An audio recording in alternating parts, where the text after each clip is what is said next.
the dignitaries on this cancer awareness, or to listen to the doctors and the eminent panelists on how that can be prevented and cured. To begin today's proceedings, I would like to begin by inviting our esteemed speakers on the dais, Dr. Amir Mushtaq Bare, the consultant surgical gastroenterology, advanced laparoscopic and bariatric surgery at BLK Max Super Specialty Hospital. Dr. Amir. May we have a round of applause for him, please. I would also like to invite Mrs. Sonal Bhatia on the dais. We'll be speaking on why women end up being like candle burning at both the ends, because they are the folks who suffer the most if someone in the family runs through a cancer. Sonalji. Now we have Dr. Pawan Gupta, who is a renowned doctor in the cancer treatment and awareness. Dr. Pawan Gupta is the director of HN Cancer Surgeon and Max Institute of Cancer Care. We also have with us Dr. Kanchan Kaur, the senior director of the breast cancer Medanta. Dr. Kanchan. And also our chair and the leader for this health committee, Dr. Deep Goyal. I would request him to kindly come on the dais, please. We have with us Dr. Ravi Mehrotra, also the director of India Cancer Genomic Atlas. Dr. Ravi Mehrotra. Acha, he may be joining us sometime. Thank you so much, sir, for coming and making this possible, this conference, which is Decoding the Myths of Cancer. To begin the proceedings, I would like to invite Dr. Amir Mushtaq Bare to give his presentation on how to close the gaps in cancer care. Dr. Amir. Thank you. Good morning, everybody. Distinguished and esteemed guests, colleagues, and friends. I am thankful to PhD Chambers and Dr. Deep Goyal for giving me this opportunity.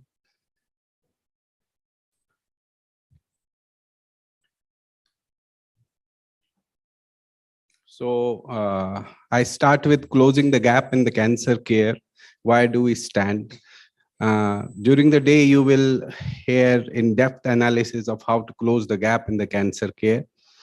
And I will start with the overview that how can we go and why do we stand. I bring greetings from BLK Max Hospital, and this is our team of GI and GI Oncology. So we start with health equity. Equality and equity need to be understood in healthcare. Equality may refer to the distribution of the resources evenly. That may result in the gap in the care and outcome. So equity refers to giving everyone what they need to bring them up to the same level. That is the aim, to close the care gap. There are barriers everywhere, unfortunately. The socio-economic determinants, that where you are born, the religion, the sexual orientation, the educational status, they will stand between you and the cancer prevention, diagnosis, and treatment. It is very unfair, but unfortunately it exists. And that is what is the theme for World Cancer Day. It was last year and it continues into next year. Last year, it was that we look at the hard facts, that with the open mind and challenge the assumptions that how much is this care gap.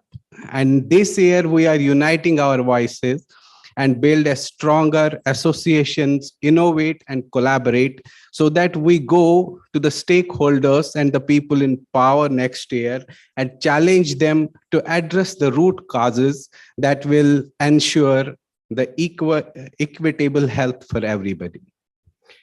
Although the gaps exist everywhere in all aspects of the cancer care, but there are some critical aspects that need to be addressed. The most important is data. You need numbers to frame the policies. The population-based registries in India cover 10% of the population. Unfortunately, they cover less than 1% of the rural population, The rural population is 60% of the Indian population. Apart from that, the healthcare has been very reluctant to adapt the digital measures, the electronic medical records. That brings in the different people and different channels to publish the data and collect the data, resulting in the problems associated with it. So Ayushman Bharat Digital Mission will collaborate with all these stakeholders at the digital level in the healthcare ecosystem. The aim is to build an oncology data model that will be a layered model so that it is available to all the stakeholders at the finger touch at all the time to frame the policies. Continuing into the gaps exist in the awareness, knowledge, attitude, and skills. You can see that people are aware of some cancers where the screening programs exist. They are aware, but still the adaptability and acceptability and penetration of these screening programs is very less. You can see in the graphs, there may be specific reasons for that related to the awareness about the benefits of the screening programs, regarding the options available for the cancer screening, or there may be cost issues related to it, or there may be infrastructure or social stigmata associated with it. Resource gap is significant and the divide is increasing, even though we are increasing the number of medical colleges and the residents and trainings in specialized departments. But as you can see, the predicted divide goes up because there is a shift and people are not willing to work at the grassroots levels. Now, significant gaps and problem is the economic burden, that is cancer funding gap. India leads in the out-of-pocket payment expenditure that results in the catastrophic expenditure, resulting in about 2/3 of the patients who spend on out-of-pocket will result in catastrophic expenditure and distress financing. There are government policies as well as insurance, but they will mostly cover the part of the treatment, mostly do not cover the outpatient and the pharmacy part. So out of pocket expenditure is very high. This is a study from Lancet that in colorectal cancer in India, the catastrophic expenditure ranges up to 91%. So we have to devise the pathways that will address at the citizen level, at the provider level, at the health professional pathway and data pathway, so as to we have cancer care value pathways.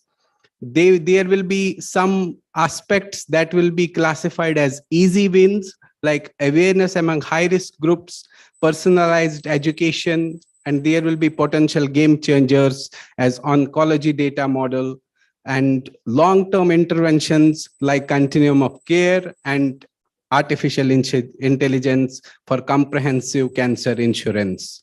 There will be some incremental interventions like building up the field worker capacity as well as telemedicine, telepathology, and teleradiology. These interventions will strongly bring in the artificial intelligence, the machine learning, and point of care testing at the citizen level. These are the illustrative solutions which are available as of now. I will not go into the details, but important to understand that at all aspects, at the citizen level, at the provider level, we need to bridge the gaps related to the access to the specialized care, absence of the diagnostics. We can bridge them using telemedicine, teleradiology, and telepathology. These are applications and artificial intelligence resources available for these. We need to bridge in that public-private partnership, like we need to create an infrastructure resulting in the shared public-private partnership, and also the overflow model, or also the hub and spoke model can be used. These are some of the, I don't think if you can read these, but these are some experts from the real patients and how they signify our cancer care and gaps in these. I will read some of these. The patient noticed that nipple got pushed inside, but we don't have any lady in our home. She did not tell anyone at first. She showed it to a neighbor who said that this needs to be reviewed by a doctor immediately. Then we went to a local doctor. The local doctor said we must go to Kolkata. Then we first went to some hospital who suggested that patient needs surgery, but this may not be successful. As we could not trust this judgment, that is why we came to some other hospital in the same month. That is the care gap we need to understand in the journey of patients to access care. They feel discriminated. They believe if the patient has cancer, there are germs in her body. I know the reality is not like that, but people feel disgusted with me. That is the patient account.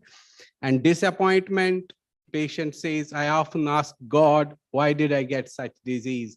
I have never drank, smoked, or even had spicy or oily food. Now, cost of the cancer treatment, how you can address this. This is where we need to come in. I work in a bookstore. We have sold whatever we have in our house. Now we don't know how we are going to bear the cost of such a big surgery. So the family will not want that I suffer for my disease, and hence they will try with all the heart and money to save me. But whosoever has disease, they get finished financially. These are distress finances, catastrophic expenditure explained by the patients. Some patients do not like to travel. They are reluctant regarding the food. So familiarity, the gap exists there also. This is a very heart-wrenching photograph of a patient who is being traveled. This is from 2018. We don't want to see these things. We want to address these unmet needs at all levels, starting from awareness, diagnosis, clinical quality of life, and economic burden. We need to bridge those gaps. That needs innovation, collaboration, and education. Innovation by use of all the digital, artificial intelligence, electronic medical records, precision medicine, computational medicine. We need to bring in together the healthcare professionals, the researchers, students, and all entrepreneurs and capitalists, so that we can have education, research, prevention, and finally close the gap. We need a radical model for closing the gap, that is decentralized cancer care, where we reach out to the people, bring the care closer to their home, and capitalize on the tech-savvy youth. So interprofessional collaboration will improve cancer care and will close the gap.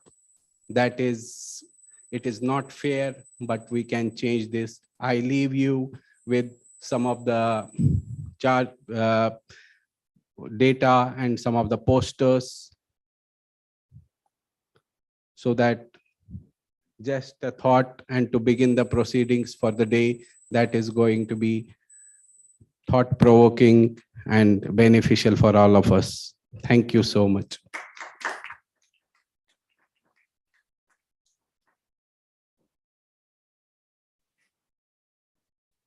Thank you.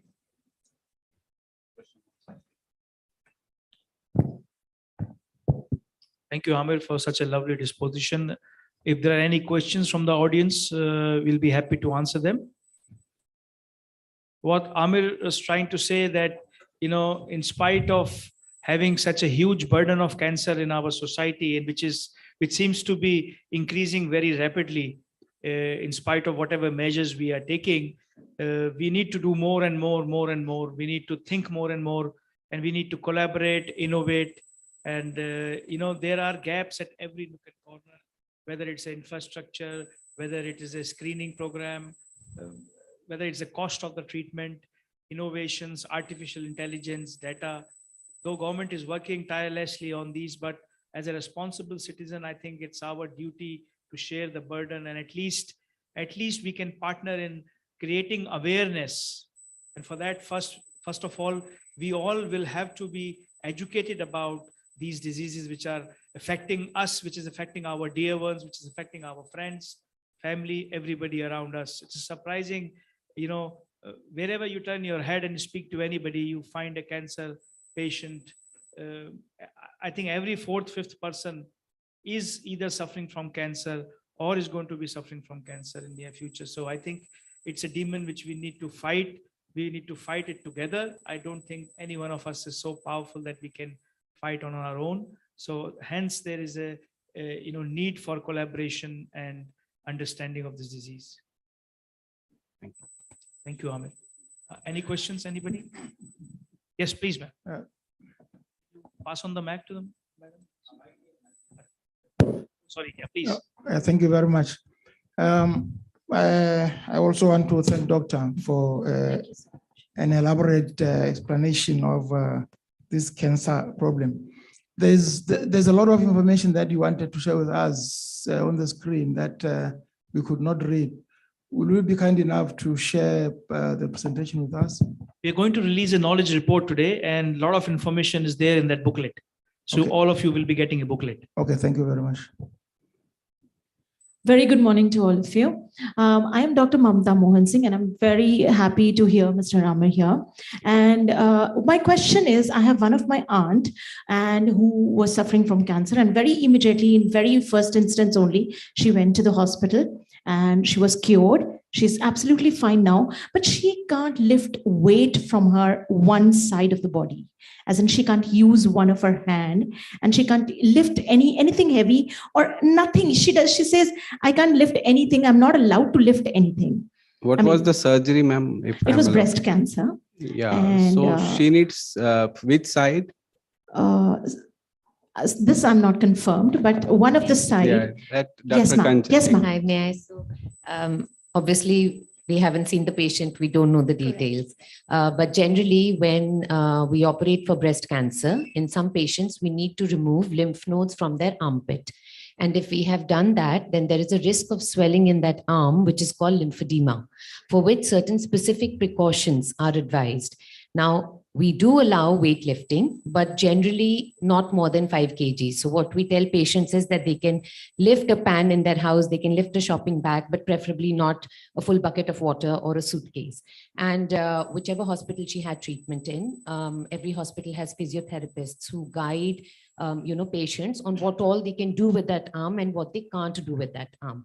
And she definitely needs to get it checked out, whether she can't move the arm because she's scared of the restrictions that were given to her, or there is a medical issue like a shoulder problem or something which is preventing her from doing so. Actually, ma'am, she has a grandson now. So she misses She must lift him up. Nothing will beat the joy that she will get out of that. Nobody will So tell her it's to just not a do myth. that. It's just a myth. Absolutely. All Even right. without seeing the patient, I can tell you she All can do right. that. Okay, that's great. That's great. Thank you, ma'am.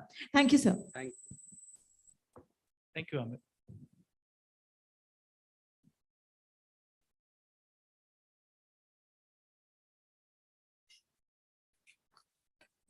Thank you, Dr. Amir, for your a nice presentation and clearing the doubts. Dr. Kanchan, thank you. Now we have a second speaker, Mrs. Sonal Bhatia. She'll be speaking on why women end up being like a candle burning at both the ends, which is a very important aspect, which our chair is also stressing much about.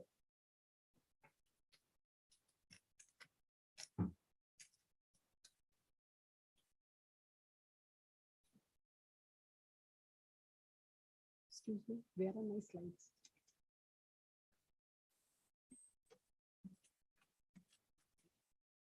Oh, yeah. It will run like this. This is not yours. No.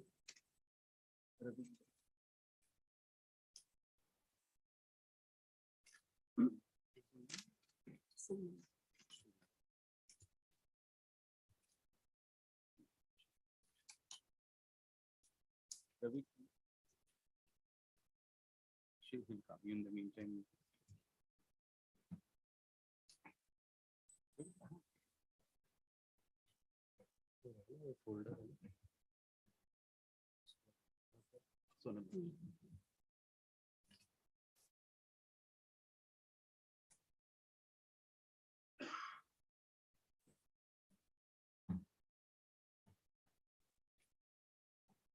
Thank you so much for giving me this opportunity to speak on this topic. मैं अबला नादान नहीं हूं, दबी हुई पहचान नहीं हूं, मैं स्वाभिमान से जीती हूं, रखती अंदर खुददारी हूं, मैं आधुनिक नारी हूं। पुरुष प्रधान जगत में मैंने अपना लोहा मनवाया, जो काम मर्द करते आए हर काम वो करके दिखलाया। मैं आज स्वर्णिम अतीत सुदृश फिर से पुरुषों पर भारी हूं, मैं आधुनिक नारी हूं।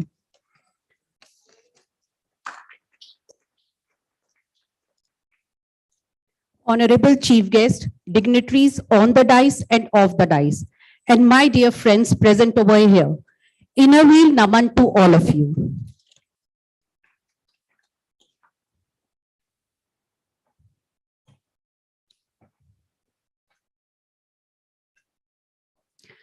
Women's are the largest untapped reservoirs of talent in the world. She says, I am today's woman, strong, independent, and confident. She says, I have power to seize dreams and the strength to make them true. I live my life in my own way. लेकिन तब भी she is the biggest sufferer.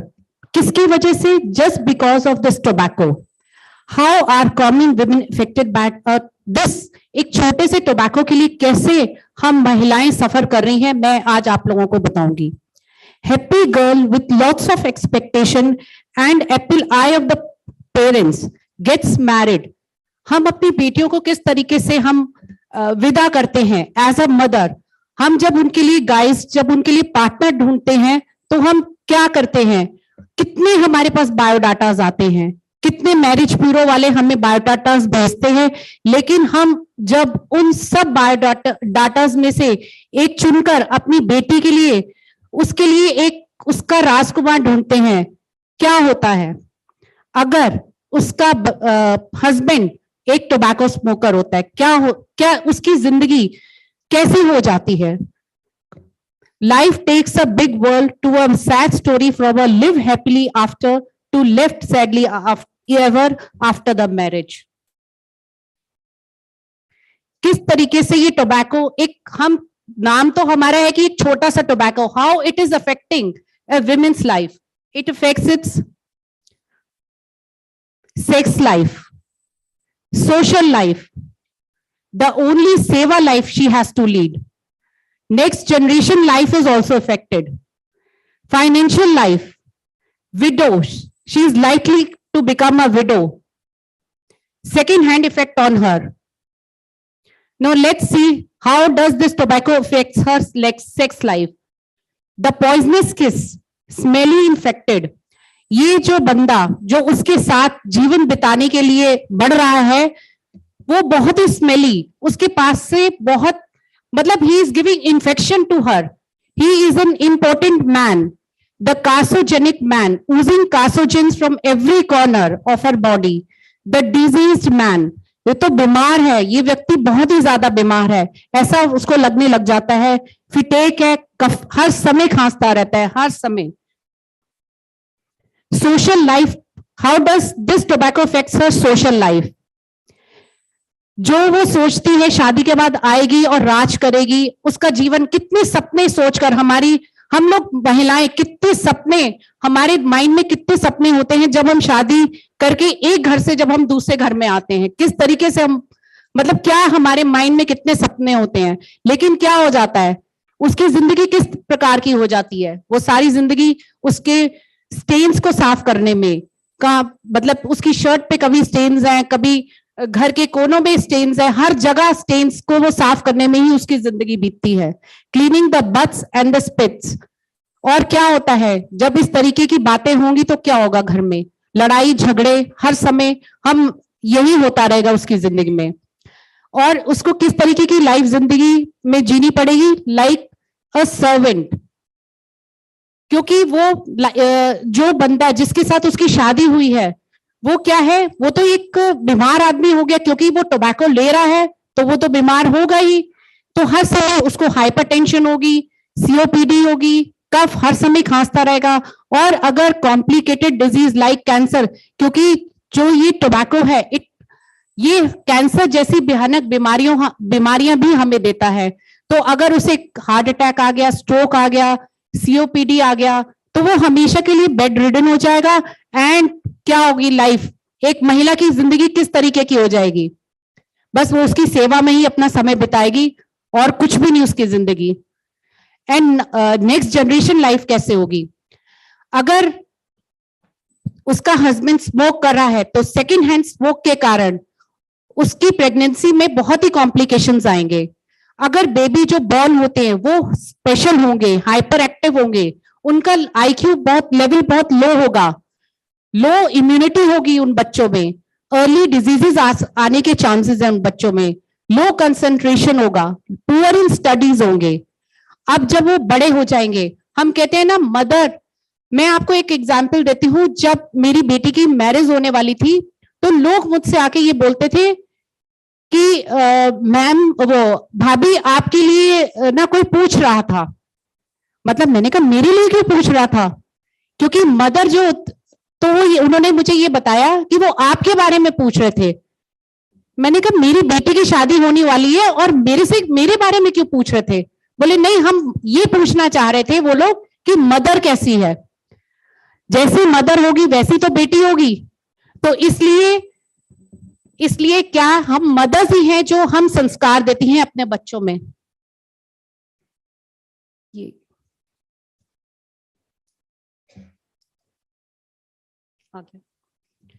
हम mother's ही संस्कार देती हैं। तो अब अगर वो बच्चे जो अपने पेरेंट्स को स्मोक करते हुए देखेंगे तो वो कैसे हो,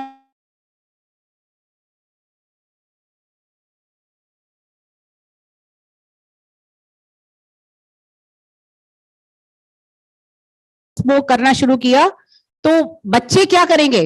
13-14 ईयर्स की एज में ही आके स्मोक करना शुरू करेंगे। तो हम उन बच्चों को संस्कार किस तरीके के दे सकते हैं अगर हम एज अ पेरेंट्स अगर हम स्मोक करेंगे? तो इसलिए अगर वो बच्चे उस फैमिली में जब पलेंगे, उस फैमिली में जब वो आएंगे, उस फैमिली में से संस्कार वो इस तरीके के लेंगे कि वो भी टोबैको यूजर बन जाएंगे फ्यूचर में। उनको भी साइकेट्रिक प्रॉब्लम्स हो सकती है। Mostly painful for a mother to see the next generation being destroyed by one mistake. अब मदर के लिए तो ये बहुत ही दुख की बात होती है ना, अगर उसका बच्चा इस तरीके का मतलब स्मोक करना शुरू कर दे अर्ली एज स्टेजेस में, देन उसको हमेशा फाइनेंशियल लाइफ उसकी हमेशा डिस्टर्ब रहेगी। Always short of money, major spend on tobacco, no money left for daily needs. आप देखेंगे कि हमारी जो मेड्स वगैरह कई बार हम लोगों से कंप्लेन करती हैं कि उनके जो हस्बैंड्स हैं क्या कर रहे हैं कि उनको खाने के लिए पैसे नहीं देते, उनको बुक्स के लिए पैसे नहीं देते, किसी चीज के लिए पैसे घर में नहीं देते, लेकिन किस पे वो स्पेंड करते हैं? स्मोकिंग के लिए या शराब के लिए। और बाकी क्या होता है? उनको मार कुटाई और यही सब उनकी फैमिलीज में चलता रहता है। तो ये सब किसकी वजह से? जस्ट बिकॉज ऑफ दिस एक छोटी सी चीज टोबैको। हम कहने को तो ये बहुत ही छोटी चीज है, लेकिन बस ये हमारी जिंदगी, हम महिलाओं की जिंदगी, चाहे वो हमारी मेड्स हो, चाहे हम लोग हो, चाहे वो हायर सोसाइटीज हो, हर एंगल से women is the biggest sufferer just due to this tobacco. So हम लोगों को, महिलाओं, ये देखिए ये स्लाइड में मैंने दिखाया है कि कैसे मदर परेशान हो रही है अगर उसका बच्चा सेकेंड हैंड इफेक्ट की वजह से, स्मोकिंग की वजह से बीमार हो रहा है, और फादर को बच्चा देखकर किस तरीके से छुप के वो सिगरेट पी रहा है। कितनी छोटी एज से वो बच्चा सिगरेट की लत उसके अंदर आ रही है। और अगर वो ऑब्जेक्शन करती है तो डोमेस्टिक वायलेंस हो जाती है घर में। क्योंकि विमेन्स को प्रोटेक्ट करने के लिए कोई भी डायरेक्ट लॉ नहीं है हमारे पास, कोई डायरेक्ट लॉ नहीं है। No social support by family members. Family members, अगर कोई लड़की अपने पेरेंट्स से जाकर ये बोलती है कि मुझे अपने हस्बैंड को छोड़ना है just because he is a tobacco user, तो क्या होता है? हमारे पेरेंट्स ही हम लोगों से कहेंगे अरे ये तो बेटा छोटी सी बात है, इसके लिए हम अपने हस्बैंड को नहीं छोड़ सकते। लेकिन कौन सफर कर रहा है? We womens, we only womens are suffering. She is pushed to be tortured the entire life. पूरी जिंदगी उसकी तबाह हो जाती है, सिर्फ किसकी वजह से? इस टोबैको की वजह से। टोबैको यूजर हस्बैंड अ टॉर्चर मेंटली वो टॉर्चर्ड हो जाती है, physically she is tortured, socially she is tortured and financially also she is tortured. मतलब उसे पैसे भी नहीं मिल रहे, कुछ भी नहीं, उसकी जिंदगी बिल्कुल तबाह हो जाती है। एंड अगर वो एंड सेकेंड हैंड इफेक्ट की वजह से भी, अगर उसके हस्बैंड में डिजीज नहीं है, लेकिन क्या पूरे पूरे चांसेस है कि वो उसके अंदर भी वो हाइपरटेंशन की शिकार हो सकती है, उसके अंदर भी कफ प्रॉब्लम्स आ सकती हैं, गैस्ट्राइटिस प्रॉब्लम्स आ सकती हैं, डायबिटीज की उसको प्रॉब्लम हो सकती है, इनफर्टिलिटी की प्रॉब्लम आ सकती है, एंड इवन कैंसर भी उसको हो सकता है, चाहे वो स्मोक ले रही है चाहे वो नहीं ले रही है। बट सेकेंड हैंड इफेक्ट की वजह से उसको इन बीमारियों का सामना करना पड़ सकता है। अब now to control this tobacco, we need tobacco marshals in every nook and corner of the society. हम महिलाएं किस प्रकार से इसका सामना कर सकती हैं, किस तरीके से टोबैको मार्शल्स बनकर, और हमें इस सोशली एक्सेप्टेबल जो कस्टम है जो हमारे समाज में, इसको हमें कन्वर्ट करना है सोशल आउटरीच पे। Focus on tobacco alone, words save millions of lives and huge amount of revenue. मैं इसके लिए आपको सोशल एक्सेप्टेबल नॉर्म के ऊपर एक और बताना चाहूंगी। जो 2 months बिफोर मैं दिल्ली में ही थी, अभी तो I have come from Moradabad, मैं दिल्ली में ही थी। तो क्या होता है कि मेरी बेटी की फैमिली का एक बच्चा जो है बर्थडे पार्टी में जा रहा था। तो मैंने उससे ये पूछा कि बेटे वेयर आर यू गोइंग? तो बोली मम आंटी मैं एक बर्थडे पार्टी में जा रही हूँ। She was going along with her mother और बच्चों की पार्टी वॉज देयर। तो वो वहां पे गई, तो 8 साल के बच्चे की बर्थडे पार्टी में उसने मुझे आके बताया कि क्या मतलब हर टेबल के ऊपर हुक्कास प्रेजेंट है, हर टेबल के ऊपर हुक्कास आर प्रेजेंट। क्यों? क्या हम अपने बच्चों को संस्कार दे रहे हैं? क्या हम उनको सिखा रहे हैं 8 साल की उम्र में हुक्कास यूज करो? जो हुक्कास जो हमारे इतनी इंजूरियस है हेल्थ के लिए, उसके बाद आज आप लोगों ने हुक्कास उनकी टेबल पे रखा है, कल वो स्मोक करेंगे, देन ड्रग्स, यही होगा, यही सब हमारा समाज है। तो हम सभी को इस सोशली एक्सेप्टेबल नॉर्म जो हम एक्सेप्ट कर रहे हैं, हम पार्टीज में हुक्का, सिगरेट, शराब जो हम एक्सेप्ट कर रहे हैं, इसको हमें इरेडिकेट करना होगा एज अ विमेन। अगर हम एज अ विमेन एक्शन लेंगे तभी हम इस समाज के लिए कुछ कर पाएंगे। What are these tobacco marshals? Tobacco marshals are the saviors of the society against the most dreaded tobacco disease in the world, which kills crores of people, mutilate many, widowing many, and orphaning a large number of youth. Marshals are influencers to save youth from initiation, be smart, do not start, encourage cessation, win over tobacco is easy, propagate negative attitudes towards tobacco use, be careful and fearful. अब आप मुझे ये बताइए कि tobacco marshals क्यों create करने चाहिए हम लोगों को? Why there is a need of to create tobacco marshals? कोई बता सकता है?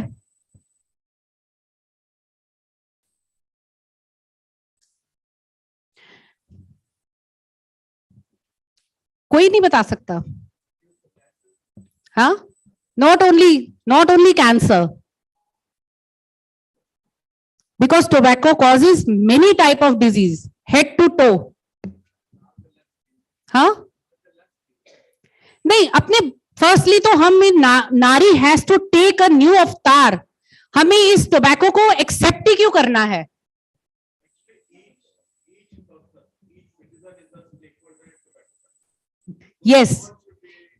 Yes to empower ourself, right knowledge के लिए। जैसा कि मैं उस पार्टी में बता रही हूं कि 8 साल के बच्चों की मदर्स भी प्रेजेंट थी और उन्होंने इसको एक्सेप्ट किया हुआ था ना, because of lack of knowledge. उनको नॉलेज नहीं है, इसके बारे में पता ही नहीं है कि कितना टोबैको हमारे लिए, मुझे भी नहीं पता था when I was not tobacco marshal. जब मैं डॉक्टर पवन गुप्ता जी से जब लास्ट ईयर 1 year before जब मैं ये मेरे कांटेक्ट में आए, मैं इनसे मिली. I was district chairman of my district. इन्होंने मुझे इसके बारे में बताया, इस प्रोजेक्ट के बारे में बताया. तब मुझे पूरा लगा कि yes, this project is calling. Yes, ये होना चाहिए. हर महिला को, हर व्यक्ति को, not only ladies, but हर जेंट्स, हर एक को टोबैको मार्शल्स बनना चाहिए. क्योंकि हम अगर अपनी सोसाइटी में चेंज लाना चाहते हैं, अगर हम चाहते हैं कि हमारी सोसाइटी में से ये सोशल इवल पूरी तरीके से इरेडिकेट हो जाए, then we women's have to come forward. Nari as a new avatar, as tobacco marshals. She has to take avatar. She has to become Durga. She has to become Kali. She has to eradicate this social evil totally from the society. क्यों हम accept कर रहे हैं इसको? We don't have to accept this. हमें नहीं accept करना है. Sonal ji, can I request you to Yes. close it this time? Pawan ji will be speaking more about the tobacco marshals and tobacco policies. Yeah. Okay.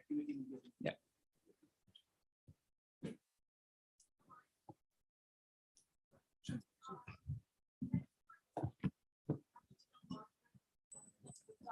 You have to take a new avatar.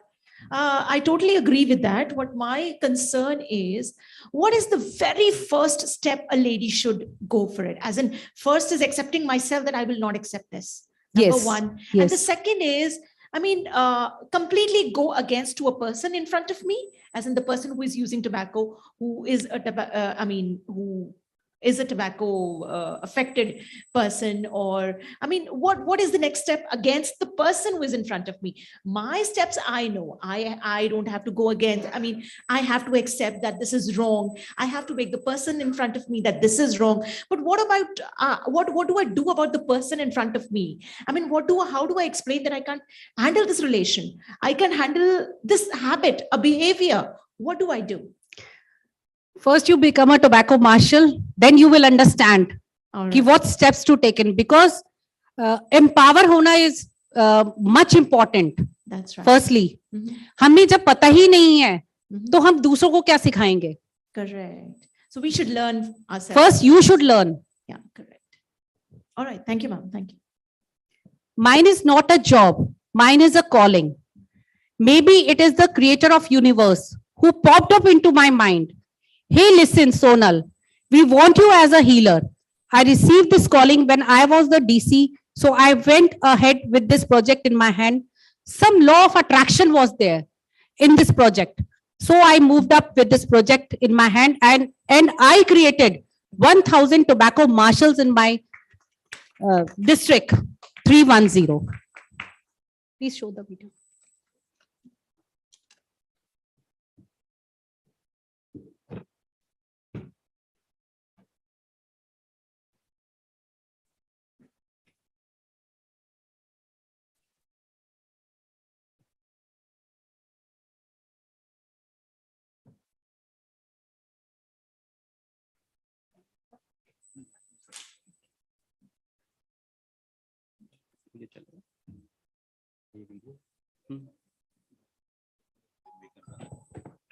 So that is the idea that, all of us somehow are the torch bearers of anti-tobacco programs.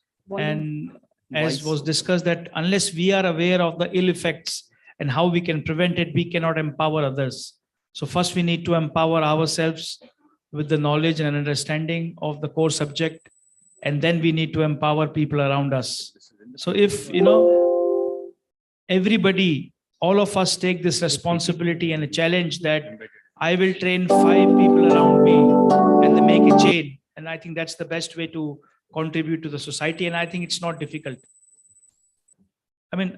Better would be that in a day, if we take a pledge that I will train 1 person in a day, that could be a person whom you are coming in contact for the first time, a colleague of yours, relative of yours, a family member, friend, whoever. 1 person in a day, if you can, train and tell him, guide him about the ill effects and how they should be prevented, their rights, I think the job will be much, much easier. And I think these things should be taken at the level of the mission, as government calls it, Sure. Can we run this?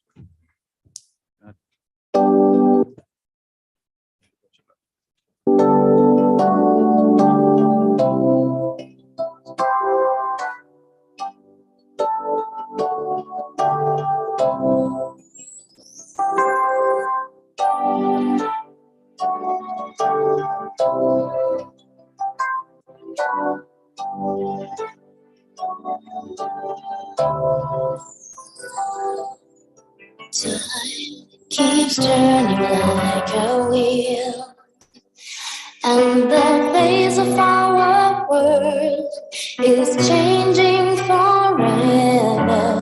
We'll accept the challenge, that's for real.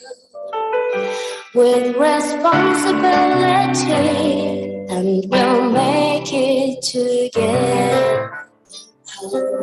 From deep inside, the energy to do it right is the accent making love. In our way, it's all that we all give. In our way,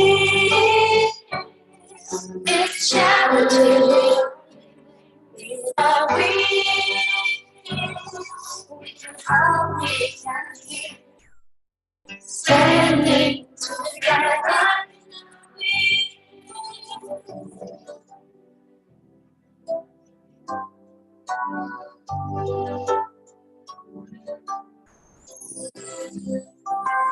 It's a bond that lets us be one. The strength to make us grow and have trust in each other. We're strong women with heart and soul. All around the world, we're having faith in one another. Duality makes us a strong community. We're the answer.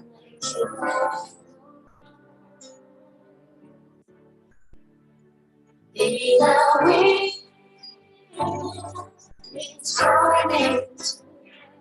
In our way, it's friendship. In our way, it's harmony. Standing together.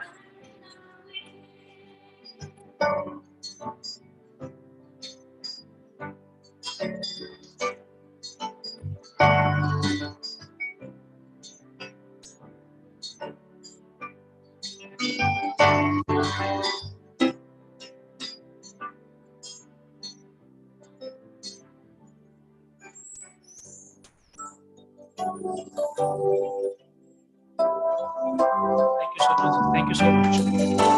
I think it's the organization like Inner Wheels which can take the mantle of doing such kind work and spread awareness. Thank you so much. Thank you. Thank you so much, Mr. Sonal Bhatia, for such an expressive and very enthusiastic address and presentation. I think it must have helped the participants here to understand more about tobacco, stopping tobacco use. Now we have Dr. Pawan Gupta, who will take it forward on tobacco and cancer, shaping the policies to protect people. His presentation the same. He is the director of HN Cancer Surgeon, Max Institute of Cancer Care. Dr. Pawan Gupta, please.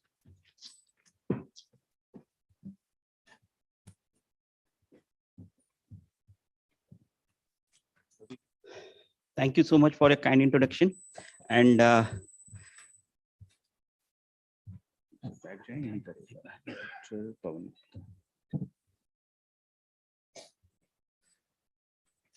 yeah, thank you, Amir. Thank you, Sonal, for for just the introduction. And that's what we can see is that there is a lot of gap, the cancer gap, which is there, and that needs to be filled up.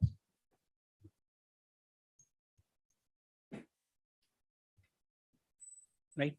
So taking it ahead.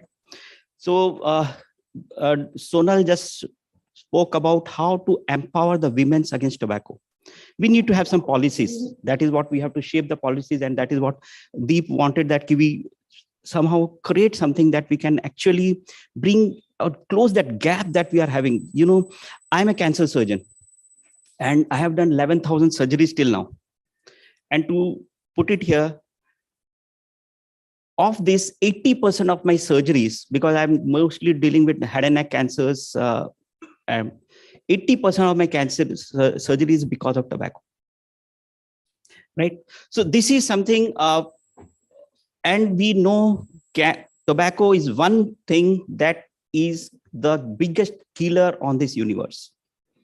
Right. Just yesterday, when we are talking about the policy, yesterday this has come in budget 2023.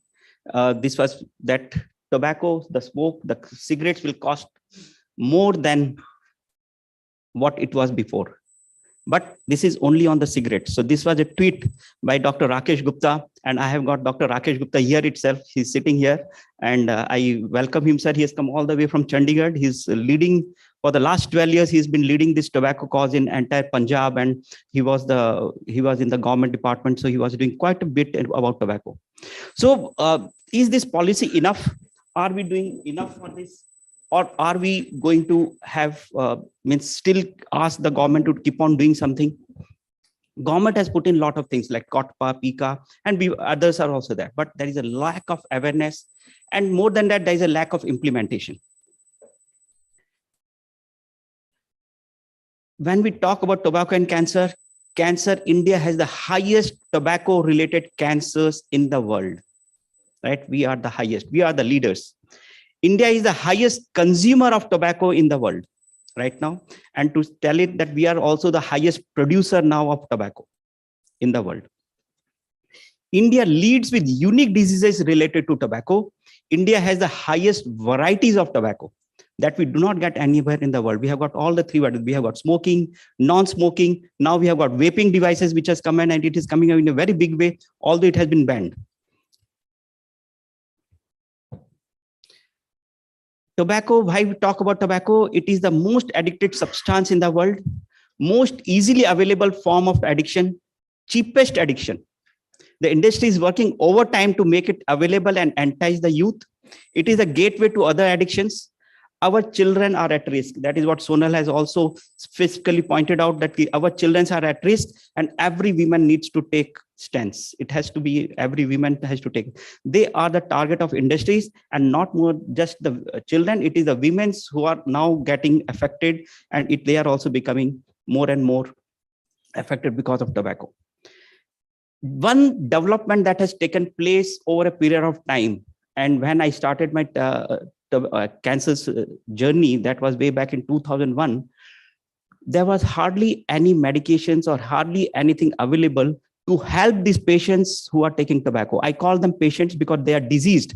Tobacco is a disease and it needs to be treated, right? So I call them disease, but there was no medications. Only thing that we had was counseling. But now medical treatment is available. This is, I want to all of you to take this message.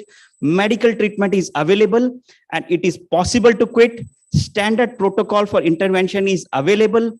Specialized tobacco association specialists are now available. We are training. We have got doctors. Dr. Rakesh is here, and there are 724 more doctors across India who have been trained to help your patients to quit tobacco. And now specialized centers are available. We have one center at Max itself. At Max Special, we have started a center which is specifically for tobacco cessation purpose. And then we have got now virtual centers, which ICANN Care is also running. So when we are talking about tobacco policies, it is for whom? Who is going to define the policies? Who is going to define the policies, and whose responsibility to carry it forward? Right? The tobacco affects everyone, the individual, the organization, and national as well. Just let me know so that I don't run over time, right? Because I can keep on talking. So it is affecting every part. I will be just quick because most of the things are already there. But this is a very unique thing that India has got. Surrogate advertisement, which is coming up. And this tobacco is now in the drawing room of every house. Right? Am I right? because of the advertisements which are there. The youngest child, that's a 4-year-old child who is sitting there, he will be thinking, yaar, ye kya cheez hai? Ye kyun aise kya kar rahe ye log, heroes? You know, they are also intrigued by the fact that it is there in there. So we have to be very sure. So who is going to make these policies? And just look at this particular unique disease that is there in India, the submucosal fibrosis, because of this rampant use of pan masalas and this tobacco and so many things. And these unfortunate, means I would say unaware people who are continuing to take are diseased and they have to suffer throughout their life.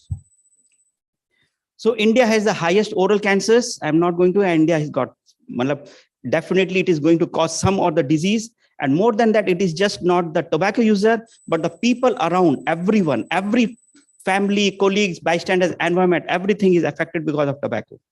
So it is, if you look at the individual, they are affected. But if you look at the organizations, you know, we had an experience at various organizations. I'm not running through that. I'll just go through this.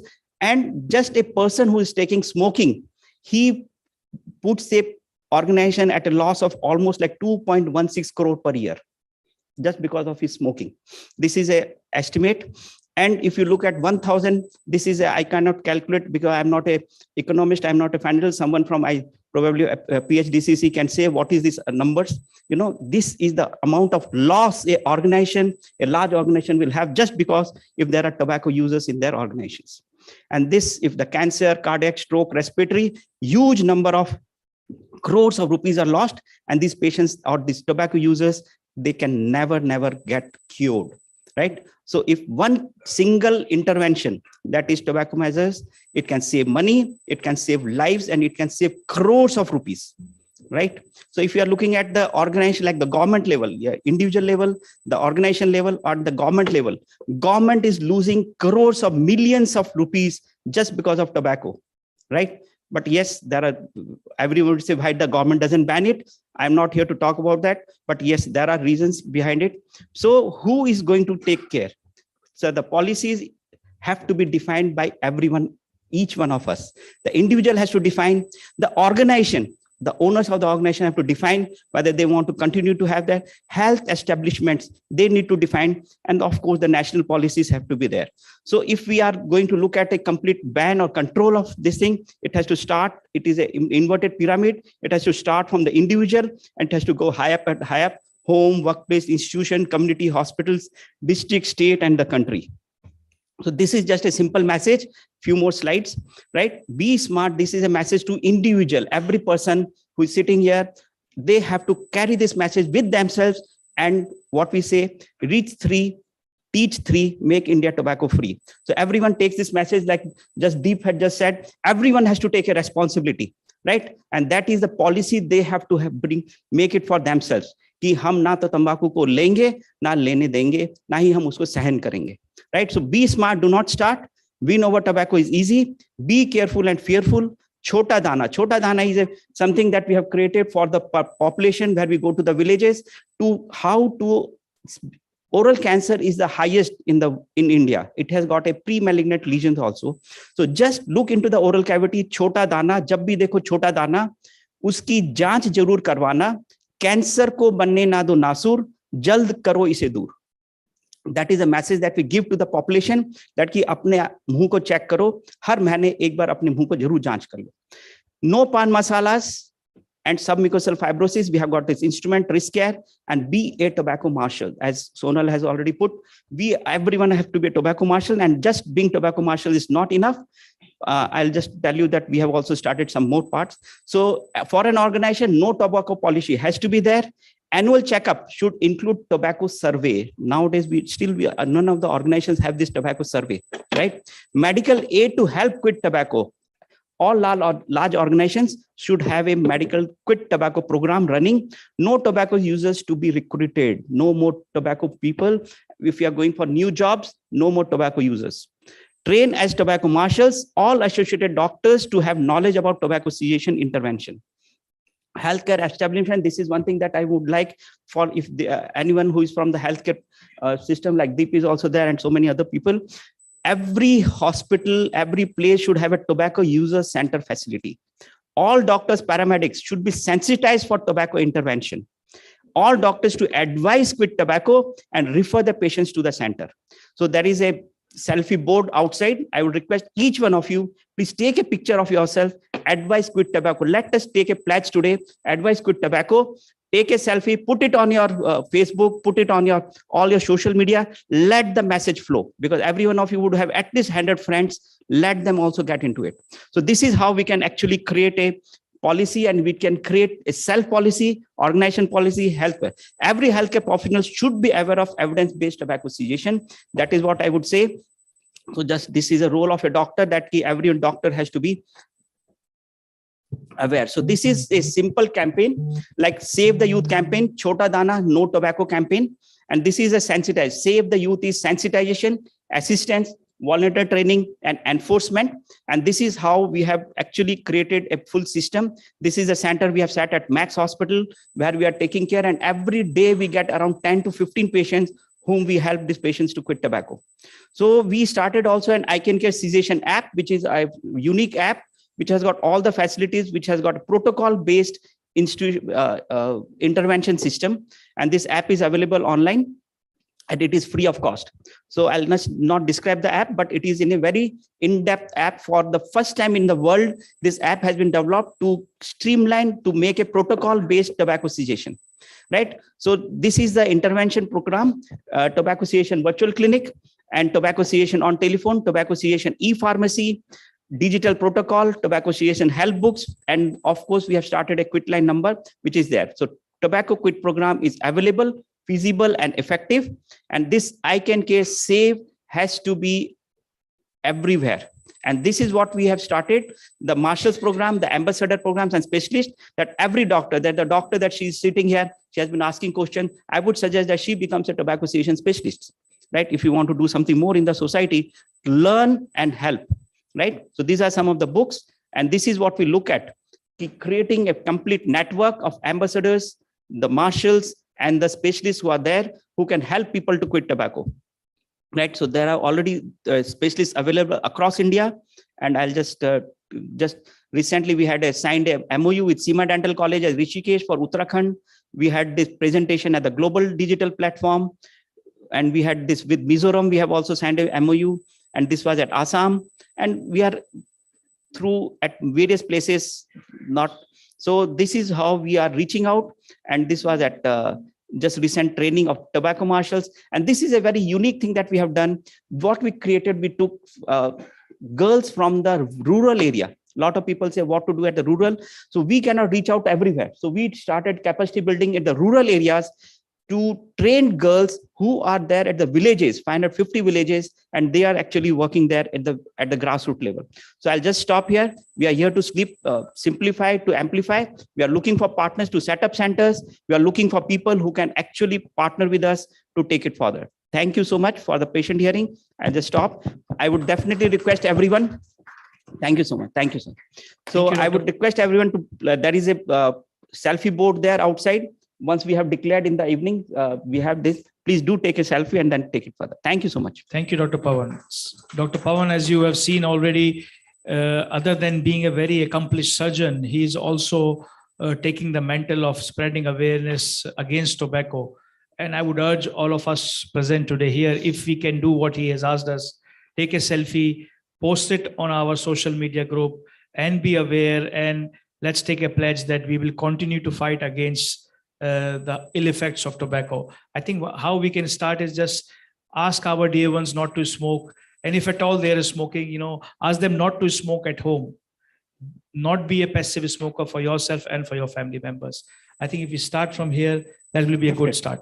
Thank you, Dr. Pawan. Just advise quit tobacco to anyone whom you see, that the question that you were asking, just advise to quit tobacco, take medical help. Thank you. Thank you, Dr. Pawan.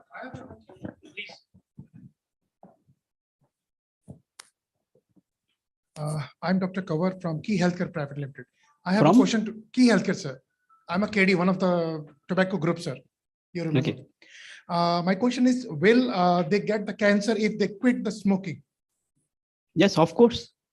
after the quitting the smoking, they will get the cancer. Okay.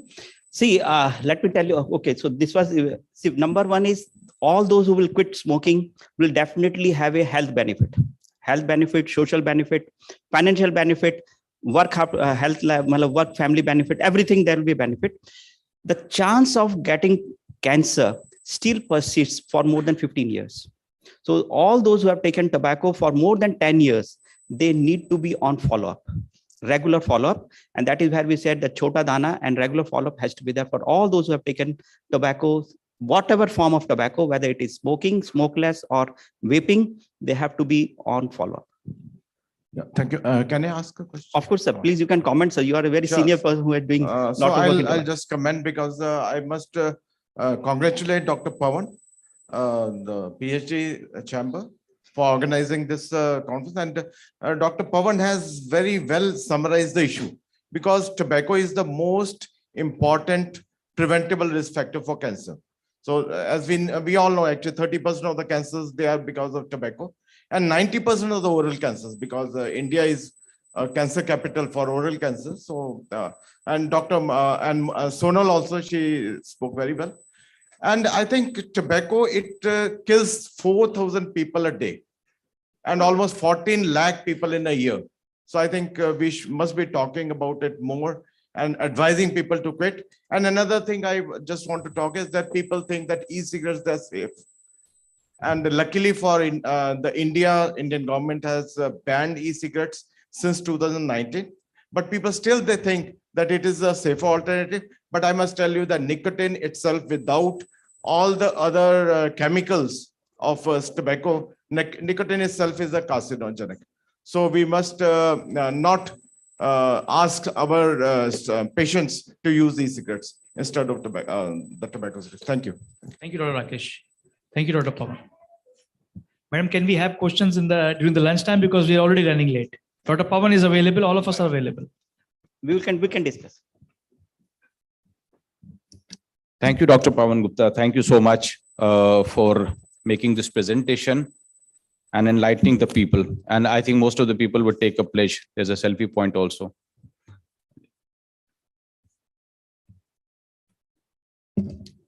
Thank you so much, sir. We all can see that there are a large number of participants here are women, and the most important aspect of cancer now, which is being discussed by Dr. Kanchan Kaur. She's the Senior Director of Breast Cancer, Medanta. She'll discuss more on the breast cancer and what women should do to end the practice. Dr. Kanchan Kaur.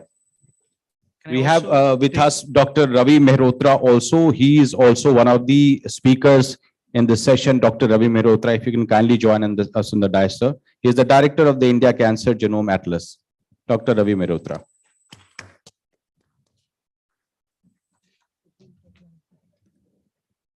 So a very good morning to everyone. Thank you, Dr. Deep and PhD Chamber of Commerce, for inviting me to talk about something which is very close to my heart.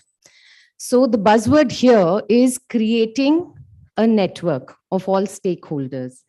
And unless we create the network, we cannot generate a voice that is loud enough for our policymakers to listen, that is loud enough for the common public to understand why it is a burning issue. And that is why opportunities like this, where we all get together and talk about the problems at hand, is the only way forward for our country. So I have been asked to talk about breast cancer, which is my field of specialty, and what women should know and practice. So with all due respect to all the men in the room, I can say with great confidence that we as women definitely know more. We know it all, right? We know it all when it comes to managing our families. We know it all when it comes to micromanaging our husbands and our kids.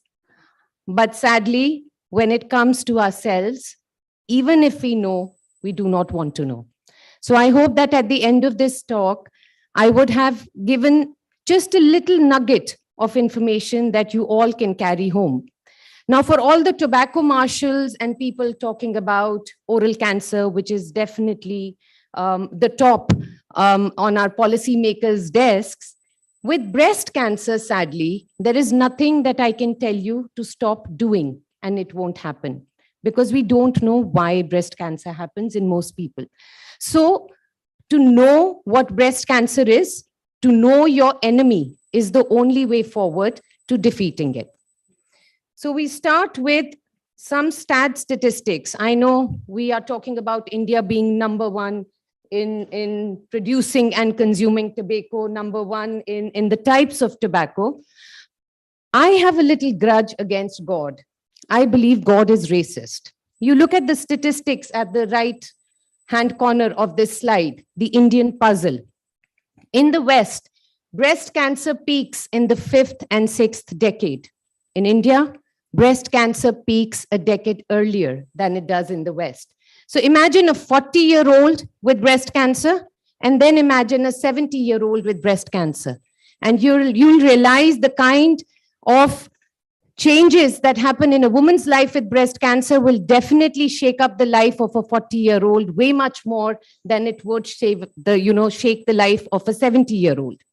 Also, we have much more younger cancers under the age of 40. In fact, 2 weeks ago, I've treated a 21-year-old with breast cancer.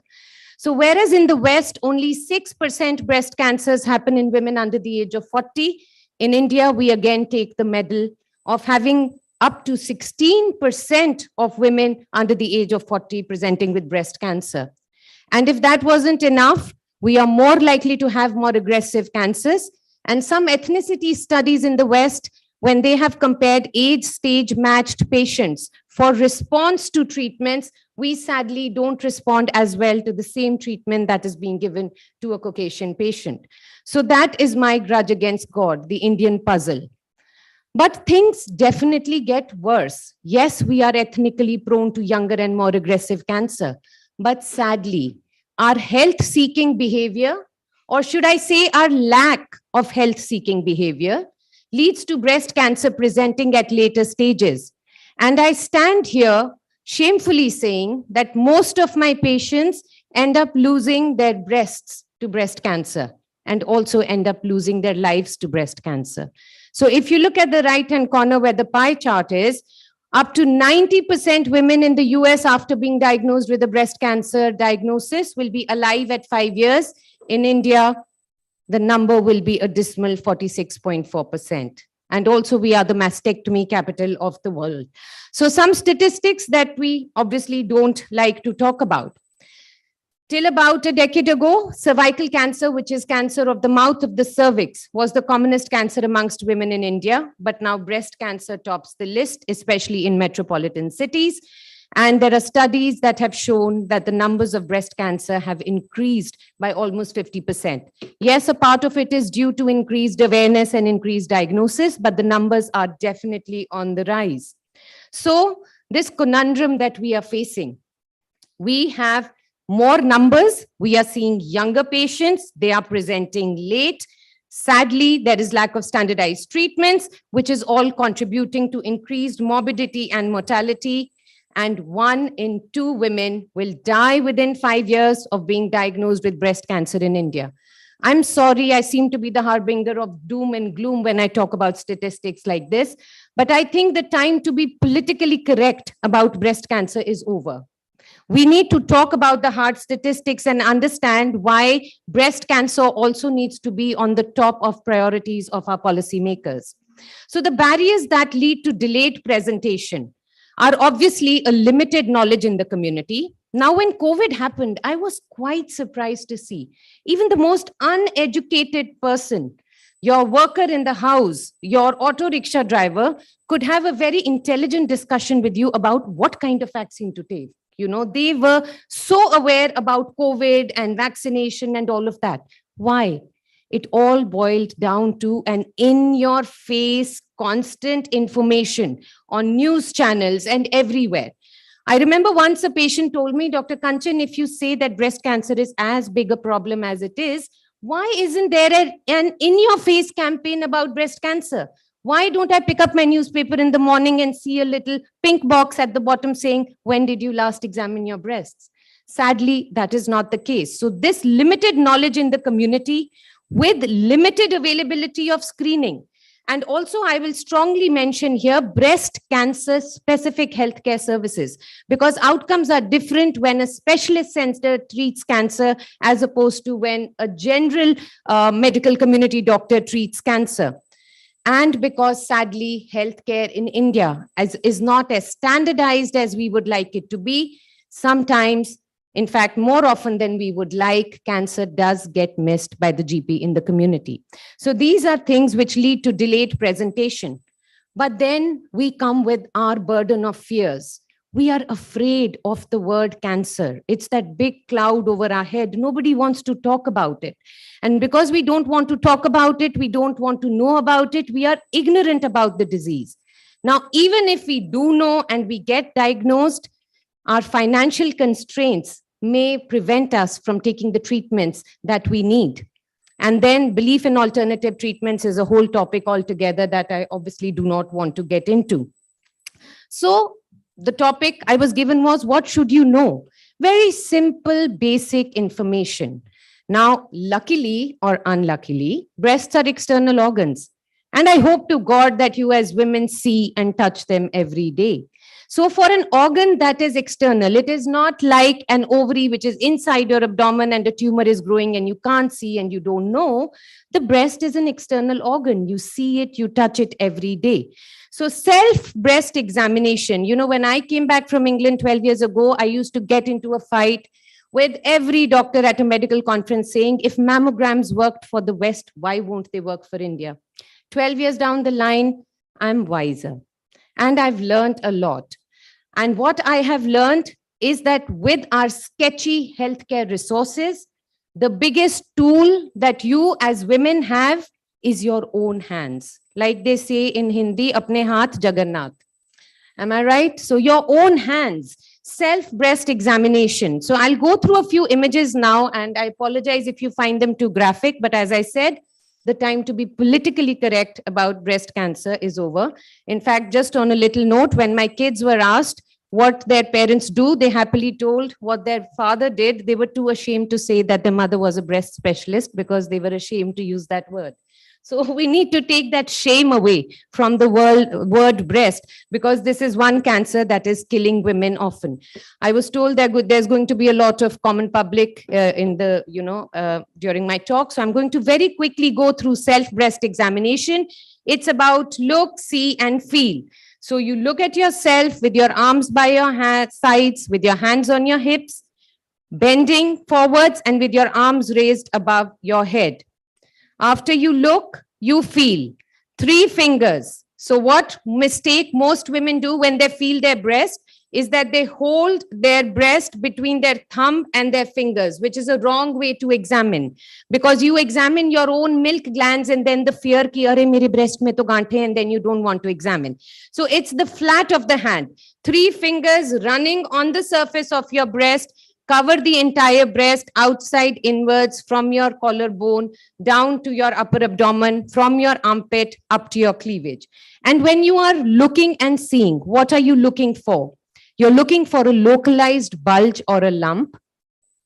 You're looking for any puckering or dimpling of the skin. And believe me, women who regularly self-examine can sometimes pick up these very subtle signs of early breast cancer. You're looking for any nipple discharge, which is blood-stained or watery, and even one episode of a blood-stained or watery discharge is abnormal. Please don't sit at home thinking, ye to kal hua tha, ab mahine tak nahi hua, to it's normal. That's not the case. You're looking for nipple inversion. Now, at the bottom hand, the kind of nipple that you see some women are born with, it is called congenital nipple inversion. But at the top, when the nipple gets pulled in like this, that could be a sign of underlying cancer.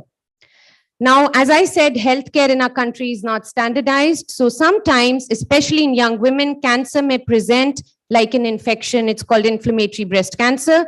On the right hand of your screen is a true breast infection. On the left is actually a cancer, which sadly in the community had been incised and drained by a doctor thinking that this was infection. So empower yourself. What are the features of cancerous lumps? So if you regularly self-examine, unless you know what is normal for you, how will you ever pick up the abnormal?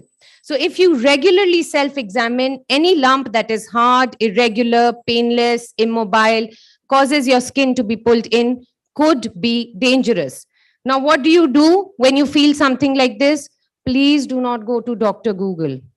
Please do not ask your friends and family. Kindly consult a specialist. Because you know what happens? Your eyes will see only what your mind wants to see. So for someone who has breast pain and who is scared she's got cancer, when she Googles breast pain, she will not read breast pain may not be a sign of cancer. She'll read breast pain could be a sign of cancer. And my clinic will be full of the worried well. Now, when I'm talking about grudge against God, another grudge against God is that he made cancer painless. So breast cancerous lumps are most often painless. The story that all of us here in clinic is, doctor साहब मुझे ये गांठ साल पहले feel हुई, इसमें दर्द नहीं था तो मुझे लगा कुछ नहीं है. So please understand, any painless lump in the breast must also get checked out. So what do women normally do when they have a lump in the breast? They either ignore it or they go around looking for some hocus pocus to cure it for them, right? What happens then? You started off with something which was small, which kept getting bigger, which started spreading, and what had started off as a small breast cancer or an early breast cancer turns out to become an advanced breast cancer. And I stand here with my head down and ashamed to tell you that more than 80% women in our country present with stage 3 and stage 4 breast cancer. Something that could have been picked when it was this small. But we wait till it becomes this big.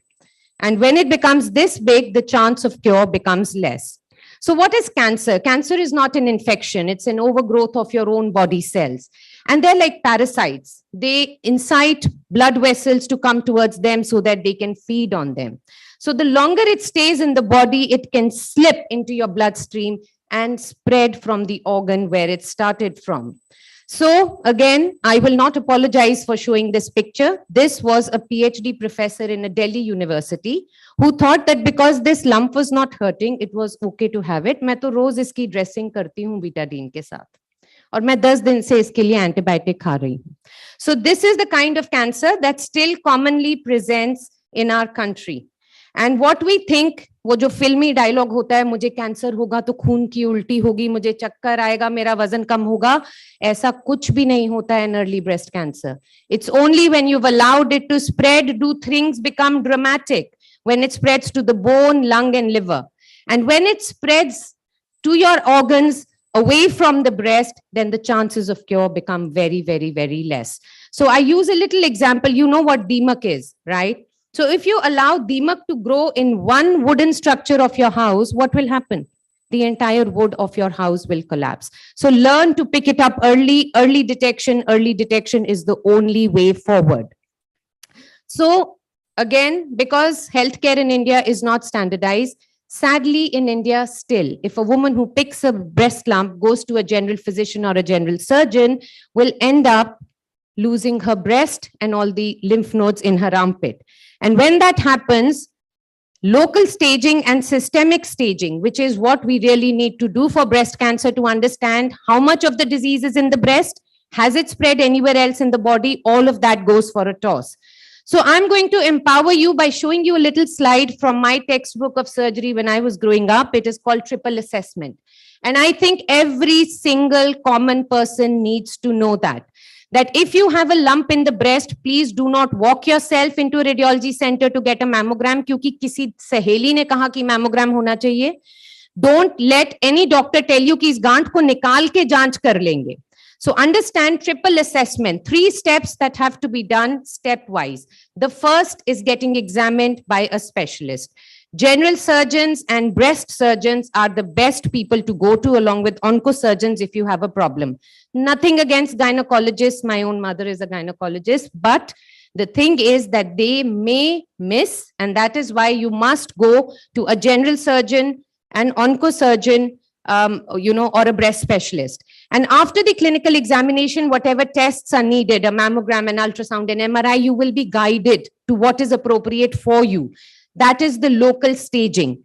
And then a needle biopsy must be done to confirm the nature of the cancer. Because sometimes nowadays for breast cancer, we don't end up doing surgery first. We may want to give you some medical treatment first to improve your outcomes. And all of that can only happen if instead of having this, you had a proper triple assessment. So fear. Fear is the biggest. If I have learned anything sitting in my clinic, is the fear of treatments is bigger than the fear of the disease. अगर मुझे cancer हुआ और मैं doctor के पास जाऊंगी तो मेरी chemotherapy होगी. That prevents you from even coming forwards to a doctor. So remember, we need to understand that a lot of myths surround breast cancer. मेरे घर में किसी को नहीं था, मुझे नहीं होगा. I hear it so often.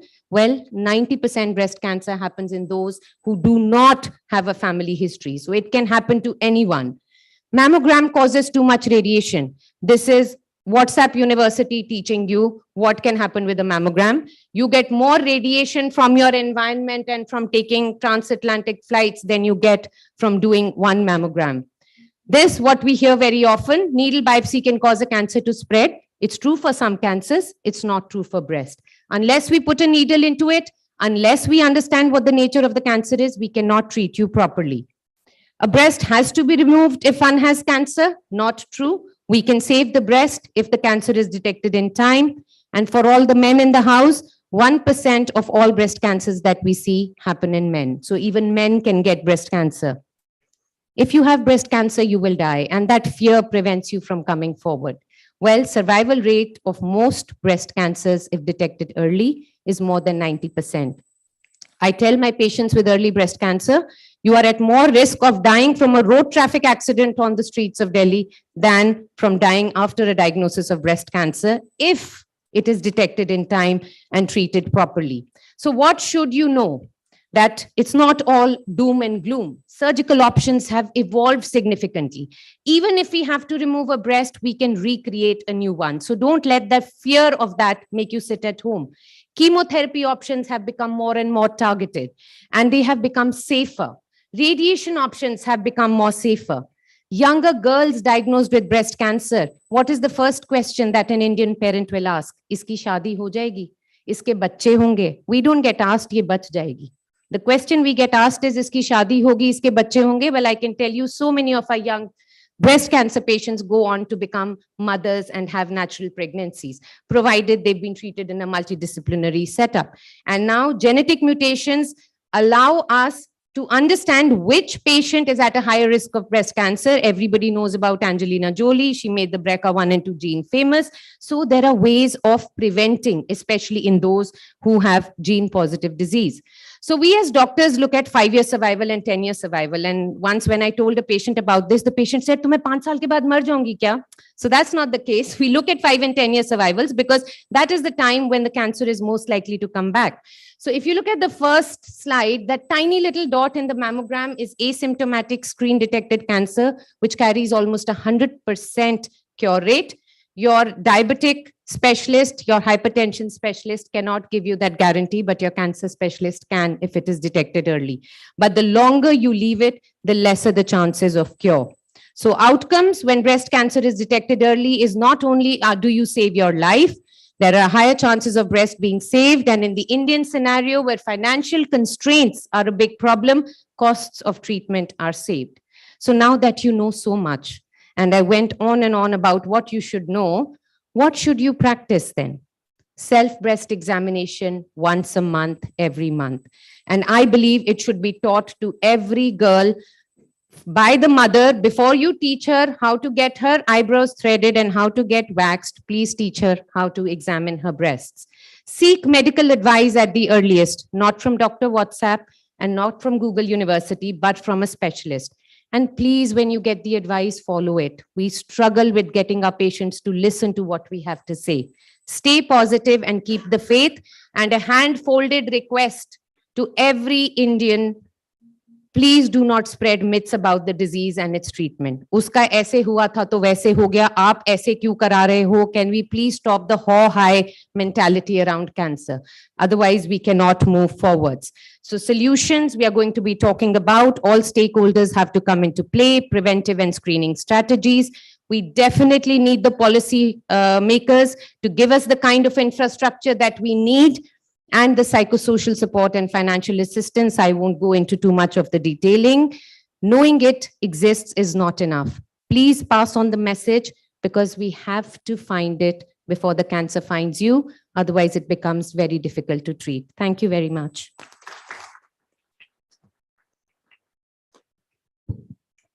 Thank you, Kanchan, for such a lovely talk. And I'm sure that all of us will be benefited by it. And I would agree with you, women know more. And I think as men, we must take a pledge and, make sure that the women in our house are trained and are doing self-breast examination. I think that again is going to be a And very the important good step. morning messages that we love to send to each other. If to the women in our house, we send one message in a month on WhatsApp saying, did you check your breasts this month? Think That's of a the very good kind of idea. change it's going to make.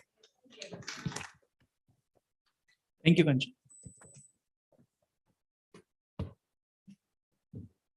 Thank you, Dr. Kanchan. Very, very informative, even informative for the men folk here. And you have really decoded the myth of breast cancer surrounding the people. Thank you so much. Now we have Dr. Deep Goyal, who is the chair of our health committee and also the senior director of the robotic surgery at BLK Max Super Specialty Hospital, on the robotic surgery in cancer and how the world is changing. Thank you very much, Dr. Jamal. I will be moving to an era where, we are, what we are saying, that the technology is changing everything very fast.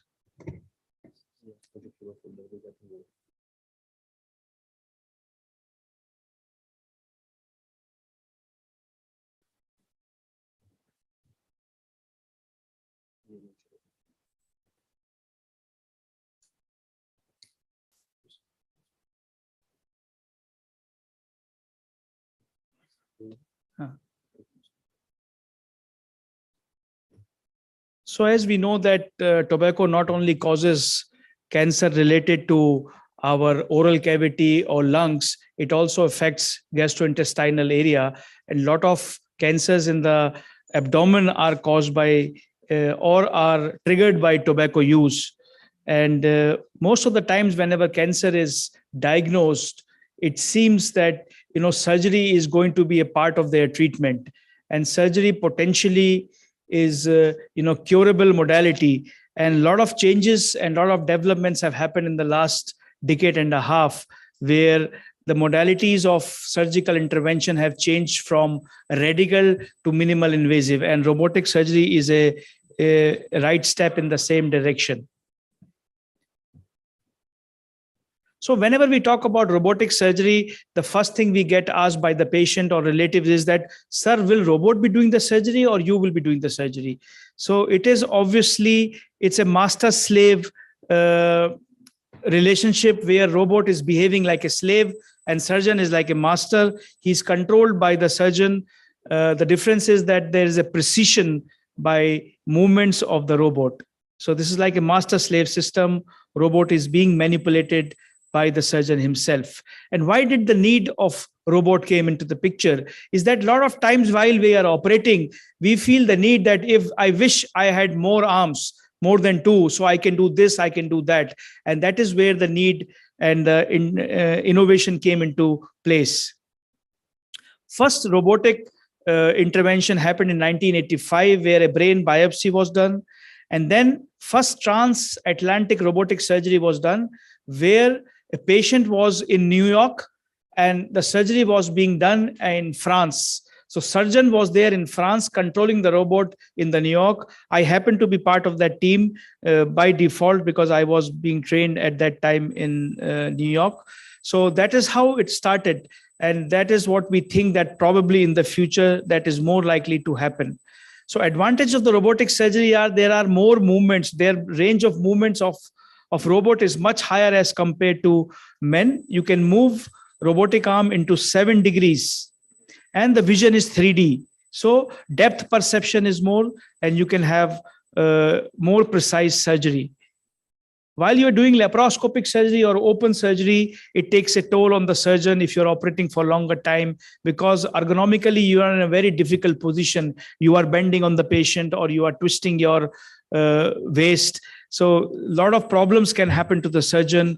Surgeons, if you see, most of the times will have a hunch, they will have a cervical spondylitis, they will have back pains, they can have arm pains.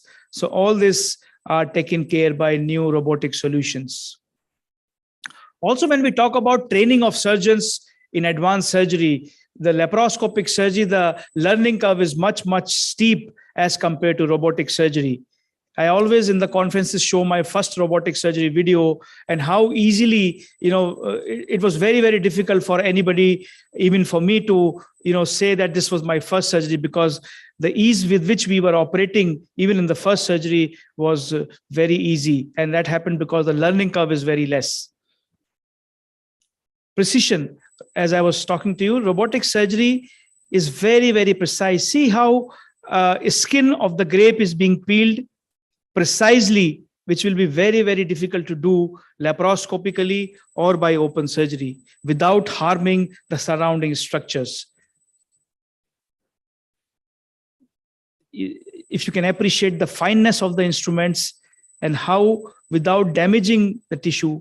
And then now we are showing how we can stitch this peel back skin back with the fine thread. So this is just to show how precise it is.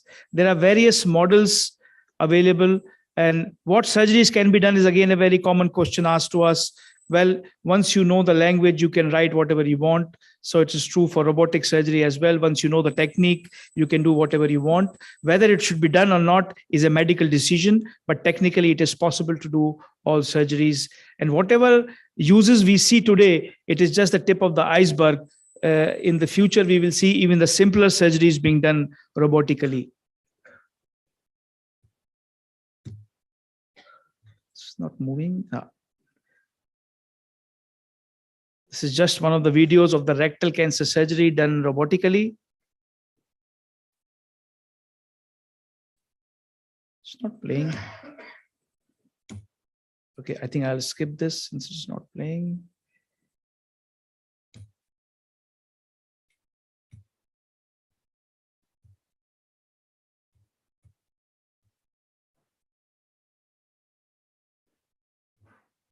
This is another robotic surgery for pancreatic cancer. So you will see how these are the robotic arms, and there are modern instruments where the bleeding hardly happens because of the latest energy sources. So surgeon is not on the table. It is the robot which is doing the surgery. So just to show you, I think I will not waste time. There are also latest developments happening there where you don't have to make multiple holes in the abdomen. You can just make a small single hole, and you have a multi-dimensional, multi-armed video which will go into the abdomen through a small hole and do the surgery. These are some of the Indian robots which are being made under Made in India scheme, and they are very good. Another common thing which has been asked, and people are insecure, that if there is an artificial intelligence which comes into play that will take away the jobs of the people. Well, it is an unfounded insecurity. However, if physicians and the doctors who are not going to use artificial intelligence will be replaced by the physicians and the surgeons who will use artificial intelligence. So it is for the benefit of larger population that we have to start using technology in a way where we can benefit our patients. And I think future is very, very excited. We are talking about nanorobots. We are talking about virtual reality. We're talking about magnetic surgery. As per a study from the Johns Hopkins, medical error seems to be the 1/3 of the causes of death in the US. So you can imagine if we start using artificial intelligence, if we start using technology, we can reduce these disasters. Our human brain is actually has billions and billions of synapses. This is a company which is found by Elon Musk, where he's going to, insert a chip into the brain of humans, and that can be connected to the supercomputers. and they will control the brain. So the implication is into patients who are paralytic, who are physically challenged. If you implant a chip into their brain, they can give directions to a robot to do daily work. Like this lady is asking to be fed with a juice, and robot is doing it exactly without uttering a word, without moving any limbs. It is just a message to the supercomputer through the chip. So this is a kind of future we are talking about. This is a small nano robot inside the heart of a patient, and it is sucking the plaque. So what we are talking about is that probably in future we can get away without doing angioplasties and heart surgeries. These are tiny robots introduced inside the blood vessels of the heart, and they're sucking all the plaques. This is a very interesting video from a movie called Aliens 2, where a lady walks into a workshop, a surgical workshop, feeds the surgery which she wants to get it done into the computer, and the robot will do the surgery. No man, no contact. So this is a cesarean being done by a machine, by a robot, on a lady walking into. This is obviously not happening at this point of time, but it's not far away that we are moving into a very, very exciting era where artificial intelligence and robots will control the surgical domain. So it is not what technology does to us, it is what we do to the technology. We have to get smart with technology, choose wisely, and use it in a way that it benefits everybody around us, including us and the patients. It's a very famous quote by Stewart Bernard. Whenever new technology rolls over, if you are not part of the road roller, it is likely that you will be part of the road. And this is a very interesting clip. Even the puja and aarti being done by the robot. So this is just a glimpse into future where we are moving. Thank you very much.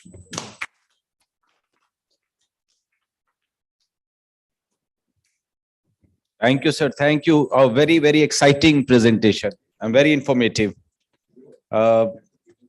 This is the future of surgery and even our life. Now we have Dr. Ravi Mehrotra, who will be talking on the cancer screening and the challenges and feasibility on it. He's the director of India Cancer Genome Atlas. Dr. Ravi Mehrotra. Thank you.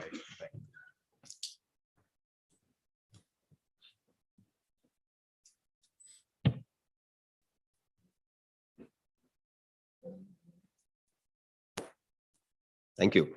While we are getting ready, let me thank the organizers for something that's extremely important, which is breaking the myths.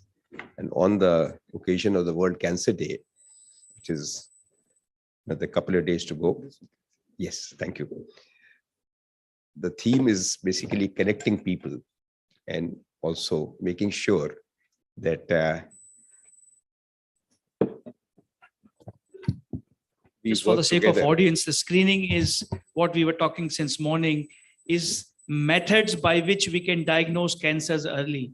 In the Western world, there are a lot of schemes available by the government where they test patients routinely. As Kanchan was mentioning, like for breast, there are routine mammograms done for certain age groups and high-risk patients. Similarly, for cervical cancer, there are pap smears. So there are a lot of screening programs available, but in our country, due to the lack of resources and probably political will, we do not have robust programs. And that is where it becomes our responsibility, what we're talking as citizens, to make ourselves aware and spread awareness. And Professor Ravi is going to talk to us on what are the challenges of screening programs in our country and what is feasible in our setup. Thank you, Dr. Deep. That gives me a good segue from our previous speakers when we talked about tobacco, of course, the single most preventable cause of cancer. We talked about breast cancer, which is the fastest rising cancer, not only in India, but in most parts of the world. And we also talked about the wonderful images of a robot doing a aarti. But of course, the important thing was surgery, being more precise and being more appropriate to the occasion.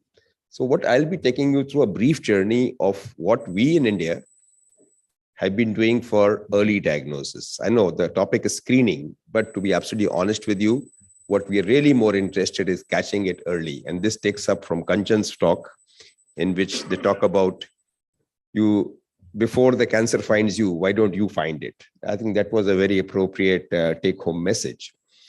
So I bring you greetings from the CHIP Foundation, from the Cancer Genome Atlas, which is a new organization in India talking about, and the first cancer that we are tackling is actually breast cancer. And because we really do not know what is the normal genome of breast cancer in India, we have from TCGA from across the world, but of the US study obviously had a very small proportion of Indian genome because they were mainly Indians who were settled in the US, may have gone many, many years ago from UK or from Africa, and obviously some from India. But then epigenetics changes things as we go along. So as Dr. Goel mentioned, a word about what is screening, what is early diagnosis. We're talking about a healthy population. So you don't land up with the lump in the breast, say, I want to go for screening. That is already too late. So a healthy population, in order to identify individuals who may have no symptoms whatsoever, but who have an early disease. It is, and the bottom line, I think this is a very important caveat. It is only effective when there's a well-organized system for follow-up. I'm talking about screening now. Early diagnosis, of course, in spite of all the problems that we have in our country, we will, if the individual is going to the right doctor or medical organization or a healthcare worker, he or she will obviously benefit. So in order to prevent the development of a cancer or to treat cancer as soon as possible. And I will not repeat what Dr. Kanchan talked about, how the benefits of early diagnosis are. The survival is obviously much higher. So let me take you about 10 years ago. This was in 2013. I had just joined the ICMR in Council of Medical Research, and we held a meeting in September of 13, which was partially sponsored by the US National Cancer Institute. We had WHO, we had nearly all the major organizations in the country, and ICMR was the co-sponsor. And it was a hall like this across the road at India International Center. And I gave the group about 100 people, out of 50 were actually specializing in cancer, that in 2 days, I want recommendations of what we can do to diagnose cancer early. And the second day we wrote a report, we sent it out. But then to my utter horror, and probably I was naive as well, nothing happened. The report went and sat in some corner, like all reports do, of various committees. In a lighter vein, the red tape actually makes sure that nothing really went further. So we sat down together, a few of us, what do we do next? And we wrote it up. Unfortunate fact is, if something comes from the West, even though it is originated in India, it has more value. So we wrote it up and we published that in a journal called Lancet Oncology, which is our premier journal as far as oncology is concerned, published out of the UK. And we got a lot of kudos. A couple of people got awards and a lot of wah-wah, but again, nothing happened. And that was the time when I was fortunate enough. This was the paper that we talked about, was covered in the British Medical Journal, and so many others. Then this man on the right side, which I'm sure you all recognize, had just joined as the Prime Minister. And we got through to him, and he came up with this headline in the Indian Express that within 3 months, we want a cancer screening framework. And lo and behold, when I used to go to the ministry, meet the policymakers, try to meet the minister, nobody wanted to give me even the time of the day of a couple of minutes of what we want to do as a Department of Health Research, Ministry of Health individual who's heading the Cancer Research and Cancer Prevention Organization. But the moment the Prime Minister said so, all the people who never used to answer my calls, never answer my mails, can you please help us? The WHO gave us money. The ministry sat down. At 10 o'clock in the night, we finalized this report. It was an Operation Framework, and I was very happy. At least now things will start rolling. And the Honorable Minister at that time, who's the BJP president at the moment, in the holy land of Tirupati, came up with this summit, and he released this framework, which is the holy Bible as far as the government is concerned for screening of oral, breast, and cervical cancer, which are the 3 most common cancers in our country. So the objective of the program was to downsize. I'm telling you not to stop cancer because that's not a very practical thing. The idea was to downsize and catch them early. Organize weekly examining days, and that's what the National Health Mission was just coming up. Ayushman Bharat was not in the picture so far. And the Health and Wellness Center was somewhere in our wishful thinking list. Okay, if we have this, we can change the entire story. And of course, timely follow-up, because if you catch something, there are ethical reasons that we have to follow up and make sure that individual is investigated and ideally treated. That is the last line, and it is extremely important, which of course was not feasible to everybody, but at least it was a start. So this was a screening process. Every individual between 30 and 65 was eligible. Simple thing, we didn't want to go for mammography. Dr. Kanchan is saying it's not really practical in our country. Ideal, yes, not practicable. Oral examination, I'm sure Dr. Pawan had talked about what are the problems there. And simple, open the mouth, see you had an early lesion or not. For cervical cancer, use a very simple equipment called visual examination with acetic acid. Acetic acid is vinegar. Put a drop there, and whatever lesion, it becomes more prominent. And breast, we talked about clinical examination. Self-breast examination, although useful, is not really the ideal way. Even clinical examination is not the ideal because you have to have a lump, which is the size of maybe a pea or a marble. Only then you can catch. But even then, it is mainly early. That was the only thing available. Now, for cervical cancer, we have the HPV test, human papilloma virus. And of course, we have the vaccine, more about that. That is ideal. But till that happens and is freely available, we still are relying on VIA. And ideally, every 2 years, 3 years, maximum of 5 years, because we have a program for hypertension and diabetes.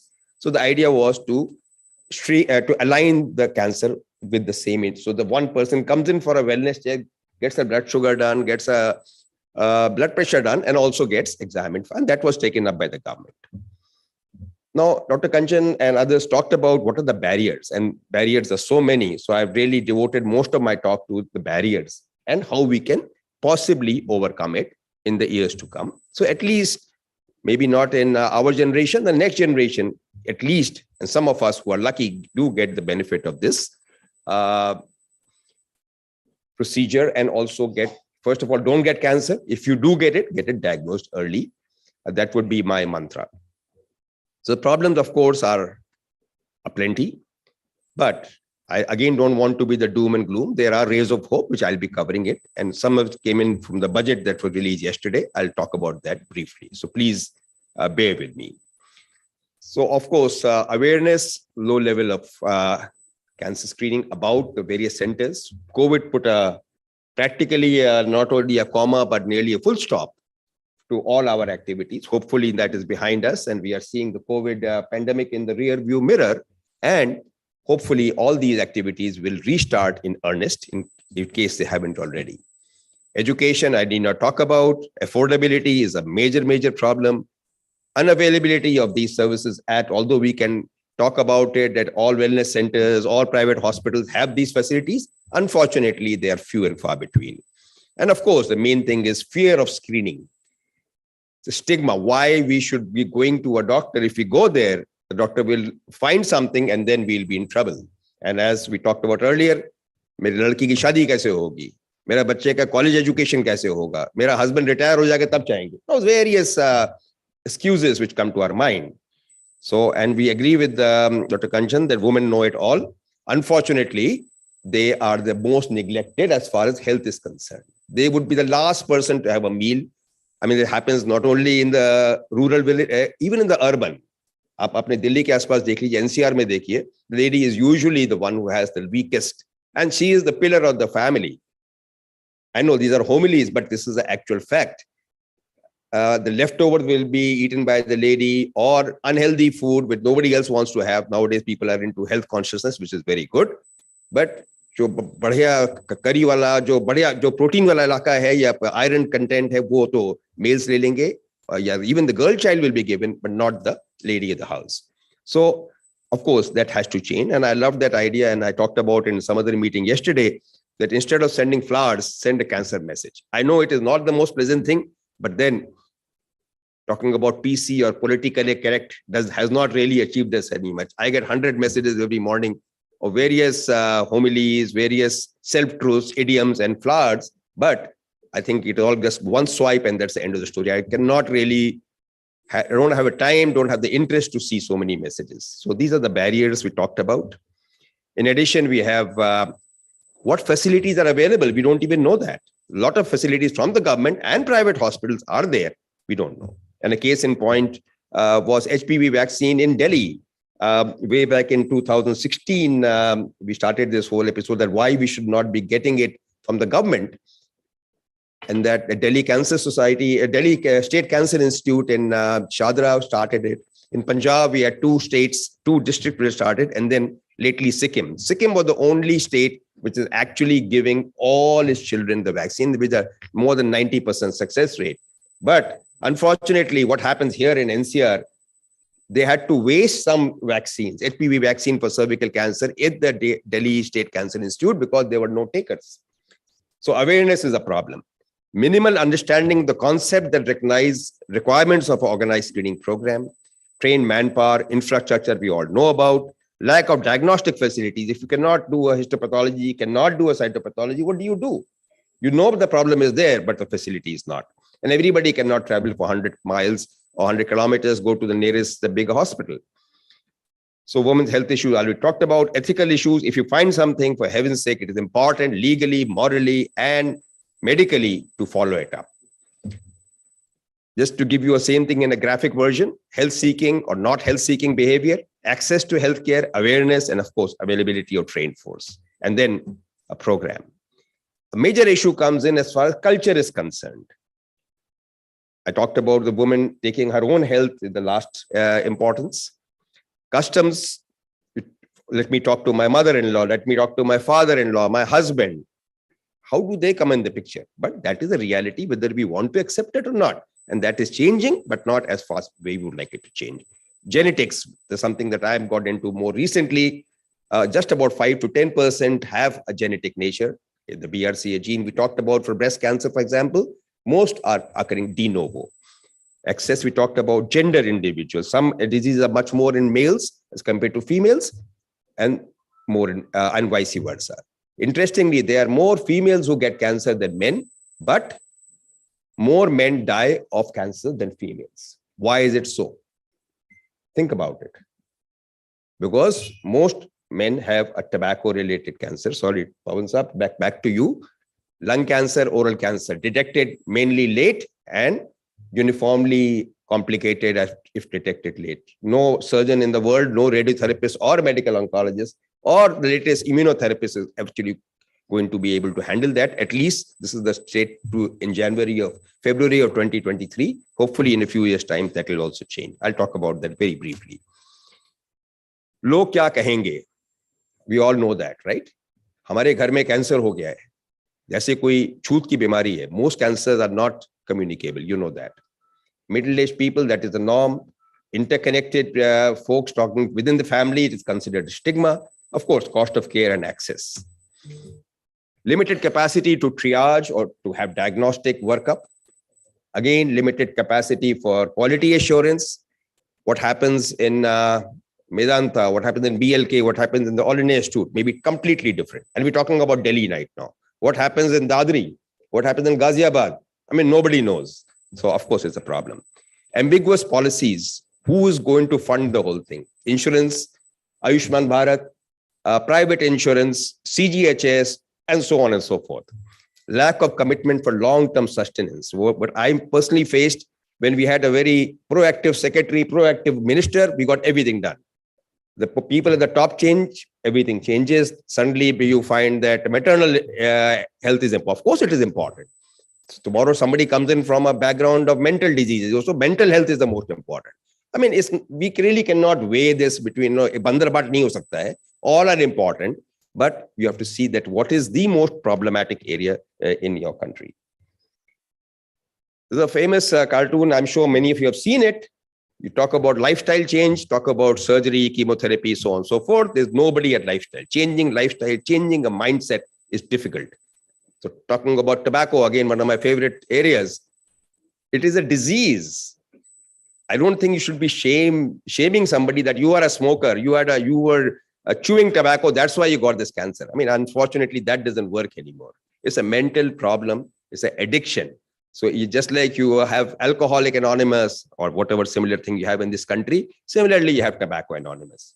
So you have to be there with the sympathetic angle, make sure family is involved, make sure the person quits. Anyways, let's talk for another day.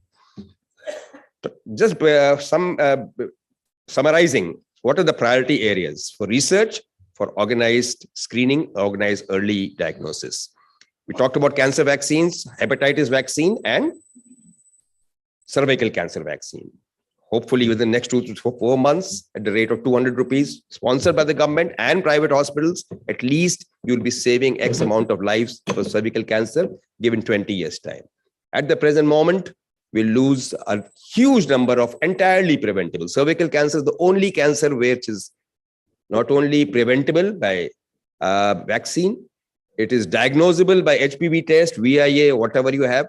It is treatable, probably 100% treatable if you caught early. So that is something very, very important. So organized screening programs, early diagnosis, point of care diagnostics, of course, single cell genomic precision medicine. Translate research into improvements of cancer outcome. And I'll talk about in a minute, it's something very close to our heart. Childhood cancer, most of them are treatable, provided they are caught early. Immunotherapy, cancer vaccines, of course, are important. Research priorities for India. Obviously, augmenting national infrastructure, streamlining regulatory environment, private sector, practically 70 to 80% is private sector. There's no reason why they should not be more involved. Industry, academia, collaboration. I will not like to compare US and India, but most of the research, most of the innovations come out of universities funded by the industry. I worked in the Indian universities, Indian government for quite some time, most of my career.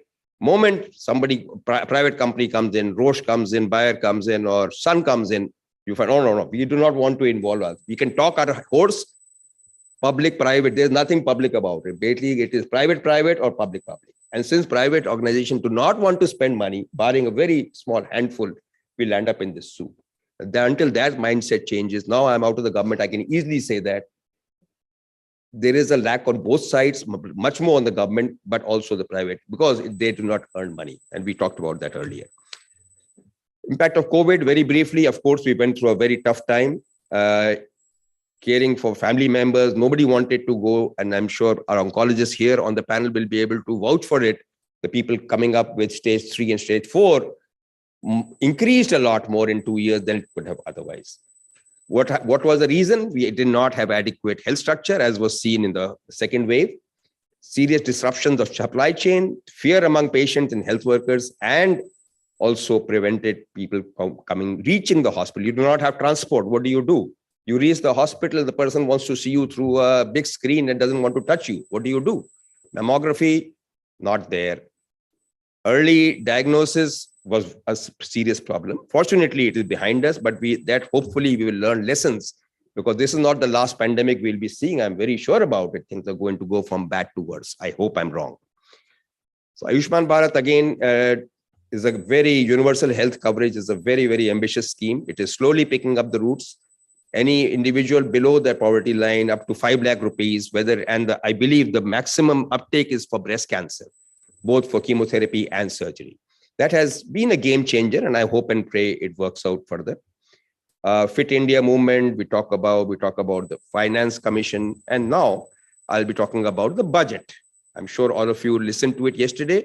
As far as health is concerned, there was a little bit of hope. There's an emphasis on nursing care, nursing colleges actually, more than 150 nurses, because India is one of the largest producers, but most of our nurses, unfortunately, do not come to the same level, and ones who do go on to better pastures in the Gulf or to the more developed countries.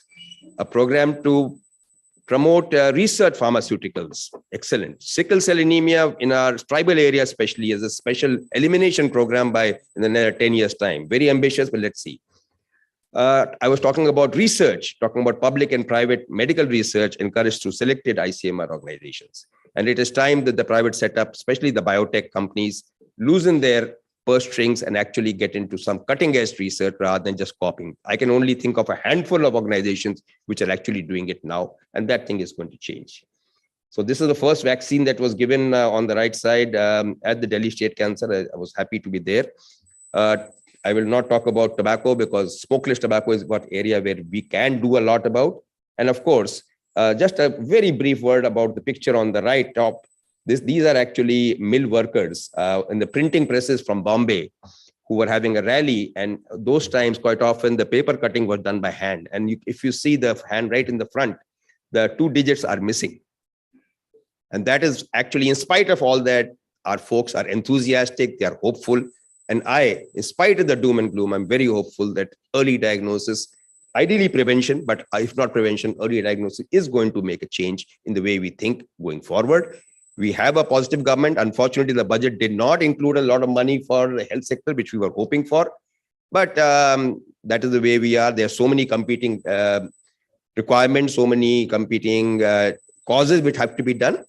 So at the end of the day, as again quoting Dr. Kanchan, अपने हाथ जगन्नाथ, अपने health का care आपको खुद करना है, कोई नहीं आके करने वाला है, और आप अपने लिए नहीं करेंगे तो किसके लिए करेंगे? Thank you so much for your very kind attention.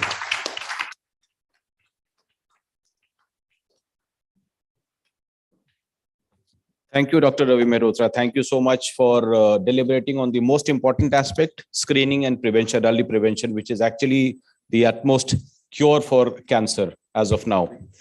Now, we also like to welcome on behalf of our chair and all of us on the dais, we would like to welcome our President, Shri Saket Dalmia ji, who is here, and also our co-chair, Shri Pranav Poddar ji, who are there with us. I would now like to felicitate, we'll have to felicitate all these speakers and the dignitaries on the dais. I would request our President to kindly come on the dais, please, and also our co-chair, Shri Pranav Poddar ji.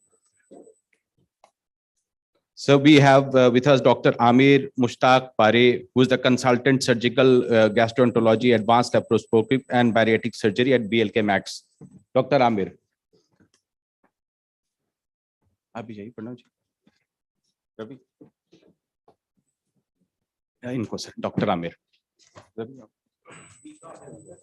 Beach man. Yeah, please come.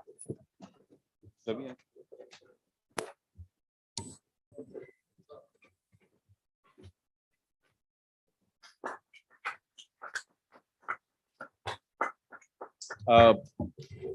Mr. Sonal Bhatia, the immediate past president and chairman, AC members, District 310, Association of Inner Wheel Clubs of India. Mr. Sonal Bhatia.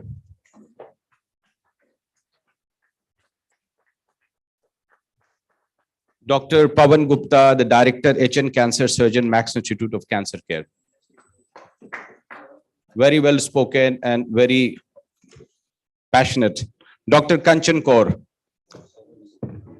Dr. Pawan Gupta. Dr. Pawan Gupta.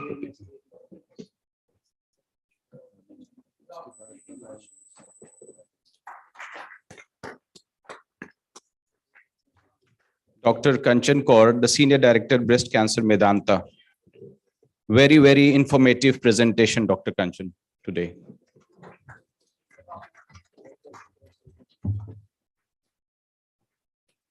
Dr. Ravi Mehrotra, Director, India Cancer Genome Atlas.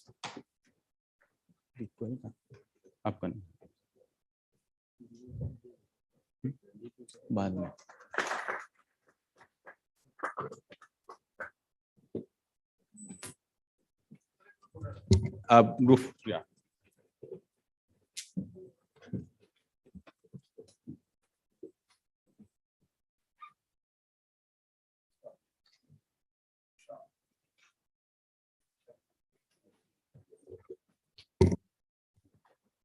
I would request our chair, Dr. Deep Goelji, should we continue with this session or should we break for a tea break? That will take some time maybe.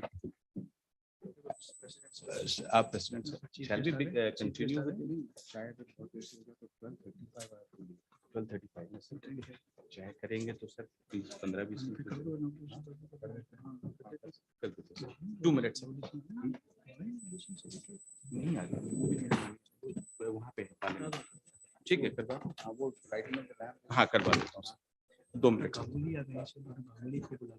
सब break करें announce करो जो करना है सब ठीक है we will just continue with this inaugural session. This is a brief inaugural session where our president and the chair and the other dignitaries will be there. So I would request all of you to kindly be seated. You can in between maybe take a tea and come here if you are having that urge to have the tea, please. Dr. I'll invite everyone. But Monica ji, sir? नहीं भगा. I would request everyone to be kindly be seated for some time. This inaugural session is very important and we'll have good deliberation. Please be seated.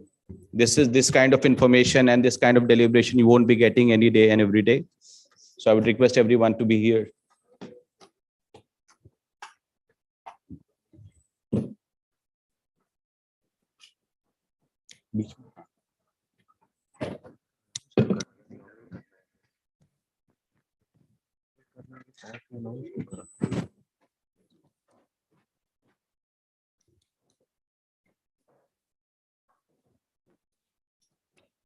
I would request our president, Shri Saket Dalmia to kindly come on the dais. Saket Dalmia, a round of applause for him, please. He has been our driving force in our endeavors, all our endeavors, and this is one of the endeavors which we are doing. So, Dr. Deep Goel, the chair of the Hospital Diagnostics and Wellness Committee of PhD Chamber and the Senior Director, Robotic Surgery, BLK Max Super Specialty Hospital. Oh, he's just joining. Then we have with us Dr. Sanjeev Agarwal. Sir, Raj. Sanjeev Agarwal. अच्छा सीने बस बाकी दो नाम क्या बता कौन संजीव उनका तो ना संजीव जी नहीं इनके गांगुली जी Dr. N.K. Ganguly, the former Director General ICMR. Dr. Ganguly, if you can kindly come on the dais, please.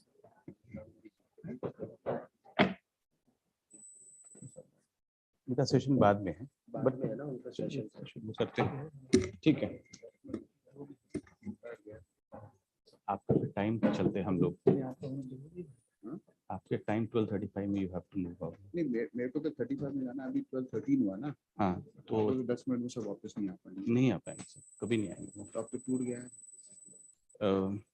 What's I think we can ask people to come inside तब जाने दो सबको हाँ मैं 10 मिनट मैं इनॉग्रेट करके चला बस ठीक ब्रेक कर दो so okay so we'll be starting in another 5-7 minutes. You can have a very quick tea. Our president is here, so and the chair and the speakers are on the way, so just a quick tea and please come back within 5-7 minutes.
क्या लगा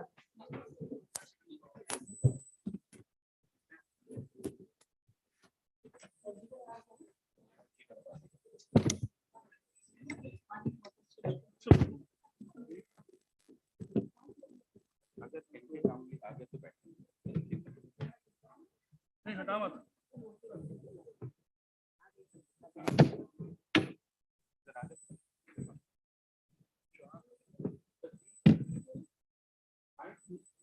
madam ऐसे पहले एक पानी की बोतल और एक वाटर ले एक पानी की बोतल और एक water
Good afternoon and welcome back.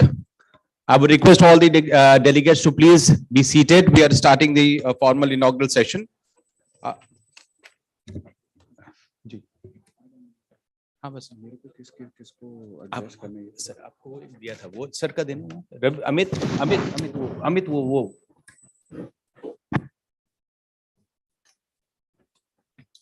उसमें sir everyone is here Sanjeev Agarwal ji नहीं आ रहे डॉक्टर दीप गोयल हैं एक पेन दे रहा हूँ आ गए हाँ बुला लिया आ गए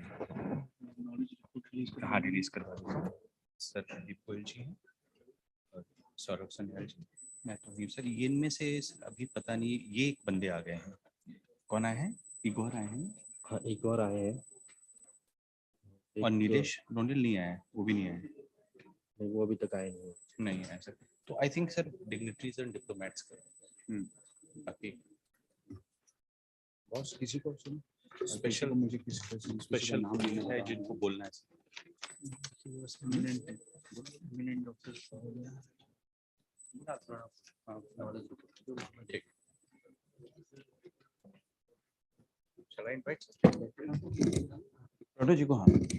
I would like to invite our Secretary General Colonel Saurabh Sanyal to kindly come on the dais, please.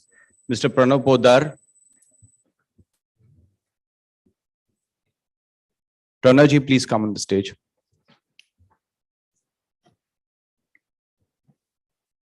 Sir, इधर आ जाओ इधर का आपका dais.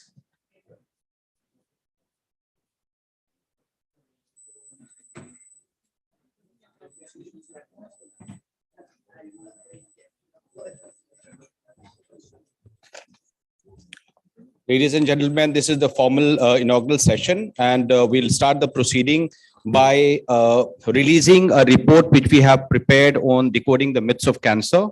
I would request all the dignitaries on the dais first to light the lamp, a formal inauguration. I would request our President Shri Saket Dalmia ji, Dr. Deep Goyal ji, our chair, Mr. Pranav Poddar, and our Secretary General Colonel Saurabh Sanyal. I would also request Dr. Pawan Gupta to please come on the stage. Dr. Pawan Gupta.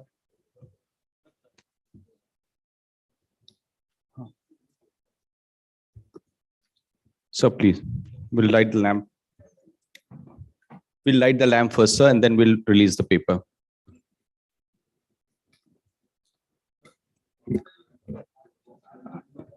Our Assistant Secretary General Yogesh Srivastava ji, please come on the stage.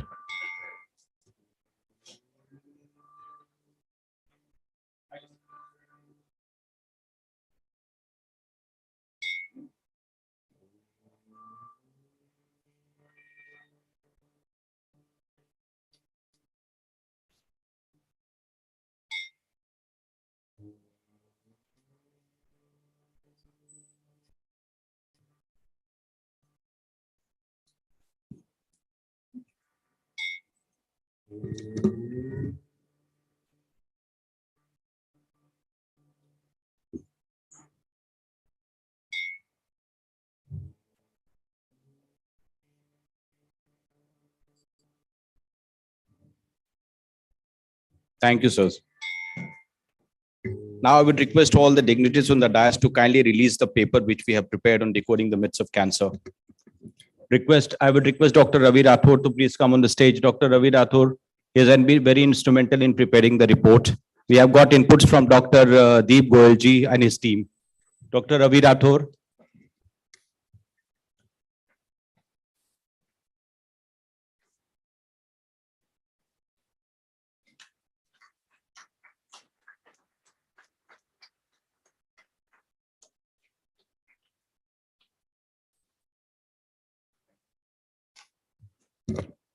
I would now like to invite our President Shri Saket Dalmia ji to present his presidential address and address the gathering, please. Thank you so much, sir. Thank you, Nasir ji. Very good afternoon to everybody. A very special thanks to our chair, Dr. Deep Goyal ji, Pranav Poddar ji, our co-chair, all the eminent doctors, dignitaries from various embassies who have taken out their time to be here. They say time is money, especially for doctors. So a really big thank you for being here and leaving your profession for this little bit of time. A few of known faces are there as doctors who have been life-saving, I should say, angels for me personally when it came to my family. And I think we owe a lot to the medical field and to doctors. I think historically, India has always considered them as godly figures. I still consider the same. You just have to look deep enough to find the God who attracts you. So having said that, I think in the first session, I had the privilege of listening to a few of the doctors share their thoughts. It was very heartening and encouraging, I must say, that we are talking about the reasons for which cancer is taking shape so aggressively in the modern society in India, across the world. We are also talking about how we can detect and prevent. It was also very informative to know that finally we are talking and we are recognizing that there are several cultural issues, especially when it relates to India, which really deters us from accepting and talking about a disease like cancer, even when they hit you hard. And I think the psychological bruise related to somebody getting cancer and hiding it is, I think, perhaps equally damaging to the patient as the disease itself. So I think more conversations like these, more spreading of the word and accepting the same, that this is one of those diseases which is here to stay. And the only way to fight back is, first of all, to find ways to detect it early. It was heartening to understand a doctor's point of view that through genome coding and doing more research on the same, we are not far away from detecting several of the variations of cancer early. I, having lost a very, very near and dear person in my life very recently to cancer, I was still unaware that there are certain cancers like cervical cancer where one can not only detect, but you can also have a vaccine. So hopefully in the near future, we will be able to fight more different variants of cancer by detecting early and by having more vaccines to deal with the same. And perhaps this can be enabled more by us talking about it. I think the more we will talk about it and admit that this is a reality or a potential reality, the social taboo of having a conversation about it will reduce. And I think it's more important for the generation which is going to follow us, because their lifestyles are very, very different from the lifestyles we have led. And as we have all understood that cancer in its present form is taking shape more because of the way we are living, the type of lifestyle we are living in the urban world, with high levels of pollution, stress, bad food habits, or rather, I should say, our gut is used to having home cooked food for hundreds of years, and suddenly everything is all packaged. So, probably we'll adapt, or our systems will adapt for in the next 100 years, that you don't cook at home and you just buy what you get from the streets and eat. So jokes apart, so these are the challenges I think we are facing, and cancer is just one of them. And I'm sure that there are several other diseases which take shape because of such challenges which I just spoke about. So a great start to this conversation. At the chamber, we are 150,000 companies spread across 20 states and 4 union territories across India. And we are connected to most parts of the world, since we are having an active relationship with 120 countries with a direct relationship with their trade missions in India. For example, just after this, I will be meeting the Commerce Minister of Switzerland to discuss the foreign trade agreement with the Indian government. And the biggest discussion with them is how do they get their pharmaceutical companies into India? So just to give you an example, so this is the spread and depth of the organization of PhD, being 117 years old. And I would like the fraternity, especially the doctors and the participants, to use the chamber to spread the word, and for any other causes which you think need to be talked about, and let us make it a continuous process, not only in Delhi, but across India and globally as well, wherever is required. So thank you once more to the fraternity and Dr. Deep for enabling this, a great start, hopefully, for in the near future. Thank you so much. Thank you, sir. Thank you, sir, for your presidential address and setting the tone for the remaining discussion, sir. Sir, we have a special pledge also on the occasion of the World Cancer Day by Dr. Pawan Gupta. I would request Dr. Pawan Gupta to please come on the stage and we'll release the pledge. Dr. Ravi, please come on the stage. You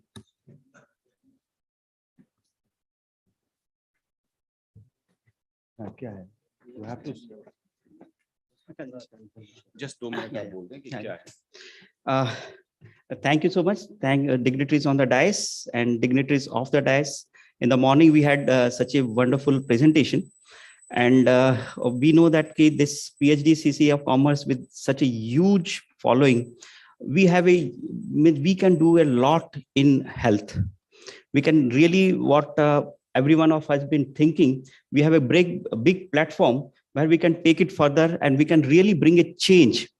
So today, what we thought of is to release a pledge, and it's a very simple pledge, and that is each one of us will pledge that we advise to quit tobacco. It's a very simple pledge that whenever we meet, even for the doctors, that every doctor who will see a patient, they will ask the patient whether he takes tobacco. And if he's taking tobacco, we advise them to please go to the specialist doctor and we advise to quit tobacco. For the non-doctors from any industry, for the organizations, for the industry heads, I will request the industry heads to ask their employees to quit tobacco. Just one advice to quit tobacco. Wherever we meet a person in the street, in any corner, in your family, advise quit tobacco. So let's pledge today that from today onwards, everywhere, wherever we meet, we will just advise quit tobacco. And that's the pledge that we take today. All of you agree to that? So can we all stand up, or we just put our hands across our chest?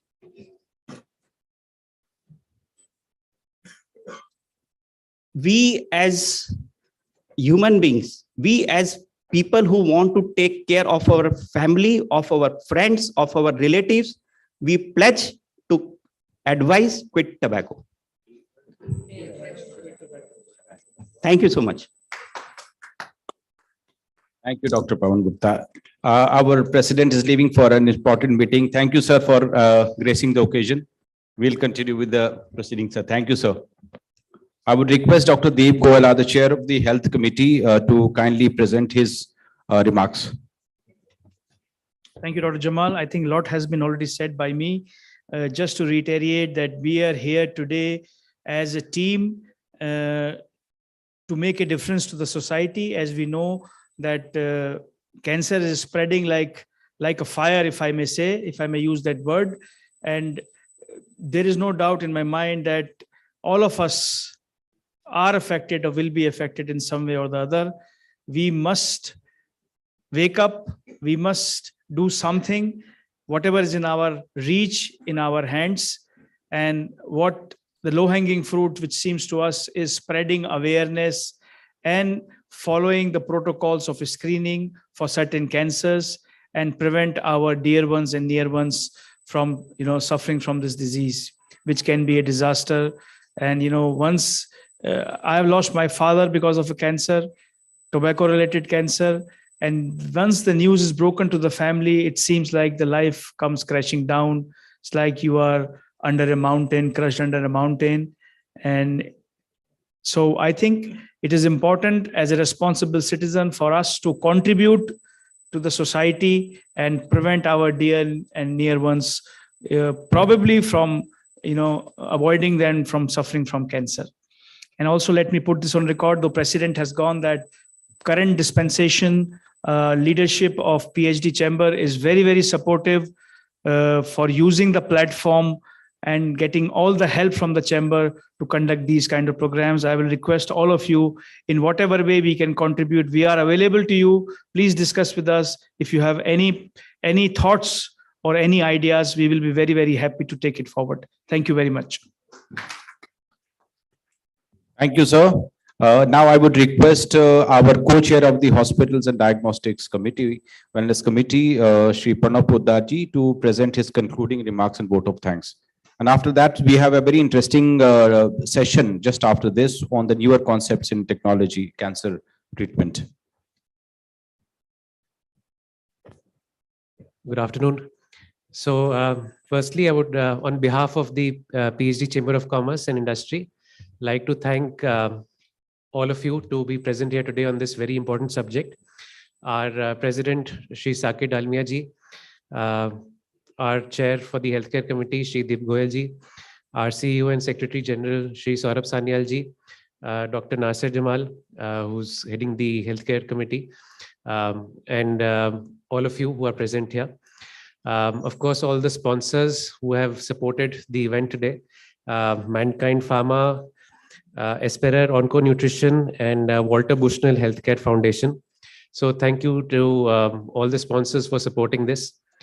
And of course, cancer is something for ages, for decades, it's been a subject of taboo. When you hear the word cancer, it sends shiver down your spine. And I think almost everybody, in the family or extended family, friends, you've heard of cases of cancer, and it's never a pleasant word.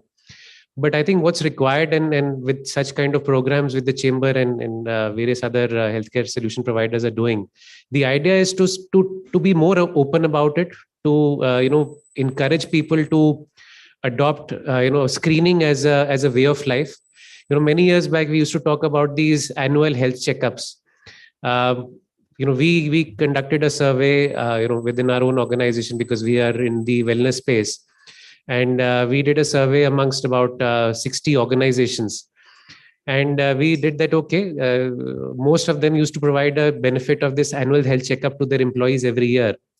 But the results that we found was staggering. The feedback that we used to get from people were that we provide this benefit to our employees, to our people, but hardly people avail that benefit.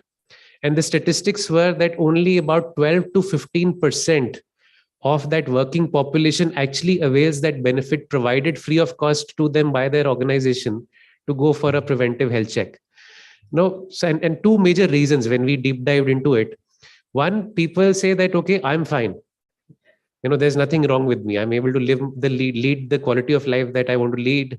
I'm able to eat what I want to eat. Why should I go and subject myself to a health check? The system will find out 3 things which are wrong in me, and then my spouse will say, don't eat this, don't eat that. So that's one primary reason. Second, people are just lazy to go and spend a whole day. But point is, we need to do that. And now so many technologies have come in for early detection of cancer. So I think it's a way of life. There is no two ways about it. We have to keep hammering on the subject. We have to keep talking about it, whether it is to the common civil society or to corporates. I think we need to raise awareness. And I think that is where a PPP between the government, medical side, and the civil society needs to come into play. Dr. Pawan Gupta, of course, is doing a huge thing on tobacco. And, again, a personal journey, when I was a child, my grandfather and my father used to smoke a pack of cigarettes a day. Long back, they left long back. But the point is that, it started very early. In school, I remember when I went to school, there was a huge drive on this anti-tobacco campaign, I think in the late 80s, early 90s. And at home, I used to see my grandfather and my father smoke a pack of cigarette a day. So I did a pledge long back when I was maybe less than 10 years of age that I will never smoke in life.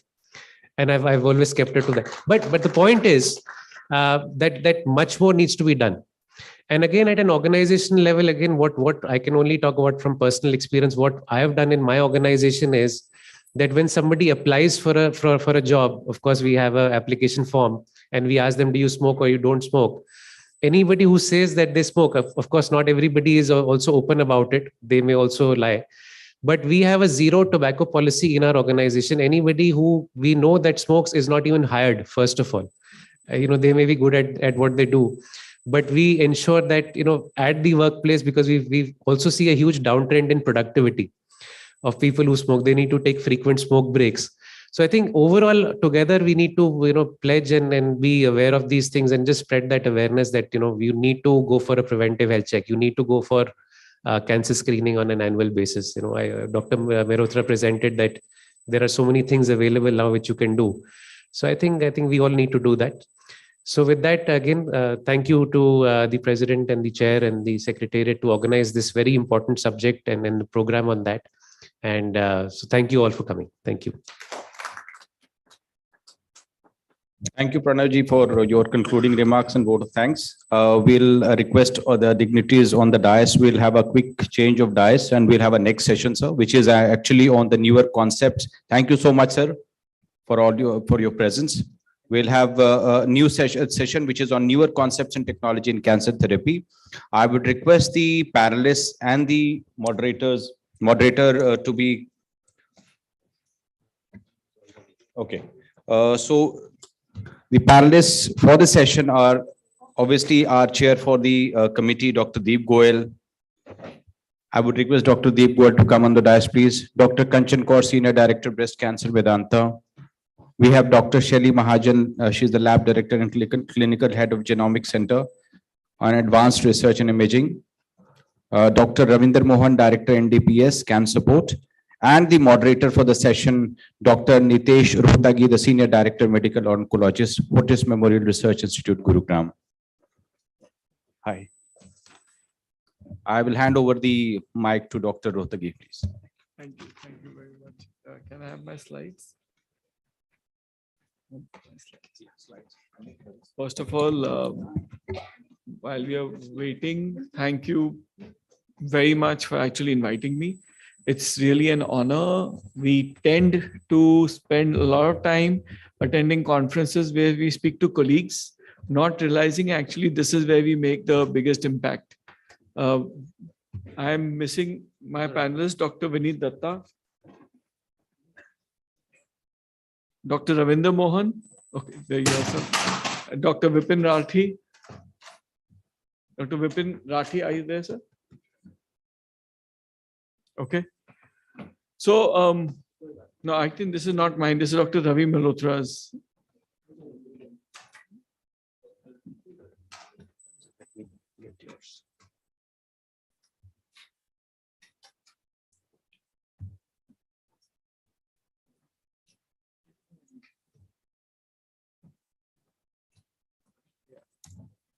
That is mine. The reason I know that is because I made them, but also there's Dr. N.K. Ganguly is on the way. Okay. We will wait for Dr. N.K. Ganguly. So I think I have about 45 minutes. We'll have a little bit of fun and we'll have a little bit of some very key discussions. We will first go through really what's happening in our fields, and I'll ask all of them to join in. But then really the question is, how do we fill the gap in oncology care in India today, not in the world, not in the US, not in Europe, in India today, by using the newness in technology. And as an example, and only an example of people who can see my slides on both sides, you can see the extreme right painting, which is a cancer logo. And yes, I think if possibly Vineet got it right in his head, this is not made by me, this is made by chatbot GPT. Okay, so this is not made by human, this is made by artificial intelligence. And all I put in was cancer 2023 conference, 3 words, and it came up, and I said logo, and it came up with that painting. And very soon, I think it will be doing a lot more work. And Dr. Deep Goyal is absolutely right. We're not afraid of AI, but we have to embrace it because it will going to make our job easier. So with that, let me start with Vineet, and we'll go left and ask one question in your area of expertise. And I have written each person's what they do here. So Vineet, for example, is a director at Datar, which is the genetics lab, and doing some very interesting cutting edge work. So I really want to know in 2023, going into 24-25, what's the cutting edge change in oncology that you see today, starting with you, Vineet. Can we have the mic, please? something that's really close to you and you can see the biggest impact of that in the times to come? Yeah, thank you. I think to summarize in a very small nutshell of let's say 30 seconds, I think the game is going to be changed, as I think Deep mentioned earlier this morning, that those clinicians who imbibe and embrace technology in whatever shape and form, it just doesn't even have to be just genetics, you know, whether it's in terms of AI, digital healthcare, looking at advancing even imaging in that space, they will clearly supersede their peers in terms of offering far more to the patient. The centricity in what we are doing eventually has to be the patient. And the patients themselves are now driving this consumer behavior of healthcare adoption. We know that as clinicians. I don't practice myself. I'm completely into at the lab level, looking at creating clinical utility for oncologists and doctors. But as clinicians who practice today, you know it for a fact that they have been around shopping 3 or 4 or 5 different places, but they've come to you for a reason, because they believe that you will provide something different, something more ethical, something more credible, but also something more upcoming that will clearly help benefit them in 3 or 4 ways. One of them is either they survive longer, or they have a progression-free survival. So they're surviving within a system, living longer, but not spending 80% of the time in the hospital. That's very important. We always end up eliminating the concept of, in my view, for India, 2 things: putting the patient at the center of decision-making. The family will decide, the spouse will decide, the brother will decide, the father will decide, the patient has to decide. And the clinician has to decide with the patient, what is it that he wants to achieve as an outcome of his disease? Does he want to live longer? Does he want to live shorter but be pain-free in that system, not coming to a hospital? And the second aspect of the discussion will be that those who imbibe technology within the systems will be far early adopters into the system, with the caveat that technology is an enablement to look at creating something better, quicker, faster, maybe cheaper, or more efficient within the healthcare space. But we don't know it all. So we have to go step by step within the system. But the challenges that we've heard this morning with regards to what India has grappled with, the same old story is clearly not going to work. Yeah. So you will need an adoption. Yeah. I'll ask one more question to you, Vineet. So for the audience here at large, which I can see many of them are not oncologists here, the whole concept of cancer and gene and, finding an abnormality in the gene or in the blood, which can detect cancer, is itself enigmatic. But you, somebody who's at the center of that, can you give us an example just for the audience to hear of some very latest technology advancement, maybe from India, maybe from your own lab, where something very simple can really change the face, or is likely to change the face of oncology in the future? So let me take the example of India, because we want to make this very India-centric. I think the challenge that we have as a country is that we don't believe in our own capability as much as we should.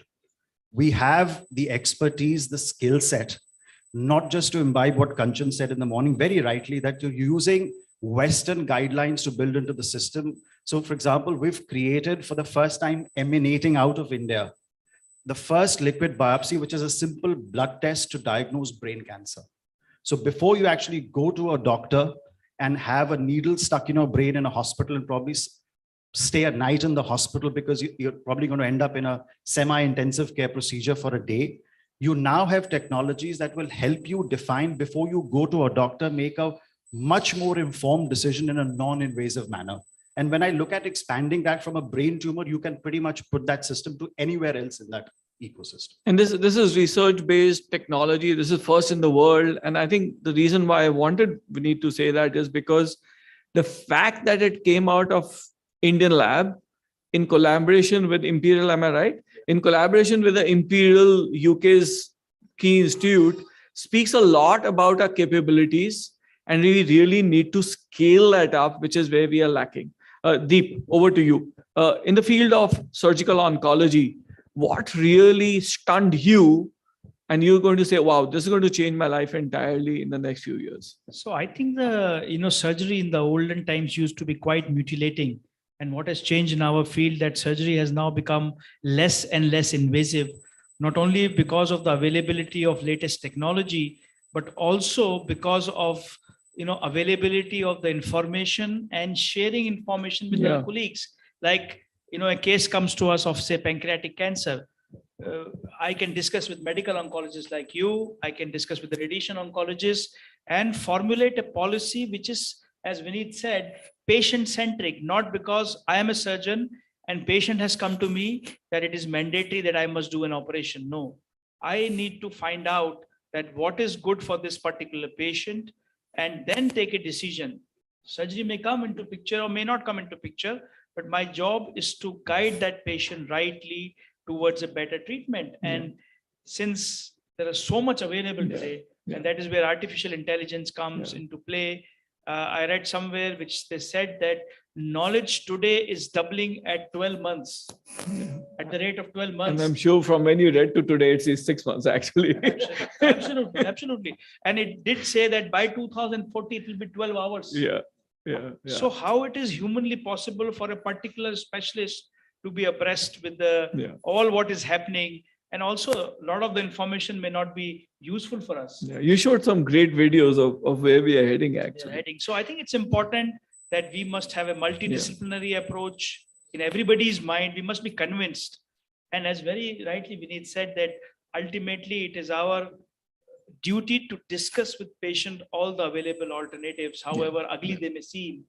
That, today if I tell somebody, sometimes I'm very blunt and I tell them that I'm sorry for being rude, but in my opinion, I think don't waste resources on this person.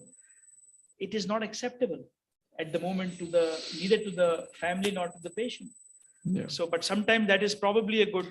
And technology will help both in surgery and explaining that. I mean, we do know some very phenomenal 3D printers coming in, for example, and you can literally show the patient that I can't cut through this vessel. So as we start creating models not of pancreas but of your pancreatic cancer, my guess is the future will be very different, even in communication as They're it stands actually today. already using that. Yes, you they mentioned it. So today we take help of our CT scan images and we make 3D model, not in all cases, in some of the cases, which guides us, which takes us through the surgery even before we are doing it. So it's a kind of a virtual thing.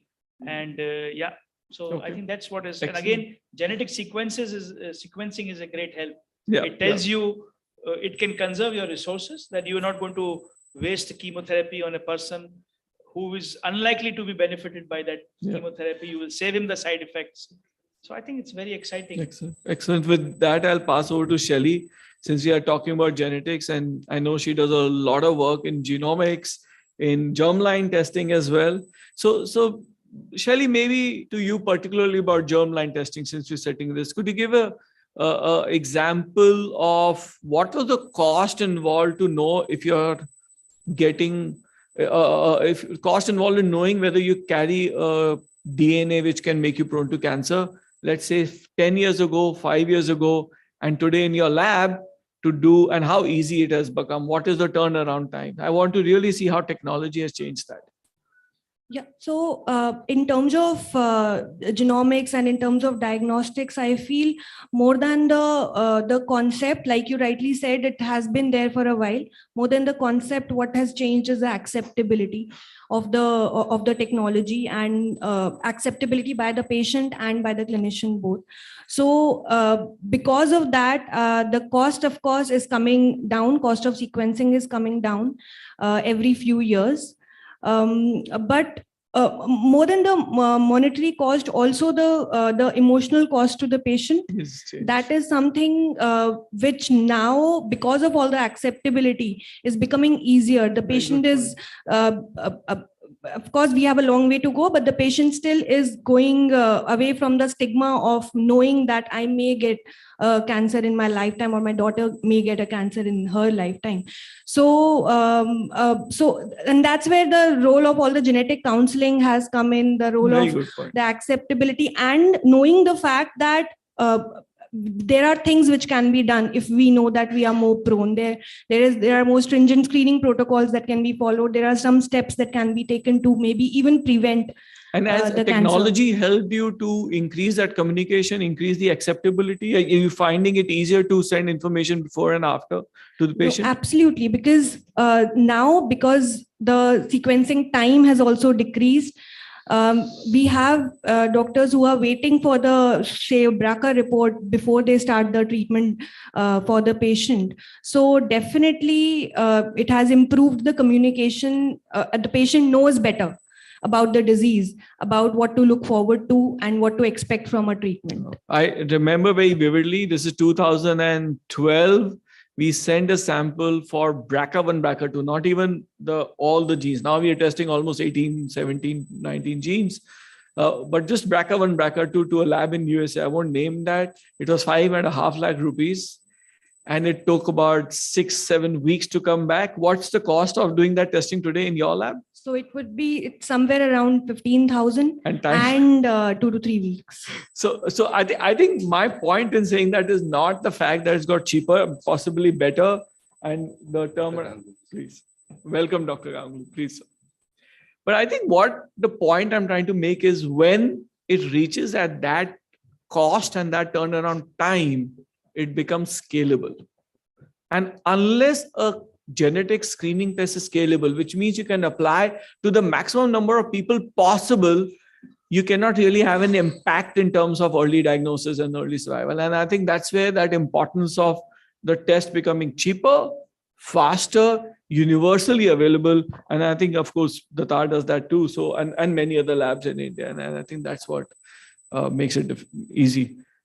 Kanchan, I know you are a surgeon and you would love to say how surgery got better and more futuristic. So please say that. But I will ask you a different question.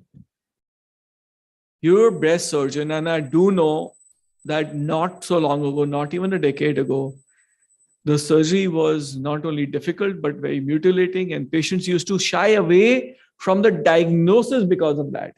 So my pointed question to you is, how has that changed so that the acceptability and therefore the scalability of surgery can go up? Yeah, thank you. So first I'll carry forward the conversation, being a surgeon and the patient coming to us first. With such tests becoming easily accessible and cheaper, sadly, this being India and lack of standardization of healthcare, we will have labs mushrooming up, offering these tests as a genome patri, right? Because we believe in Janam Patri.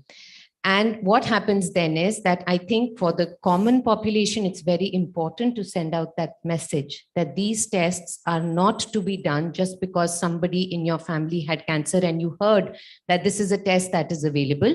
They should always be done within the purview of a counselor. It should never be done as a standalone. And we see a lot of problems arising because you've just walked into a lab and got a test done. So now that my pet peeve is out of the way, I can talk about my favorite subject, which is surgery. So luckily, I'm not that old that I saw the kind of mutilation that breast surgery brought along with it. But yes, there was a time when breast cancer. But Kanchan, in the population's mind, it is still there. It's there. It is exactly. Still there. And it is so much there that I will tell you, I operated on a woman with a 6 millimeter cancer, which is the size of a rice grain, detected on a screening mammogram, who was convinced that her breast could be saved, but she went in the community and everybody said, cancer mein to breast nikalni chahiye, nahi to wapas aa jayega. So we are fighting that. So with my hand on my heart as a surgeon, I can tell you that if you have been properly worked up and if your surgeon feels that it is safe to save the breast, it is safe to save the breast. But we need to have other treatments done as well. So if we are saving the breast in a savable breast, then radiotherapy to that breast is a norm and must be taken. Now, there are women who come with cancers which involve the whole breast, or we cannot save the breast. But there are options available now. So at one time, the surgery used to be mastectomy, which means removal of the whole breast. But now what we can do is that we can save the envelope of the breast, which means the skin and the nipple. We just pour out the dirty tissue from within and we fill it up with either silicone or tissue from your own body to create a breast that looks as natural and sometimes even better than what your natural breast looks like. Also, when we are talking about saving the breast and giving it a natural shape and form, What most breast cancer surgery used to involve at one time was removing all the lymph nodes in the armpit. Yeah. And there was a lady in the morning who got up to ask this question about her mother has been told to not lift heavy weights with that arm. So lymph nodes are the policemen in the body. They eat cancer, they eat infection, they become large. And if they eat cancer and the cancer reaches the lymph nodes, as surgeons, we are obliged to remove all the lymph nodes.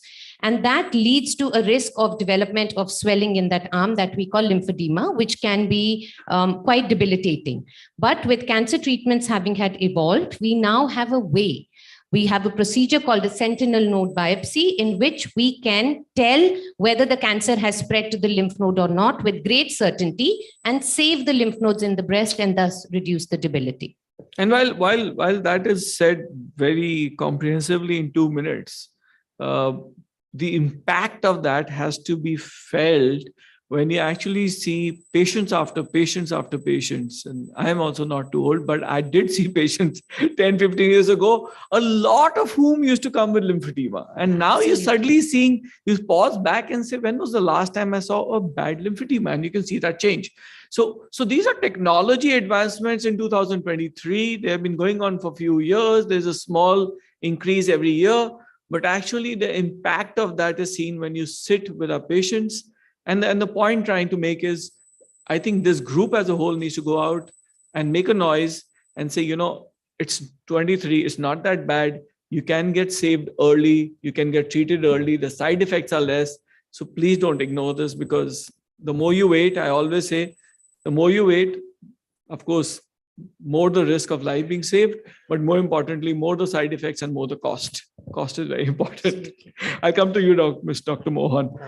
Dr. Mohan, as a person from Cancer Port who deals very closely with the community at large, and possibly hear a lot of trauma that they have been through, do you feel that the technology advancements today, both in terms of palliative care, but more in terms of communication that has got easier, has helped palliation, has helped care, and has helped spread the word that cancer must be diagnosed early?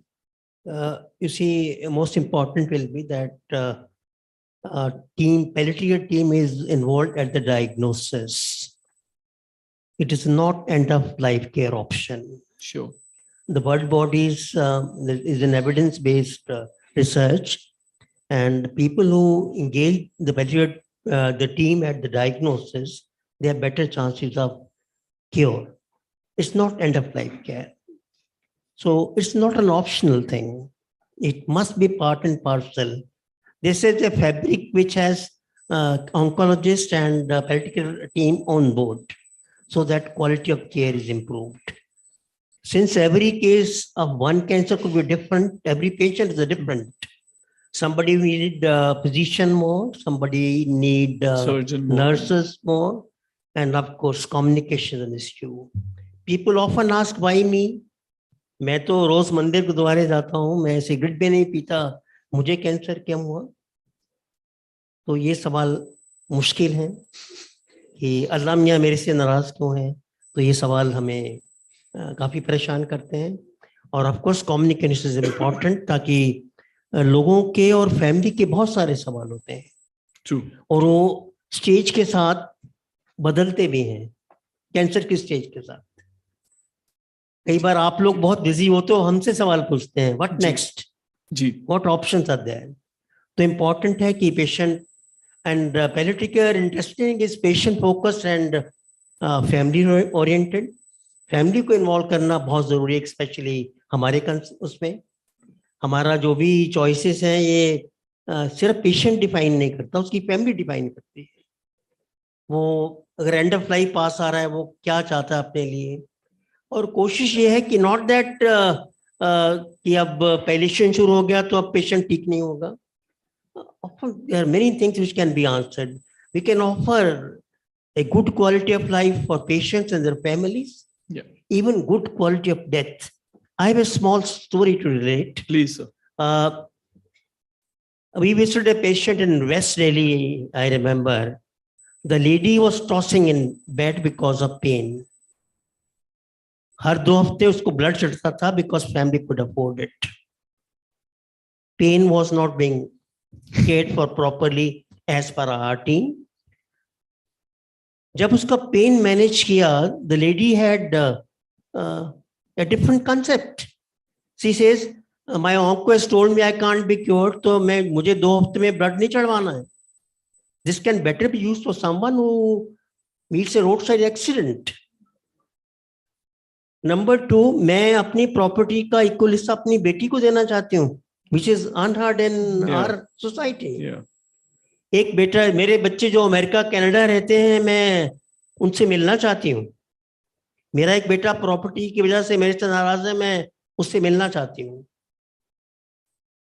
Imagine this was only possible as pain was promptly and adequately managed, which was being ignored, and almost no cost. We offer morphine free to our patients, and we use around 5 lakh tablets of morphine every year.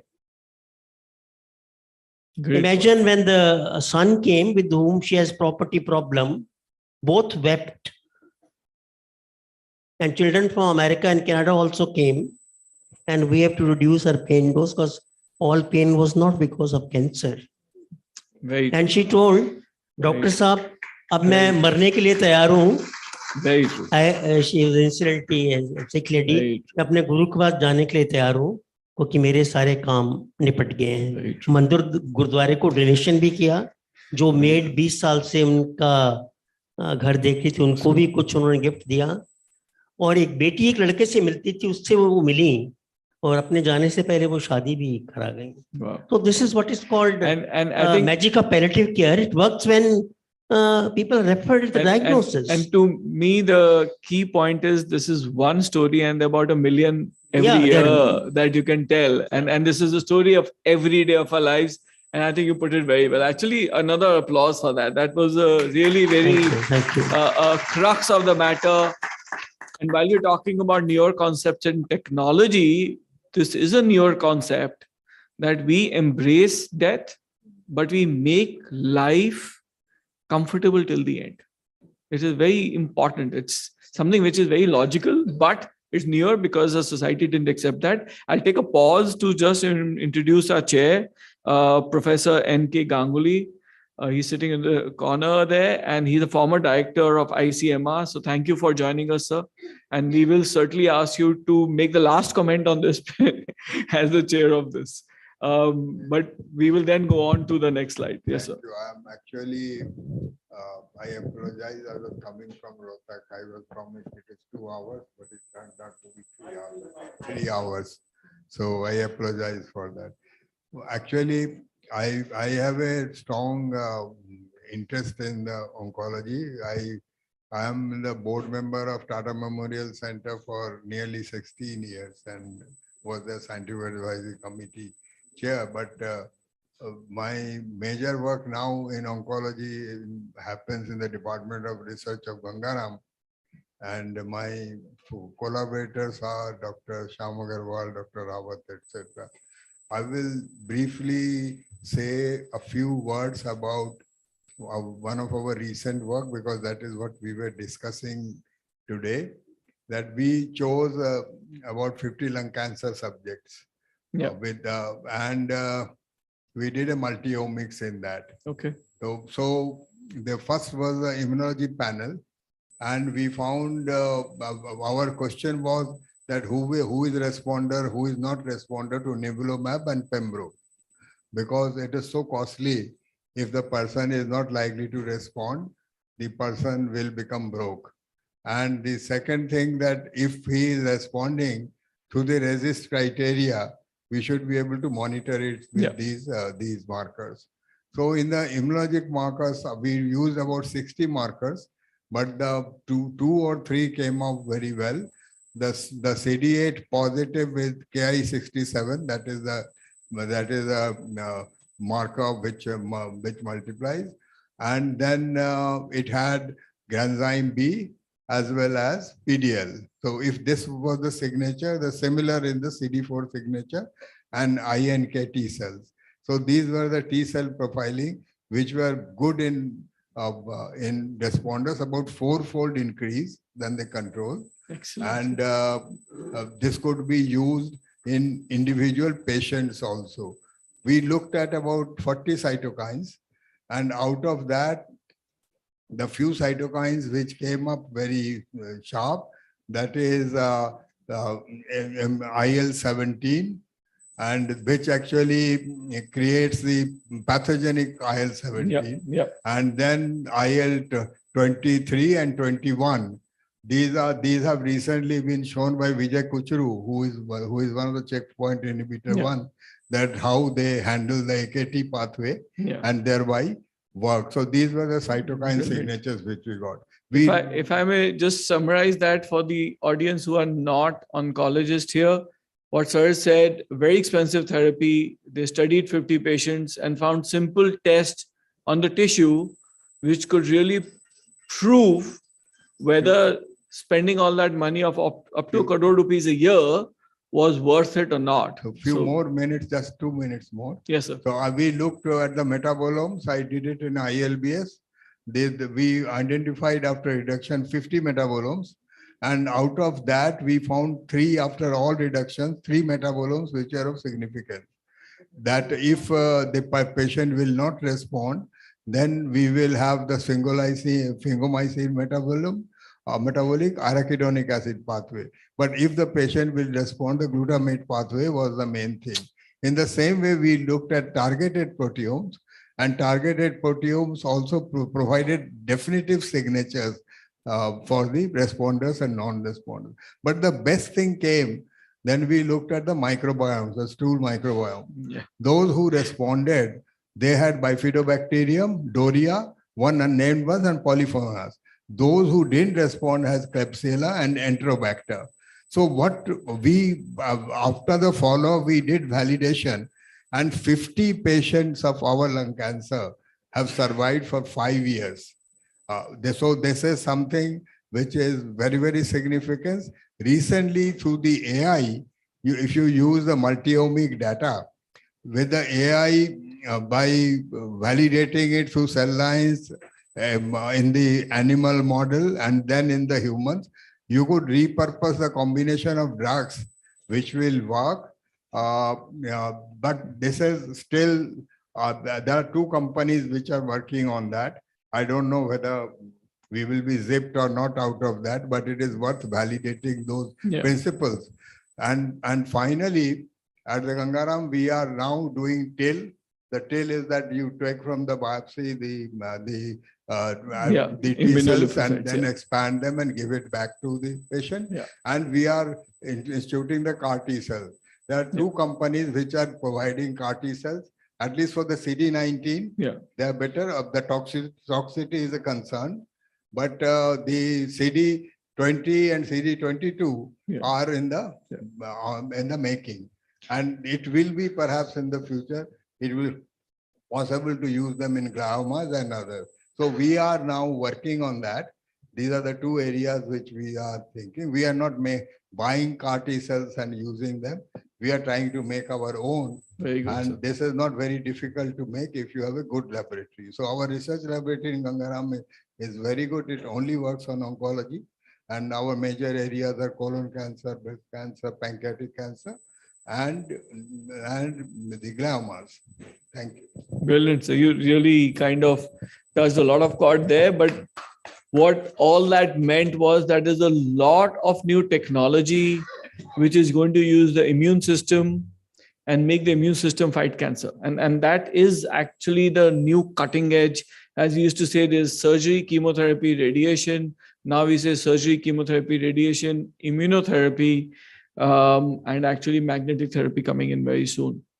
But what we spoke about was the technology advancement, the newer concepts in oncology. But the key question is, how do you apply that? Because there are clearly some gaps in cancer care in India, and these include from everything. And I think Dr. Mehrotra spoke a very lucid talk about these gaps and spoke about accessibility. There's a gap of late diagnosis, unstructured healthcare, and I think we heard about that also. And there's really a very poor measurement and in fact, Dr. Ganguly was speaking about that, very poor measurement of knowledge and data of who will help, how will they help. I call it exam without grading. And I'm amazed that data paucity comes from India, which should be the world's leader of actually data. And I'll show you a write-up I wrote for King's Institute once on how that can be solved. But let's just think about accessibility first. Maybe I'll ask that question again from Vineet, starting from you. Can I have the mic on this side, please? Sorry. We'll again go this way. Vineet, just looking at this, any key technology advancements that you can say can help with, challenging the accessibility question? Yeah, I think the real issue is that you need to decentralize these activities. Okay, command center kind of approach. Sitting beyond, you need to have clearly a framework. You're absolutely right. If you do not have data, you cannot measure the outcome.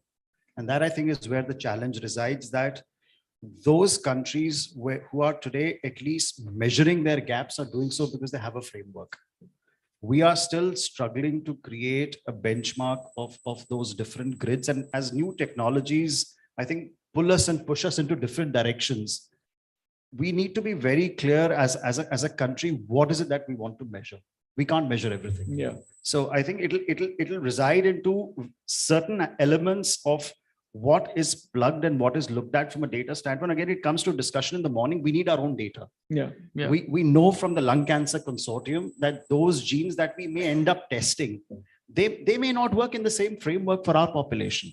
We're also oblivious to the fact that a lot of the times when patients come to us for looking at treatment-based options, we're looking at times tissues and materials which are largely outdated. Yeah. You're looking at material which is 6 months, a year old. It's almost as good as saying I'm going to take my blood pressure medication today, titrated to what my blood pressure was 4 months ago. Yeah. It just doesn't work like that. And that again comes from knowledge, not at the patient, but also at the healthcare provider level. And I think this is going to be an ongoing process. And that awareness is very critical to the whole thing. And the sooner you build a framework. But how do we? I mean, the question for you is, we recognize there's lack of awareness both at the population and the physician level. But what is that key trick which you think, or disruption that you think can manage awareness or in fact distance? I mean, there's issues about affordability, about lack of infrastructure. And I think we are a fairly good mix of people here. How do we think a disruption can change that? So let me take it at the consumer level at how that can happen. So clearly what we are looking at right now from my area of a genome enthusiast, if I may call myself one, is that how do you bridge the gap of those people where even the evidence exists? Let's say, for example, like a digital mammogram. Yeah. Let's say, for example, a colonoscopy or a low-dose CT scan for lung. These are measures we're using for screening where there's data available. How many in the decentralized country at a rural or a semi-rural or a semi-urban setting will actually want to use this? Yeah.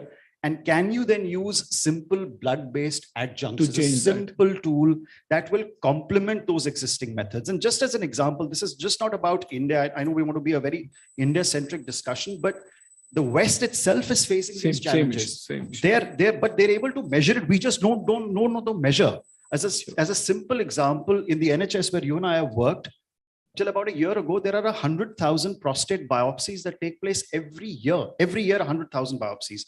Only 25% of them have cancer, which means you're subjecting, apologies to Kanchan on a men's only centricity, but you're exposing 75,000 men to a biopsy, which they really didn't need. And you're pushing then health economics to a different platform because these 3/4 of the population are taking the space of that 1/4 who need it. And all of that money could be spent better in some very basic oncological diagnosis. So what we need to look at is where we bring, again, I come back to the point of in genomics, because to the point that's being raised, which is very right, you need to make sure there is a ethical, credible, and a reproducible data format which can be independently vetted in terms of which technologies will create value and create, in my view, shortcuts, which will be credibly defined in the framework, so you can do far more in terms of your bang for the buck. And scalable. Deep, how do you solve for the fact that patients will have alternative therapies, will say, I can't come because their daily wages? Is there any disruption you see in technology-wise, a decentralization which can help?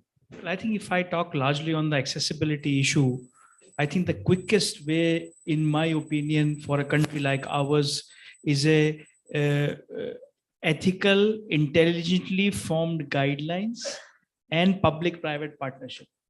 If we leave everything to the government, I don't see that you will have a medical college or you will have a tertiary care or a secondary care hospital in every village or every district very soon. How will you execute that though? It's not very difficult. I think what is required is a political will, and also some sort of going down from the private sectors. So as we know that private sector is bearing the brunt of healthcare in our country, I would say, if we talk about COVID times, if it was not for the private sector, God knows where we would have been. So, but everybody, whether it is media, whether it is government, the moment you say private sector, the private sector is seen as somebody who is sucking the money. And there's a cynicism there. Yeah, that apathy has to go away, and they both need to sit down on the table and formulate guidelines. And obviously, private sector is not going to work if there is no money for them. But the question is, how much money? What is, how much profitability?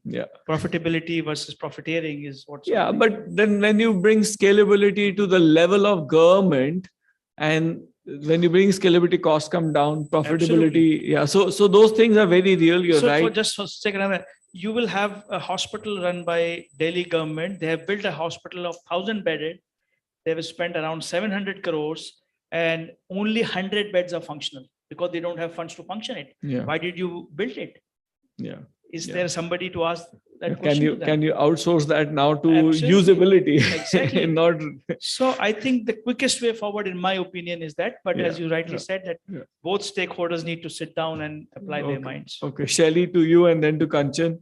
This is about late diagnosis. There are a lot of technology advancements.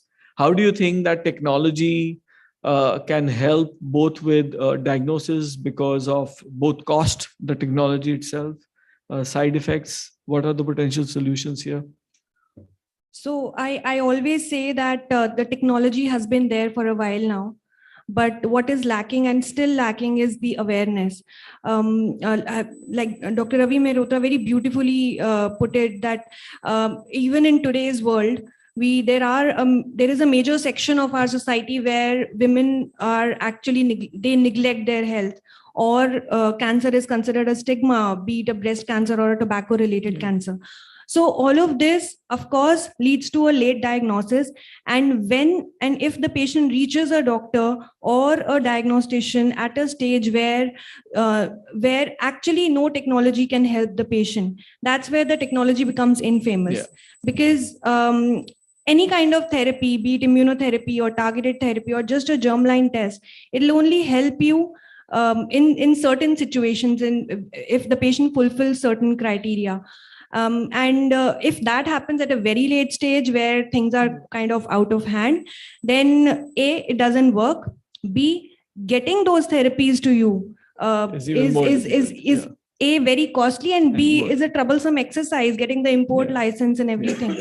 So I think awareness and also promoting we have the infrastructure, we have the expertise. So promoting more production of these kits or these drugs in the country itself, I think that is what is required in terms of improvement of technology in cancer care. And I think I will add to that to say that I'm certain artificial intelligence and the stuff that Dr. Ganguly was speaking about will add hugely to this.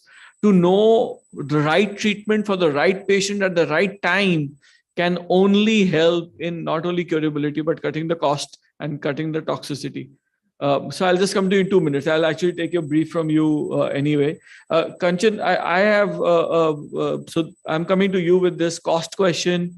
We did a presentation, this was in Germany, on a biosimilar use of a drug called trastuzumab.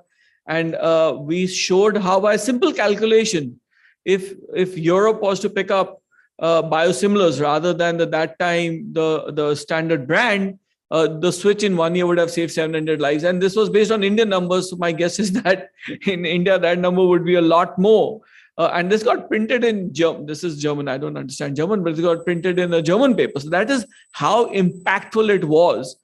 Where do you see, Kanchan, that cost is causing a big problem in accessibility and late diagnosis in our country? So, well, this question is a no-brainer, isn't it? We all know. So then how will you solve that? Let's come to solve. I'm just coming, I'm going to build up from what you were asking them as well. And he spoke about prostate biopsies. In India now, the buzzword is screening, pick up cancer early, right? Do you have the infrastructure to do the tests, to afford the cost of these tests? For every 100 mammograms that you will do, how many cancers will you pick up in the early detection stage? But when it comes to talking about technology, I think everything falls flat on its face unless we have a trained, standardized healthcare workforce. You cannot have top 5 trained doctors working in a top hospital and then most of the patients are getting treated by those who are not experts and are not getting the best of what we are talking about, cutting edge technology. In the world of a digital pathology, actually, where actually you could decentralize it. Absolutely, you could. But then if I come back to breast cancer and I talk about providing a screening mammogram in the community for a very limited cost, then I pick up a 5 millimeter cancer. Do I have a trained radiologist to biopsy that? Do I have a trained surgeon to operate upon that? Solution? So the problem, so I think here, when it comes to breast cancer specifically, and I think for most cancers, yes, it's very exciting to be talking about what's latest out there and what can we build up to give the patient the best. But if your patient is going to come to you in stage 3 and stage 4, then all this talk falls flat on its face. Solution. So costs. So the solution cannot come from the private sector. Okay. You can talk about you can talk about collaboration between public and private, but both view each other with such a great degree of suspicion that to have a meaningful collaboration, I don't think is possible. And I don't see a solution to that happening anytime soon. I actually do. I see mindset change. I see the mindset change, and you are spot on right, will not come by me and you talking of private sector. The mindset change can come from advocacy and the government, where the government introduces certain aspects where people are forced to think differently. And my guess is that's a tax saving, that if you're getting your screening done, you're getting 2% tax savings. And those kind of things are the only things which can drive. But then, Dr. Nitish, you need to have the number of trained doctors, the super specialists to do that. So agreed. Until we revamp how a doctor is produced in India, Chicken and egg though. If we start making people forced to say you must do this, they will start finding either solution or the solution will find them. And I agree with that. But I strongly believe that unless we revamp our medical education system, unless we create doctors who are looking at solving such problems and asking such questions actively, I don't planning think to leave very soon, don't worry. So I know we are short of time. I will very quickly go on to 2 aspects of scalability. This is about data and about cost. So I wrote up I was very surprised. I wrote it up in my free time. I did not think it would get picked up, but King's College picked it up and I gave a talk on this. And the only thing I showed in that was that actually all these third world countries put together, India was still having more mobile phones, right? After China, and China is closed source. So we are the biggest number of open source mobile phones in the country. And if we can link cancer or health to that, we can do the biggest data. Now, the stumbling block when I'd done that calculation, the cost of that data was to treat 1 year of all breast, oral, and colon cancers in India who could not afford treatment. This is the cost of that data. If I was to collect diagnosis stage on a mobile phone, was worth to a European or Australian country, because that information is so key. Human beings are human beings. They don't have to have Caucasian information, but somebody has to get their head around it. And I was telling them, you need to invest in our world to actually cut down costs in the Western world. And they loved the idea. I said, you can't solve it. Europe can't solve it. US can't solve oncology care anywhere. It's too costly. We can solve it for you, but you have to invest in us first. not in our patients, but in our data, set it up, and I think we'll change that. I do want last words from you, sir, and then Dr. Ganguly. Yes, sir. Yeah. You see, my request to all cancer treating doctors is that we involve palliative team at the diagnosis so that quality of life of patient and caregivers is improved. It improves your quality of life also because you're not battling with symptoms. And of course, the symptom load is low, the quality of life of patient is definitely better.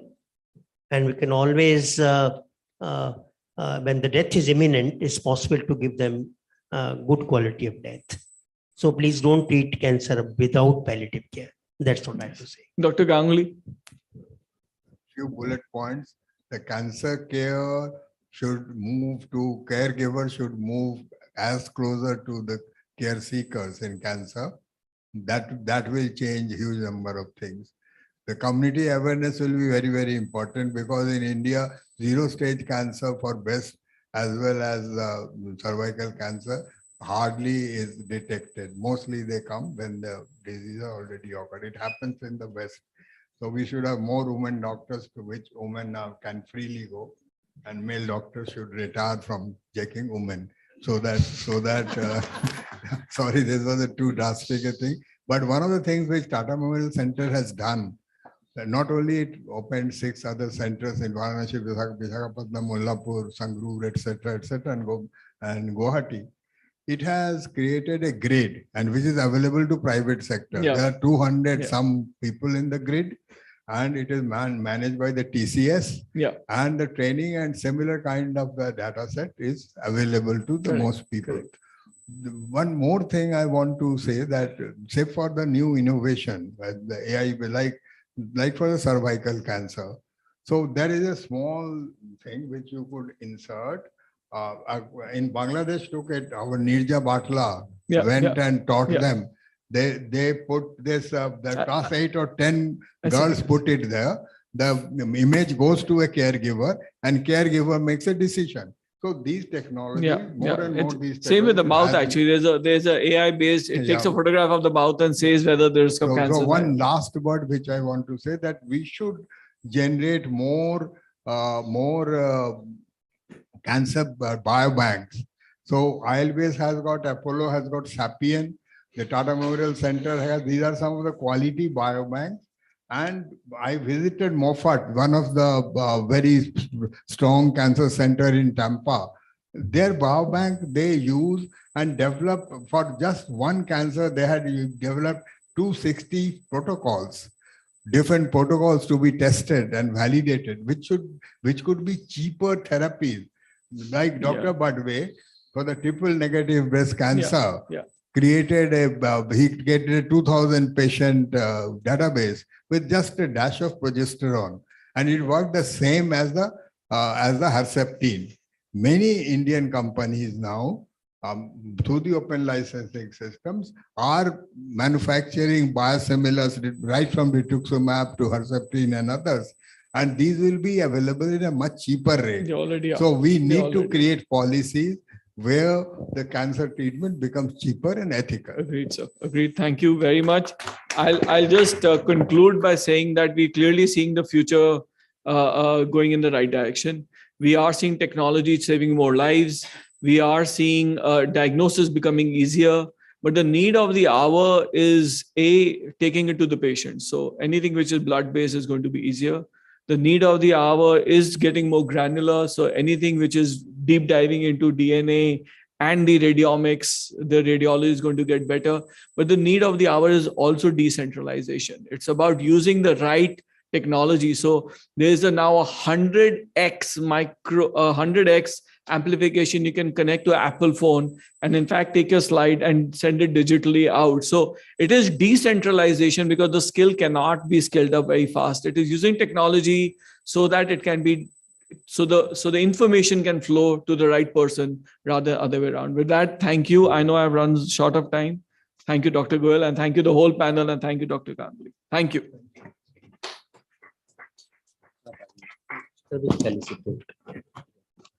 Thank Thank you so much, sir, for the wonderful moderation, and thank you so much, panel. Sir, please, on behalf of PhD CC, I would like to felicitate our esteemed panelist and the chairperson. I'd like to request our Secretary General, Saurabh Sanyal, sir, to please come on the dais, and request Dr. Deep Goel, sir, to felicitate the chair of the session, Dr. N.K. Ganguly. Thank you, sir.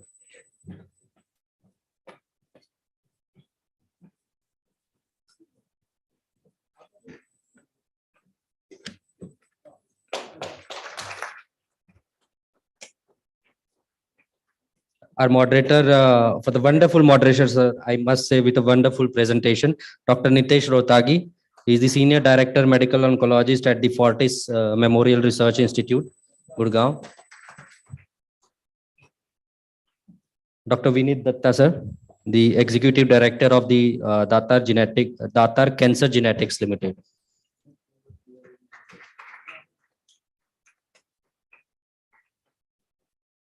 Dr. Shaili Mahajan. She is the Lab Director and Clinical Lead, Genomics, the Center for Advanced Research in Imaging, Neuroscience and Genomics, Dr. Ravinder Mohan. So we'll have one group photograph. So if the panelists can come on the dais.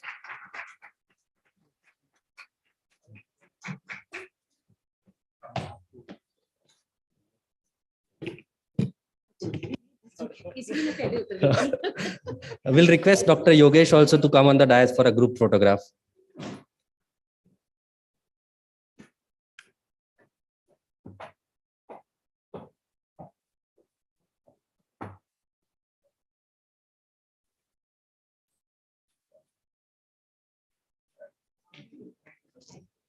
Thank you so much, everyone. We'll have a quick lunch now, and then we have one session and the panel discussion on the main aim of the chamber on the cancer economics and policy. Thank you so much. It's a very, very interesting session. I would request you to guys please have lunch and come back to the hall as soon as possible.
वो name plate हाँ हाँ यही लाएगा ना इनमें से कौन कौन बैठेंगे लाइक हमारे गेस्ट हैं ये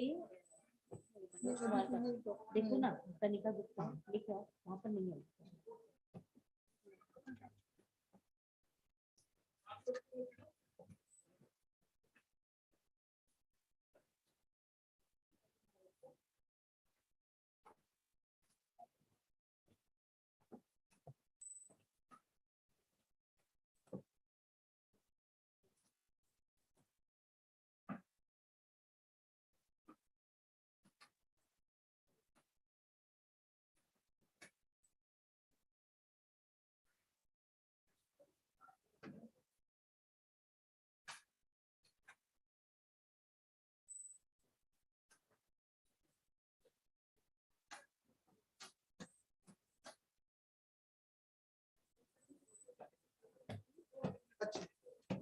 साइड में बिठा दो, इस साइड, क्योंकि वो खड़े होते हैं ना, फिर उनको बैठना मुश्किल हो जाता है।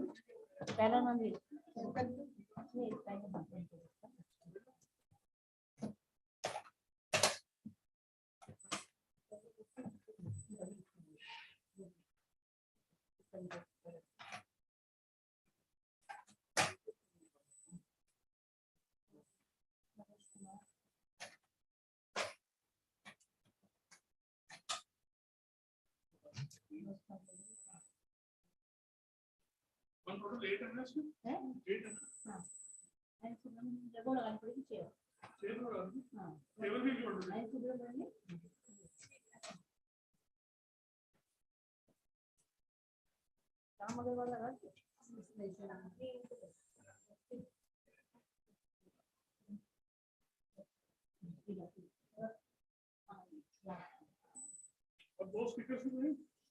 वो तो बाद में बुलाया जाएंगे ना, उनके नाम रखे लेकिन अपने की जरूरत लगता है, अपनी स्टोरी ऊपर आके बताएंगे तो उसको को लगता है कि जरूरत नहीं है। वो लगा कि वो बुलाएंगे ना उनको, तो फिर वो अपनी स्टोरी सुनाएंगे, कैंसर की स्टोरी।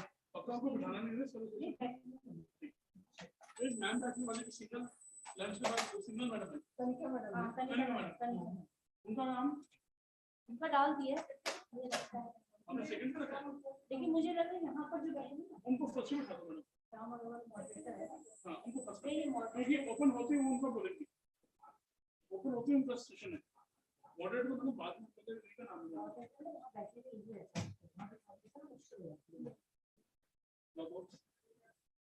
पानी बोतल से लेकर आता हूँ। नहीं, रैंडम पहले चेयर से पानी बड़ी तो होते हैं। ये भी कभी कभी करता हूँ।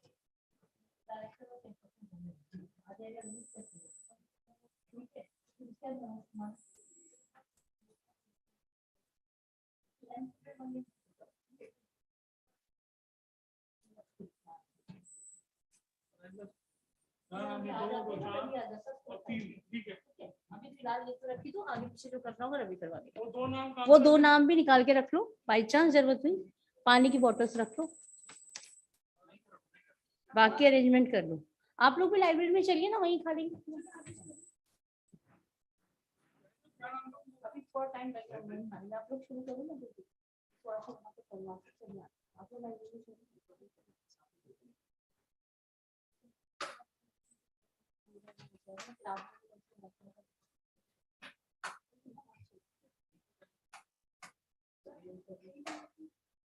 ठीक है, तो वहाँ पर लोग खाना थोड़ा सा ऑफर भी जाते सब खाने में लोग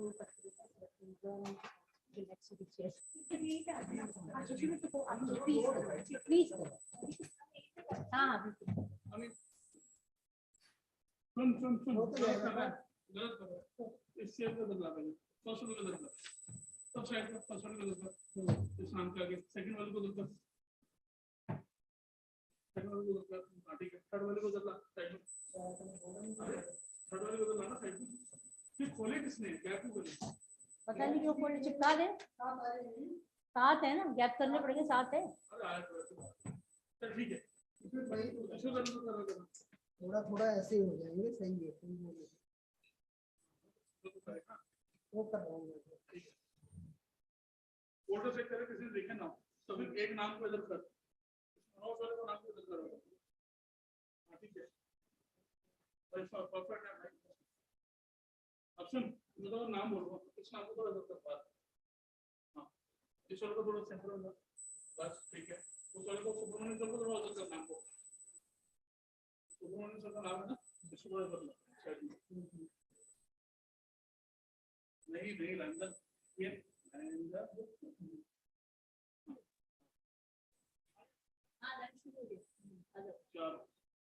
हेलो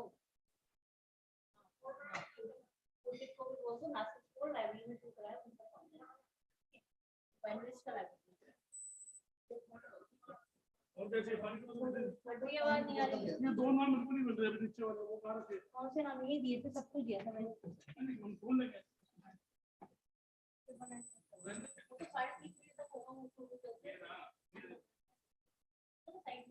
लगाने होंगे तो लगाएंगे। कितना फोटो किया भाई? ले लिया फोटो। पकड़ नहीं किसी ने नहीं लिया। पकड़ पकड़ बोलियो मैं एक लाऊं एक बार पानी दे दो। लाओ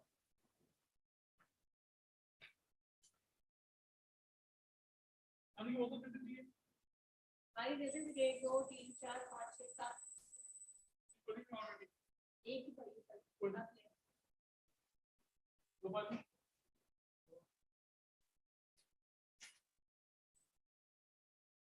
खाना उठाते ही इन लोगों का चक्कर बड़ा गड़बड़ है फट से उठा लो तुमने खाया कि नहीं ऐसे ही उठाया जैसे करते ऐसे ही है नहीं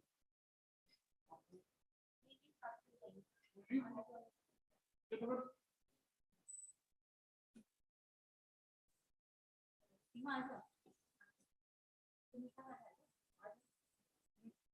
तो गले की दवाई दे डन हो गया सारा कुछ अरे खाना खाना मैडम ठीक है ना मैडम 7 आ गए। इनका नाम तो बाद में आगे पीछे होगा इसका इधर उधर देखो हमने सब कर दिया इधर उधर करना होगा तो रख पाएंगे हाँ रात में जो आएंगे वो ले लेंगे बाद में ले लेंगे और नाश्ता समाज तक भी बनी हुई है वो तो अपने आप ले वो वो तीनों एक साइड अभी आप पहली बार खाना खा लो उसके बाद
Started.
एक बात सुन, तो दो लोग बोलेंगे ना, दो लेडीज जो वो है अभी से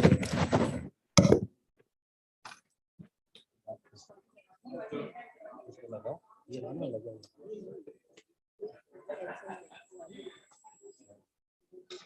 दोनों आए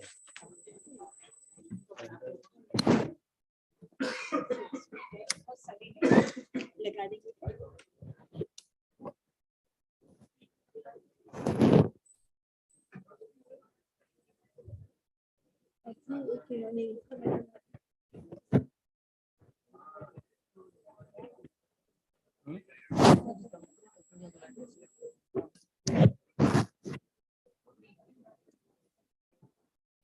इन्होंने अभी किया था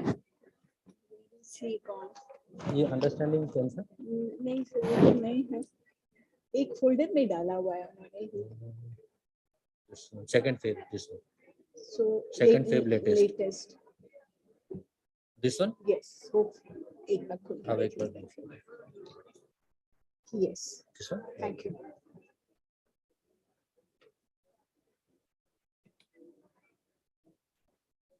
Actually मैंने सेव नहीं किया था, वो उड़ गया था। Then somebody came and helped me out कि मैडम ये है यहाँ. I said जो भी है ये तो मुझसे भी पूछ सकते हैं. क्या मुश्किल वाला बात नहीं है.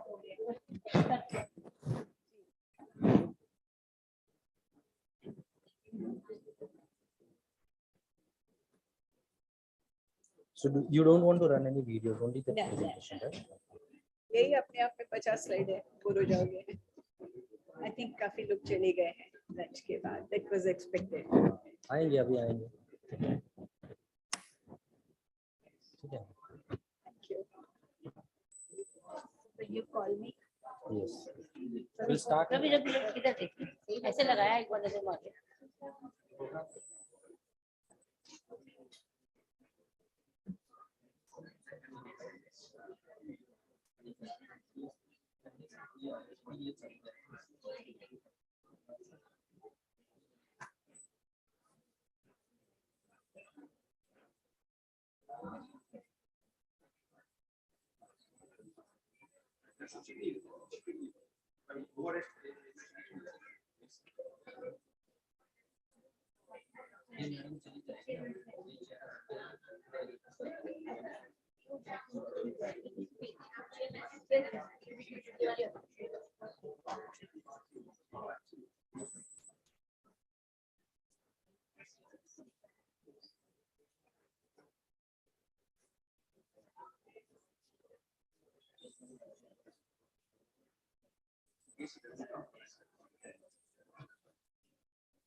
Good afternoon, everyone. I hope you have enjoyed your lunch. So back to our conference. We have one address from Dr. Kanika Gupta, and then we have a panel discussion, a very interesting session on the main aim of the chamber, which as a policy advocacy body, we need to submit some, type of representation or recommendations on the policy issues which the industry faces to the government of India and different ministries. So we'll be discussing that in the panel discussion. Now I'd like to request our next speaker, Dr. Kanika Gupta. She's a senior director, surgical oncology, gynae and robotic surgery as the Max Super Speciality Hospital. She'll be speaking on the road to surviving survivor cancer. Welcome, ma'am. Over to you.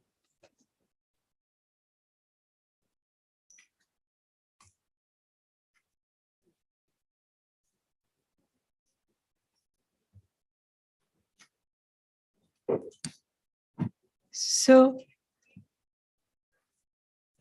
good afternoon, everyone. And one more female cancer-oriented disease, the cervical cancer, we'll talk about right now. And, I'm a gynae oncologist, but they say कि जितना wine पुराना होता है, उतना better होता जाता है. When you start your profession, you are there to treat the patient. And then you start realizing you have been chosen and you have been given certain other responsibility also, like this screening and prevention. So I have started few programs. One, my favorite is Screening the Screeners, where I'm asking my own colleague, the gynecologist, to come and get themselves screened. When we are asking everyone, we are missing at home. So now they are also coming in a group, and we have started doing the cervical cancer screening with them. So let us start. Who needs cervical cancer screening? Mother, sisters, wife, doctor. Every woman is at risk for cervical cancer. So all of them need screening. And if I talk about what I mean by cervix, I know half of you will raise your hand towards your neck and you will say this is the cervix. We are not talking about the cervix. We are talking about the uterus, the lower end, which is depicted in my diagram where the cervix is. The data is 200 women in India every day is dying, 8 every hour, and 7 minutes a woman is dying due to this disease. This cancer is 4th most commonly occurring cancer in women, 7th common cancer overall, around more than 6 lakhs new cases cervical cancer, more than 3.5 lakhs deaths in 2020 globally. And research said that out of 40% of total deaths from cervical cancer, 23% occurred in India. So it's a big number. In India, this is the 3rd most common cancer, with an incidence now dropped down to 18.3. We were somewhere 25 to 28, roughly more than 123 new cases. Second leading cause of death with a mortality rate of 9.1. And on a data, National Cancer Registry Program, cancer of the breast and uteri was the most commonest cancer, which you have heard in the morning, a beautiful lecture on the breast, and now we are talking about the cervix. In Arunachal, Parampura, India has the highest incidence rate, 27.7 in Asia. The majority of the patients with cancer were diagnosed in the locally advanced stage for breast, 57%, and cervix, 60%. And for cervix, it is totally preventable, totally eradicated, like we have eradicated the polio, because we know the cause. We'll discuss this. The majority of this cancer is preceded by pre-cancer lesion, means before the cancer has occurred, we have a long time where we can diagnose and treat before it turns towards the cancer. Screening for CIN reduces mortality from CA cervix by 20 to 60%.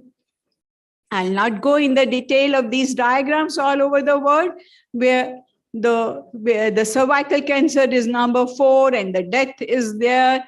And Indian data, we have already discussed 138,000 newer cases, and predicted is more than 27 lakhs in 2030. So now why this happened? We know all the body, different organs have different cancers, and there are maybe different etiology. We don't know about them. But there are few, the luckier one is the cervix. We know this cancer happens because of a virus, we call it human papilloma virus, which may be the 99% cause for this cancer. As stated by the Nobel Prize winner who has researched this, Harold John Hausen, HPV is the necessary or the key cause of cancer, cervical cancer, and does not and will not develop in the absence of persistent HPV infection. We know 1 or 2% cases may be without HPV.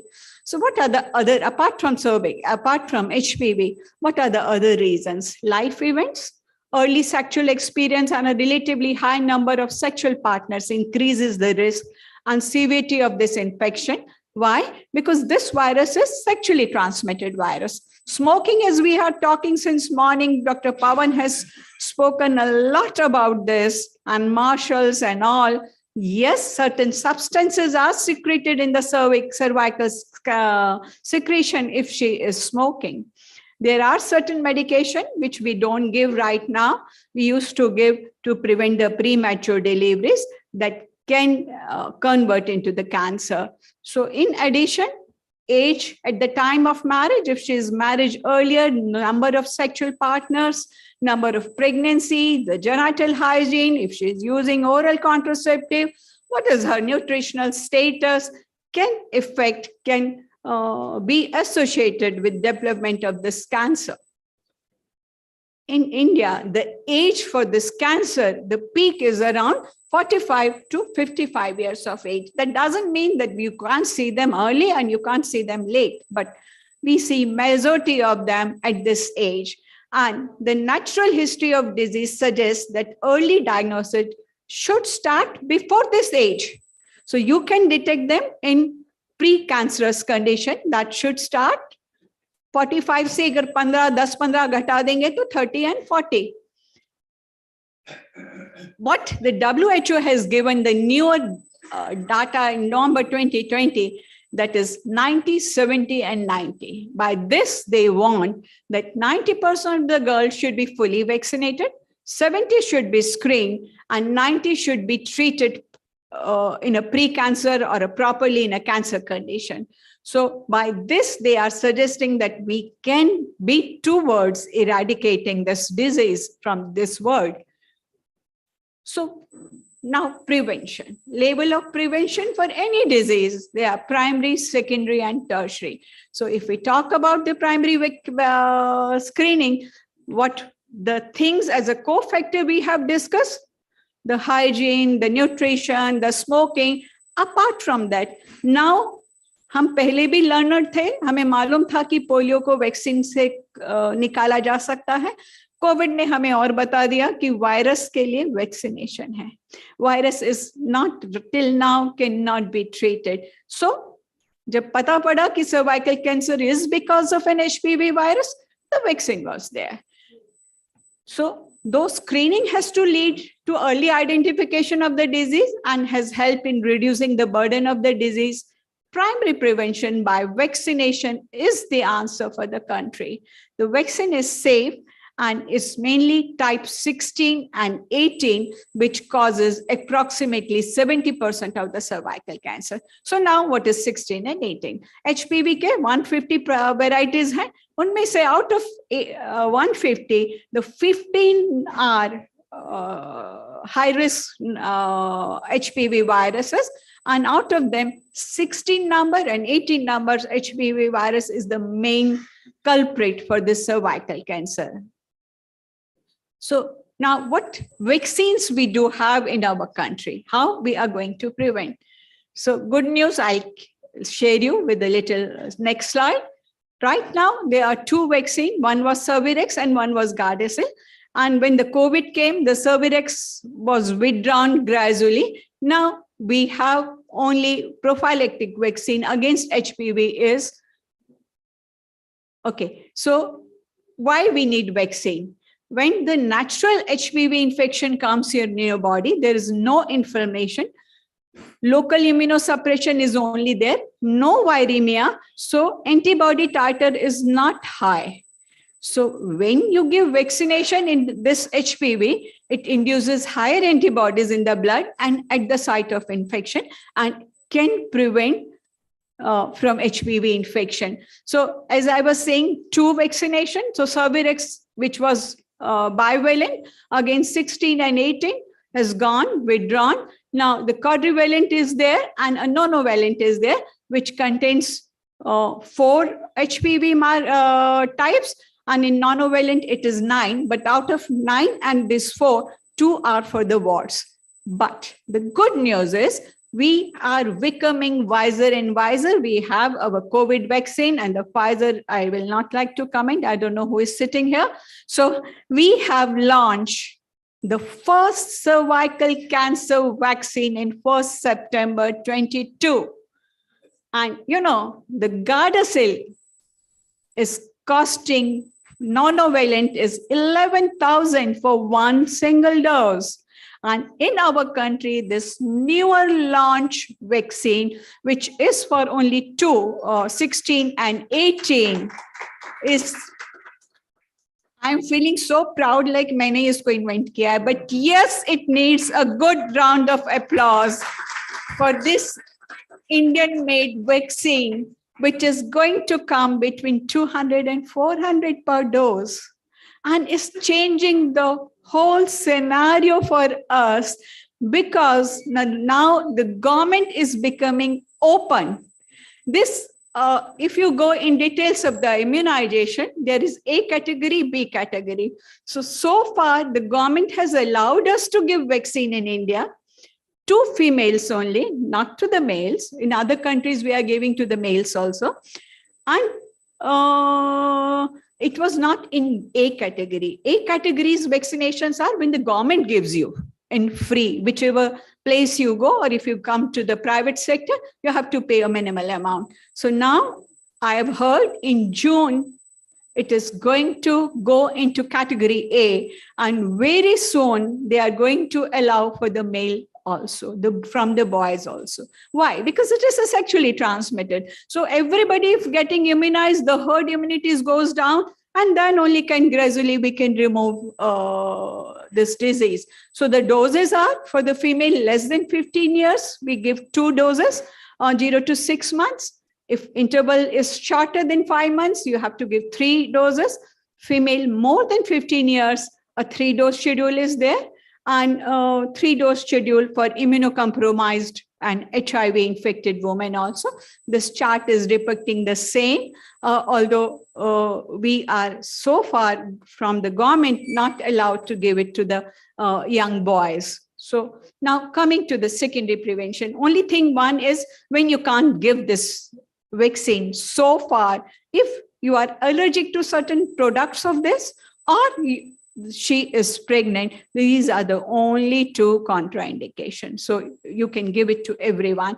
And the age starts from 9 years till 15 years. You want to give this vaccine before her sexual debut take place. So before her sexual activity, if the virus is there, this can be prevented. So now we have discussed in the morning, screening. Screening is a strategy used to look for as yet unrecognized condition or risk markers, checking for disease when there are no symptoms.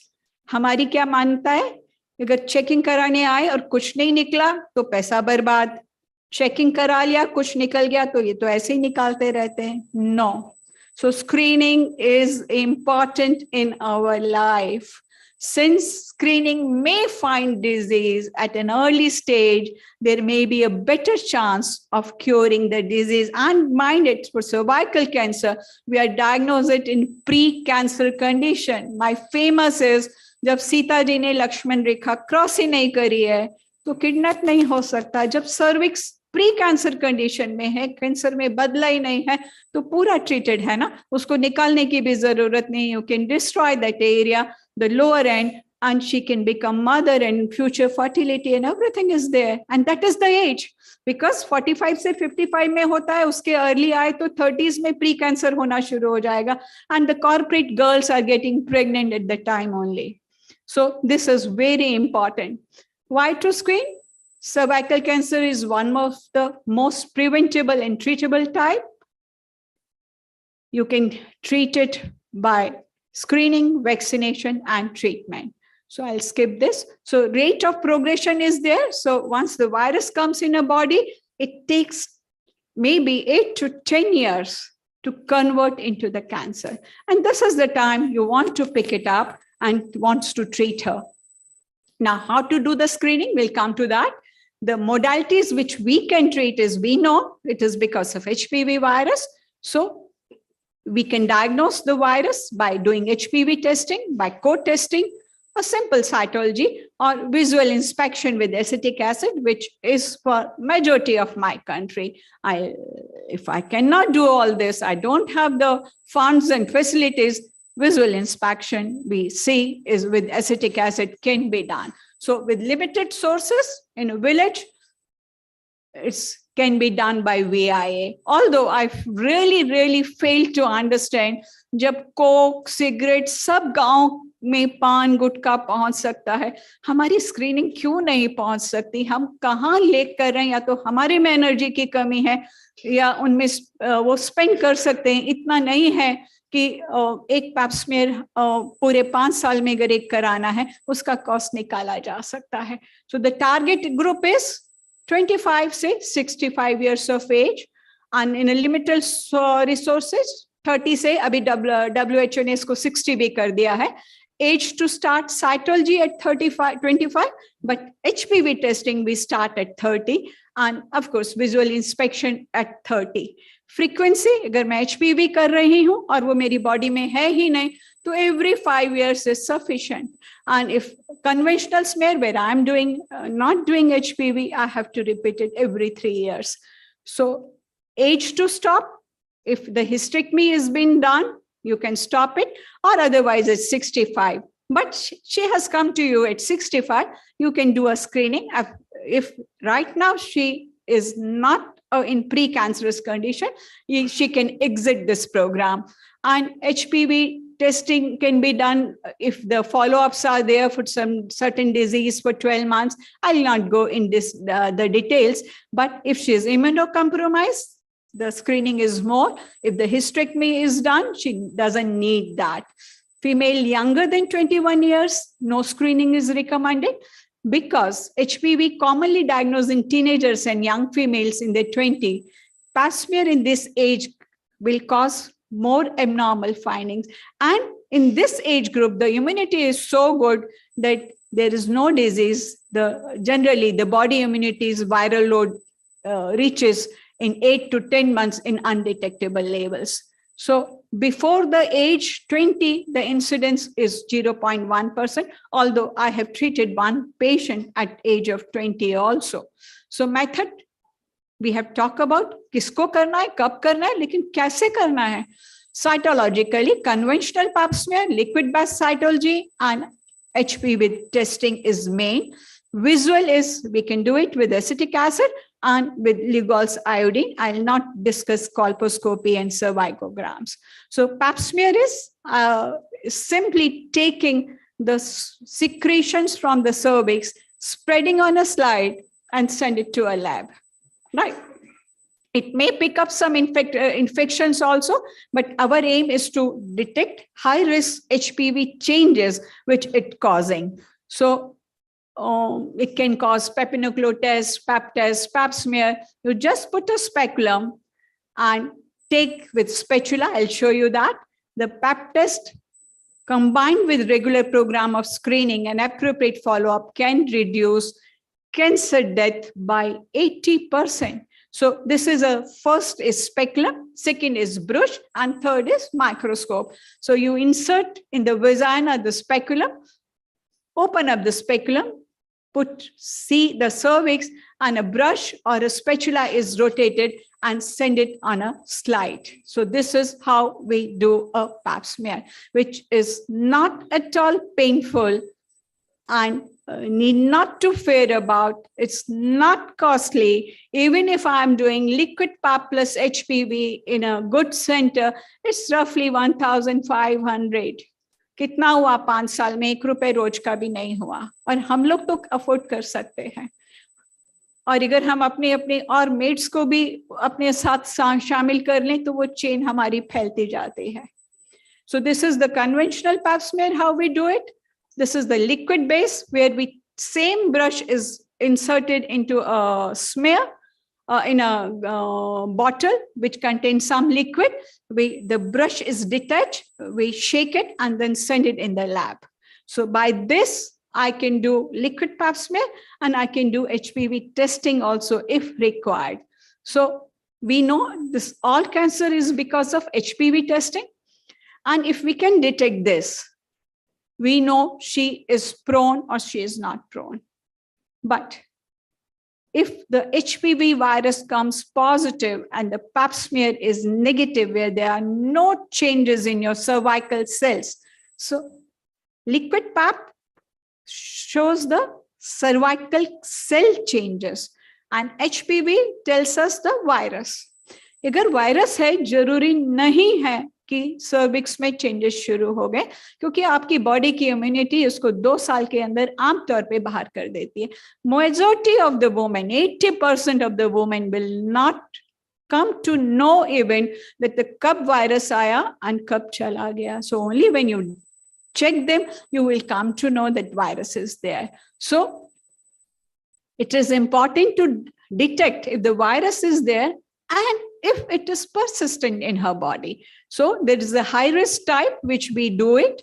And this procedure is similar, like we have done the liquid pap, and we send it. So co-testing, either you do it together. Newer approach to screening is known as co-testing, receives both high-risk HPV testing and cytology. Now, in few other countries which are quite resourceful, they don't have money problems, they have reversed since 2016. They are calling their women for screenings and they are doing only HPV testing.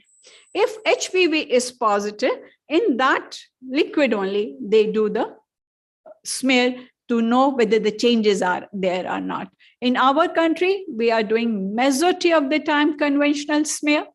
We are not doing the liquid pap plus HPV, which is getting little bit regular, maybe a little bit popular, but not much. So when to do this co-testing? Same, 30 to 65 years of year, and now every 5 years. So co-testing is more likely to find abnormal cells of cervical cancer than a pap test alone is. Because of its greater sensitivity, combination testing is preferred screening strategy for this age group than doing alone. Now, coming to other group, when we can't do pap smear in our rural setup. So there are visual tests which tells us that whether she is on a high-risk zone and whether she has to be sent to a higher center. So we do it with 2 methods. We apply with acetic acid. We call it visual inspection with acetic acid. There are certain changes which we will see. And one is to apply the iodine. We call it Schiller test or Lugol's iodine instead of acetic acid. So visual inspection with acetic acid is whenever there are certain precancerous changes, there are more proteins in that cells. So when we apply a certain amount, 3 to 5% dilution acetic acid, freshly prepared with, we call it vinegar, on the cervix, and after a minute, it becomes white. And this is to be noted. And this, if we can teach to our ASHA worker at the village level, then only we can increase the screening in my country. Otherwise, it's very difficult. One project I have started with the Jharkhand government, where we have decided to screen whoever woman is coming to their hospital, government hospital in a gynae department. Because in the cofactors you have, if you can remember, the genital hygiene, the genital infection was an important point. So PID, pelvic inflammatory disease, is very important. So whoever is coming, or a pregnant woman, that is called opportunistic screening, because in my country, in our country, this is how you are going to catch hold of them. आप कितना ही पीछे पढ़ लीजिए, आप कितने ही camp लगा लीजिए, they don't even come for those results. अब तो फिर भी इजी हो गया है, जब हम 400, 400, 500 का कैंप करते हैं, मोबाइल नंबर भी लिख लेते हैं, नहीं तो पहले 2 नाम, हस्बैंड के नाम भी करीब करीब सेम हो जाते थे. तो to trace them was really difficult. So now whenever I do a camp, I try to write even the mobile number so we can target, because she is not going, even she has come for screening, she doesn't understand why she has come for screening. It is me who is doing.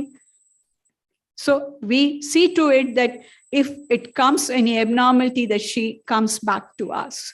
So VI positive, you can offer to treat her immediately and refer to the higher center. Something, if you can see in the cervix, a white area. With Lugol siding, if you see a little light yellow area, you are supposed to refer her to the higher center, which we expect from our ASHA worker to send it to us. Or there are newer things where you can take the pictures and can send it to the further level, and where the artificial intelligence comes in picture. But for that, we need a proper training for everyone. For this, just you can tell them कि speculum डाल के देखो सफेद ज्यादा हो गया है तो भेज देना. So then you can have, you can screen them out. And what is see and treat? This is my last slide. See and treat modalities is for cervical screening, cancer screening rely on visual traits, making them simple, affordable, and scalable to primary healthcare facilities, where modern laboratory infrastructure is unavailable. As a result of visual screening, tests are available immediately. आपने देखा सफेद हो गया. Diagnosis, if colposcopy is there, colposcopy is to magnify that area and see that area if there are abnormalities. If there, it's good. If it is not there, which we are doing at Jharkhand, all government setup is now with colposcopes in Jharkhand. That is, the health ministry has done that. So if you don't have colposcope, you can treat them, can offer them training, treatment same time by doing. You can ablate them by doing cryotherapy, laser, or cold coagulation. Thank you so much for your patient hearing. And if any question, I'm ready to answer.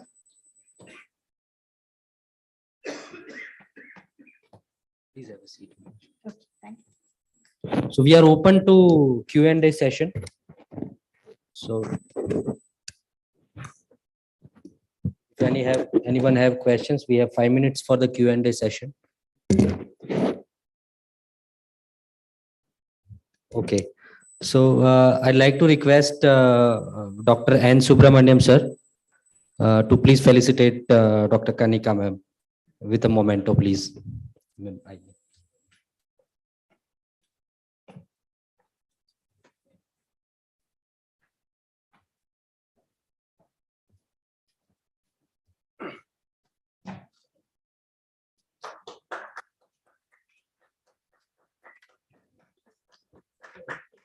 Thank you so much, ma'am. It was a wonderful presentation.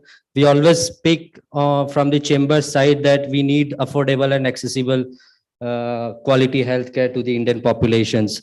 And I would say, in fact, we, the country, proud of you, ma'am, for the vaccine making more affordable to the Indian population. Thank you so much, ma'am. Thank you. So we'll be starting with the panel discussion. I'd like to request our dignitaries to come on the dais. Dr. Ravi Mehrotra, the chairperson of the session, is the director at India Cancer Genome Atlas. Dr. Shyam Agarwal, sir, the senior consultant, medical oncology, Sir Gangaram Hospital, New Delhi, moderator of our session.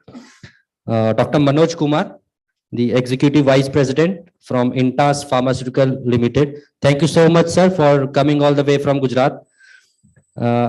Mrs. Jyotsna Govind, chairperson, Indian Cancer Society, Delhi State. Dr. N. Subramaniam, sir, he is the former director, medical services, medical advisor to managing director and senior consultant, urological surgeon at the Apollo Hospitals, Delhi. Welcome, sir. I'd also like to request Mr. Raktim Chattopadhyay, is the founder and CEO of the research-based onconutrition organization, Esperer Onconutrition, to come on the dais, please.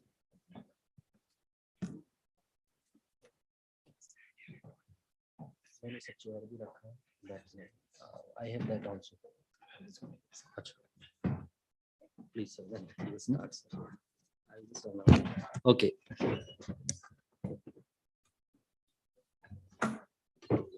Thank you so much, all the delegates, for patience listening. I'll hand over now to Dr. Shyam Agarwal, sir.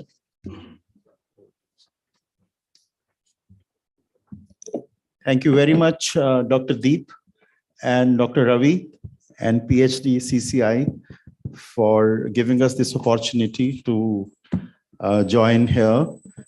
We have a very diverse group here of physicians and non-physicians who represent cancer patient care in different fashions. And we'd like to have comments of each and every one. I understand that the audience is not physicians or surgeons.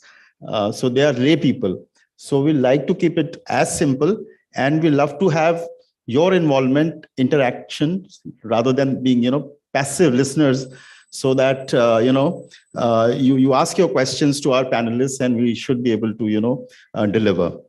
So I think the next 45 minutes or so, the idea is to understand the cancer care, because when you have a patient of cancer, so I think everybody is shattered in the family, of course, the patient himself.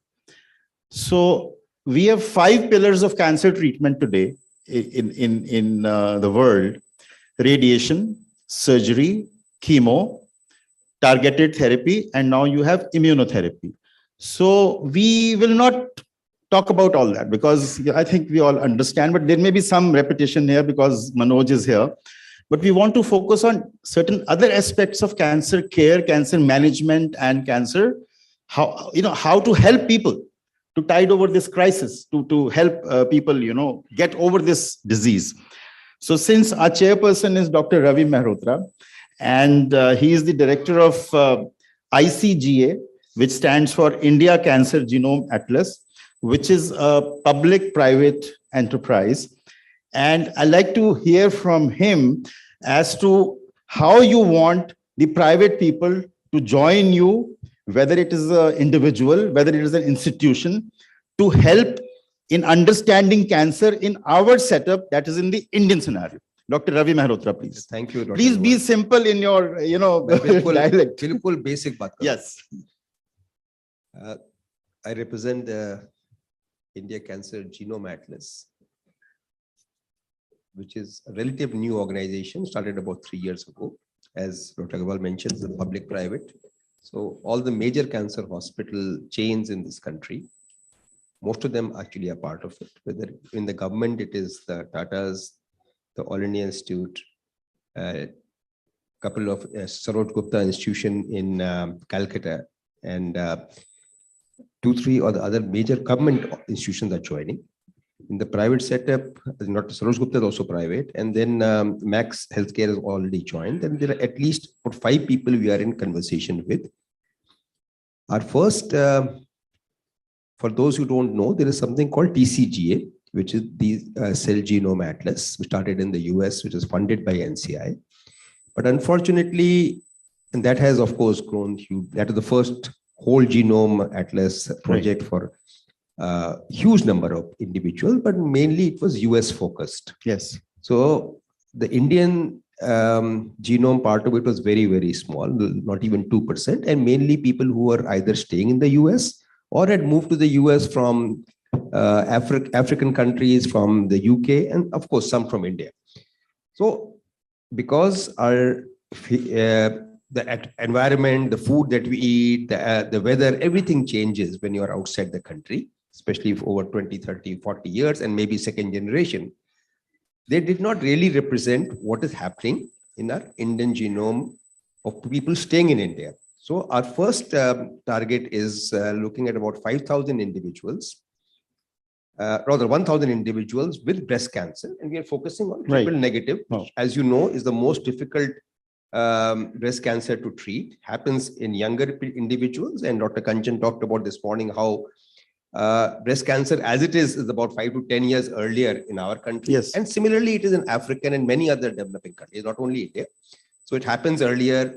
It is, the percentage is nearly 1.5 to 2 times what is in the West, and it is notoriously difficult to treat. And even if treated, it recurs quite often.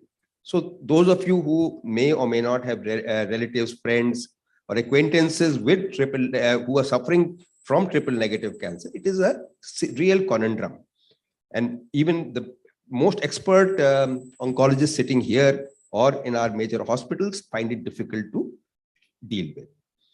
So as I like to say again and again, we as doctors unfortunately have the misfortune of sometimes writing a death sentence, which even a Supreme Court judge cannot do, because that is also liable to be looked at by the president or the vice president, Yes. or converted to life imprisonment. What we write sometimes can be the final word, and it's with a heavy heart we do that. Yeah. And when you have relatives, especially with young people, I think talking about individuals coming in their 20s and 30s.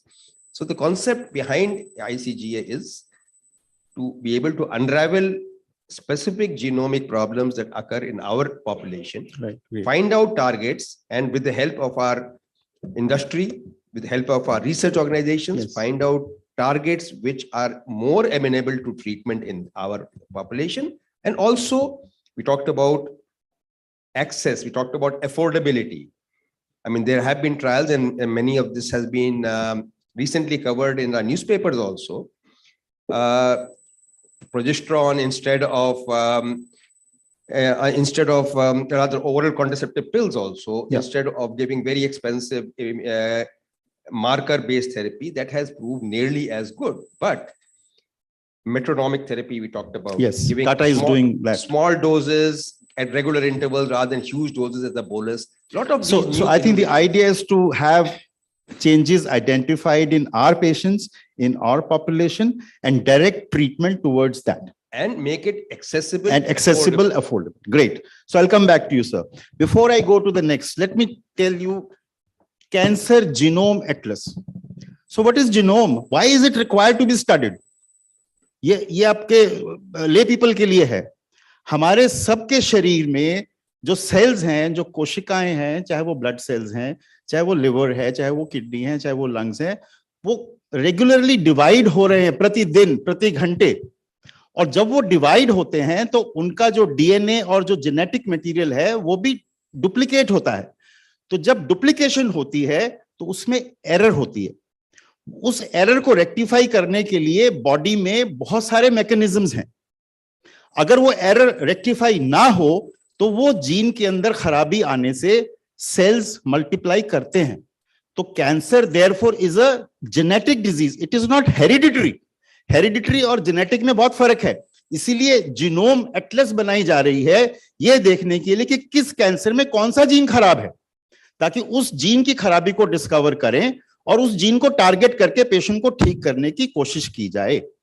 तो ये एक बहुत important difference है जो कि आपको पता होना चाहिए बिटवीन जेनेटिक एंड हेरिडिटरी. अब फॉर एग्जांपल ब्रेस्ट कैंसर का डॉक्टर साहब ने नाम लिया, उसमें केवल 5% कैंसर हेरिडिटरी होते हैं कि अपने माँ से, नानी से या ग्रैंड पेरेंट्स से मिले. लेकिन 95% जो कैंसर्स हैं ब्रेस्ट के, या कोई भी कैंसर है, चाहे वो ओरल कैंसर है, चाहे वो मैडम ने बताया कि दूसरे कैंसर्स हैं, वो जीन्स में खराबी आ रही है. जीन्स में खराबी क्यों आ रही है ये नहीं पता. जो स्मोक करते हैं, जो ड्रिंक करते हैं, मैडम ने हेपेटाइट हर्पीज वायरस के बारे में बताया, that induces gene changes and therefore cancer cells divide. तो आपकी सोच जो है वो जीन लेवल पे पहुंच जानी चाहिए कि क्यों हम जीन को स्टडी करना चाह रहे हैं, टू आइडेंटिफाई म्यूटेशंस और डिलीशंस और ऑल्टरेशंस in the genes which are responsible for tumor cell division, which happens at a regular interval and gives the power to the tumor cell to spread locally, lymphatics के through और blood vessels के through. तो triple negative breast cancer doctor साहब ने बताया कि बहुत ही घातक कैंसर है as compared to hormone receptor positive cancer. तो वो हमारे इंडिया में काफी कॉमन है और डॉक्टर साहब का ये फोकस है, उनकी संस्था का ये फोकस है कि वो कैंसर के 1000 पेशेंट्स को पकड़ के जीन्स को आइडेंटिफाई करके उनको टारगेट किया जाए. So I think will come back to you sir. Manoj is there. He represents Intas Pharmaceuticals, and they are doing yeoman job. The whole pharma industry, India की, चाहे वो डॉक्टर रेड्डीज हैं, चाहे वो सिप्ला हैं, या कोई भी नाम मैं ले लूं, इतना अच्छा काम कर रहे हैं दुनिया के अंदर कि आप ना केवल इंडिया को दवाएं सप्लाई कर रहे हो, बल्कि आप विदेशों में हमारा नाम भेज रहे हो और इंडिया के लिए बिलियंस ऑफ डॉलर्स आप अर्न कर रहे हो. और इंटास उसके अंदर एक बहुत बड़ा योगदान दे रही है. मैं मनोज जी से सुनना चाहूंगा कि आप क्या सोचते हो कि क्या फ्यूचर है फार्मा इंडस्ट्री का कैंसर के ट्रीटमेंट में या कैंसर केयर में या रिसर्च में। और मैं एक बात और बोलता हूं, कल मैडम निर्मला सीतारमन जी ने अनाउंस किया है कि फार्मा इंडस्ट्री को रिसर्च के लिए रिसोर्सेज एडिशनल दिए जाएंगे। तो मैं ये चाहता हूं कि वो क्या रिसोर्सेज देना चाहती हैं, आपको पता है तो आप बताइए। Manoj, and Manoj is up to date on every aspect of cancer care. Sir ये वाला टॉपिक तो अभी बहुत डिटेल हो जाएगा कि चलिए बजट में आप क्या अपना आएगा। फार्मा इंडस्ट्री का बताइए। सर मुझे लगता है कि with all the cancer specialists in the country and abroad, pharma is a very important resource which is available at your disposal. आप हिंदी इंग्लिश मिक्स बोलिए, बेटर है, क्योंकि आई थिंक शायद सब लोग इंग्लिश उतना ना समझ पाए पूरा। ठीक है sir, better in Hindi, right? Great. हाँ मैडम ठीक है इज मैडम देयर। जी, मैं आपकी हिंदी में बोलूंगा। हाँ जी, हाँ जी। तो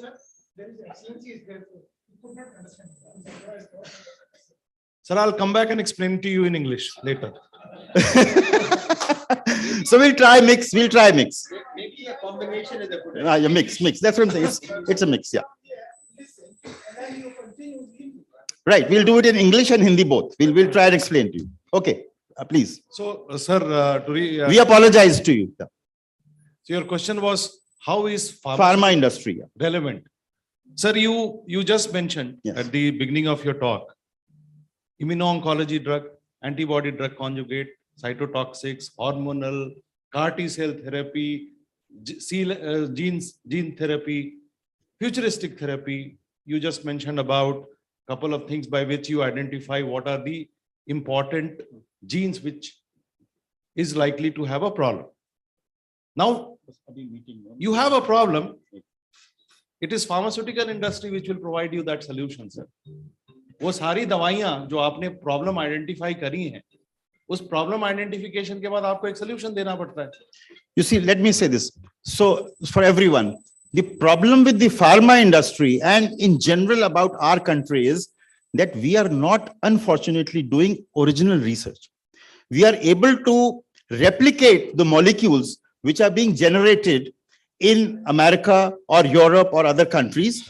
And I think the best part is the biosimilars, which were very, very difficult to manufacture, but now they have been able to manufacture drugs like Herceptin, bevacizumab, drugs like even EGFR inhibitors, Erbitux, and so on. Romiplastim.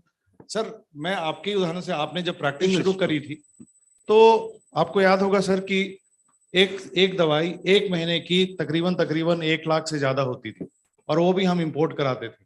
Right. आज के date में एक ट्रांसट्यूजिमैब की एक Adyar cancer hospital की research है, where when they were writing to seriously needed patient, the penetration at the beginning of biosimilar launch was as less as 20%. Today, the same patient who needs trastuzumab has reached more than 70%.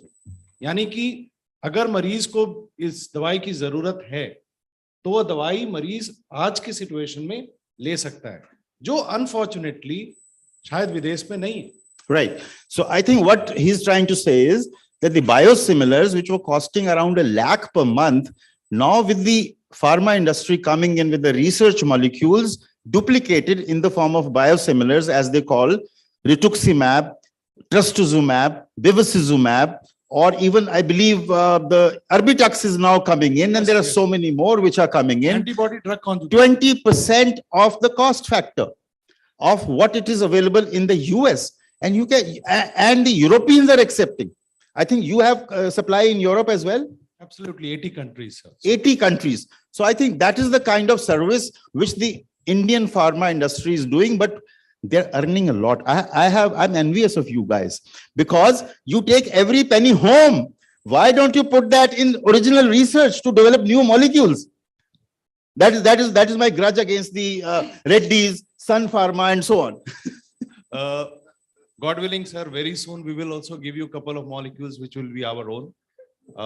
Inshallah, एक बार जरूर होगा sir. Right. Indian company की होगी. So now that Mrs. Sitaraman is at it, now there's going to be business. Right. Sir, उस समय 100 करोड़ थी, अब 1500 करोड़ है कल के बाद. Right. तो वो पैसे जरूर रिसर्च में जाएंगे और correct. So I think, we are on the job in terms of trying to improve not only the available drugs, but also to develop newer agents to target individual cancers. And cancers like head and neck cancer, gallbladder cancer, cervix cancer are our cancers. And we need to focus on those because those are the main cancers as they exist in our country. Not, I understand that breast cancer is commonest in women in India, but then where is cervix cancer in America or in Europe? None. Head and neck cancer is not existing in America because they don't chew tobacco. So we need to focus on our thirst areas so as to identify what are the changes happening and how we can improve the screening, how we can improve the early detection and the management.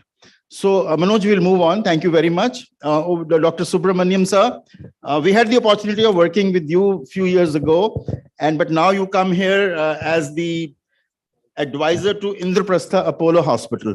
So we like to hear from you in your administrative hat capacity as to, in a corporate institution, what are you doing and what should the corporate be doing to help all cancer patients, including poor ones as well? Sir. Yeah, I think it's a very, very important aspect because we know the cost of treating cancer, diagnosing cancer, and the advanced treatments is really hugely expensive. Even a country like US, they are expecting to spend about $240 billion. Yes. Each billion is about 6,000 crores we're talking about. So we have to have a mechanism where we're going to reduce the cost without reducing the quality of the outcomes. Okay. So I believe the first step will have to be a focus on prevention. I think prevention will have to remain the first focus, particularly when you're looking at cancers like either oral cancers, lung cancers, cervical cancer, as we were talking about. Second, when it comes to cancers, particularly in my area of work, which is urology, I think early diagnosis is the next option. Yes. See, you and I will know that if you have a test which is cost effective, which is applied properly, then you know that you can diagnose many cancers at a stage where the treatment is more curative. So you may spend more on the initial treatment, but the subsequent costs, either in terms of monitoring them, treating advanced disease, or in a country like ours where the end of life issues are not clearly defined. Right. So, when we entered a few years ago into the cancer, management, we were told, and it still holds true, I guess, today, 1/3 of cancers are preventable. So tobacco is something which is responsible for nearly 50% of all cancers occurring in India. So if for somehow you can do that, which is virtually next to impossible, I guess, because it gives you so much of revenue, etc., etc. So tobacco is the number one culprit. If you can, prohibit tobacco usage, but then the farmers, so much of money is, attached with the tobacco growing. So it cannot be stopped to my mind at the moment. Sir. I think it's very important, like you said, tobacco as an entity. I think we probably need to focus a little more on what the younger generation is good at. They start young, the tobacco chewing and the BD smoking. So they say that it should be, 100 meters away from the school or something, but does it help? Does it work? It doesn't work at all. I think the social media, we can utilize it to a greater effect in terms of the preventive aspects, very importantly. Secondly, I think, somebody was talking about it earlier in the morning session.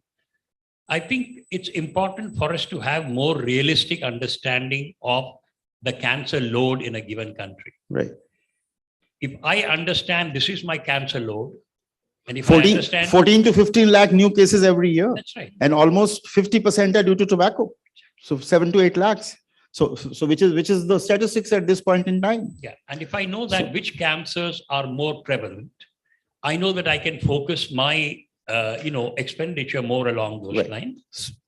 So the message is loud and clear that we can prevent cancers provided, the society comes along, the government understands, So it's not a one way that the government imposes and then, I mean, the people don't follow, then what is the point in doing that? So I think there are practical issues in at least in preventing or stopping or prohibiting tobacco usage in any country, including ours. So I think Dr. Jyotsna or Mrs. Jyotsna Govil, who is the chairperson of Indian Cancer Society, Delhi State. And I think when we 30 years ago joined oncology, so this was the only society which was functional in the field of cancer. And I think cancer detection. I remember that you came to my house. Bengali market. No, my house. Okay. With Dr. Anandi Rangan. Yes, that's right. Right? So correct, absolutely. You are on your memory is so sharp, ma'am. So we like to understand your role, the organization's role, in how to, what are you doing, what you've been doing for the last 35 years.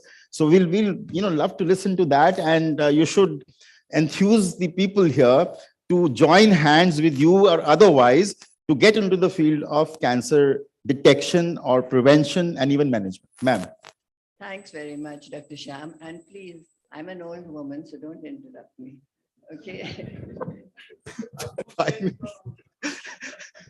So your first statement has been challenged. That's a faltu, don't worry. Yes, ma'am. Yeah, your thoughts.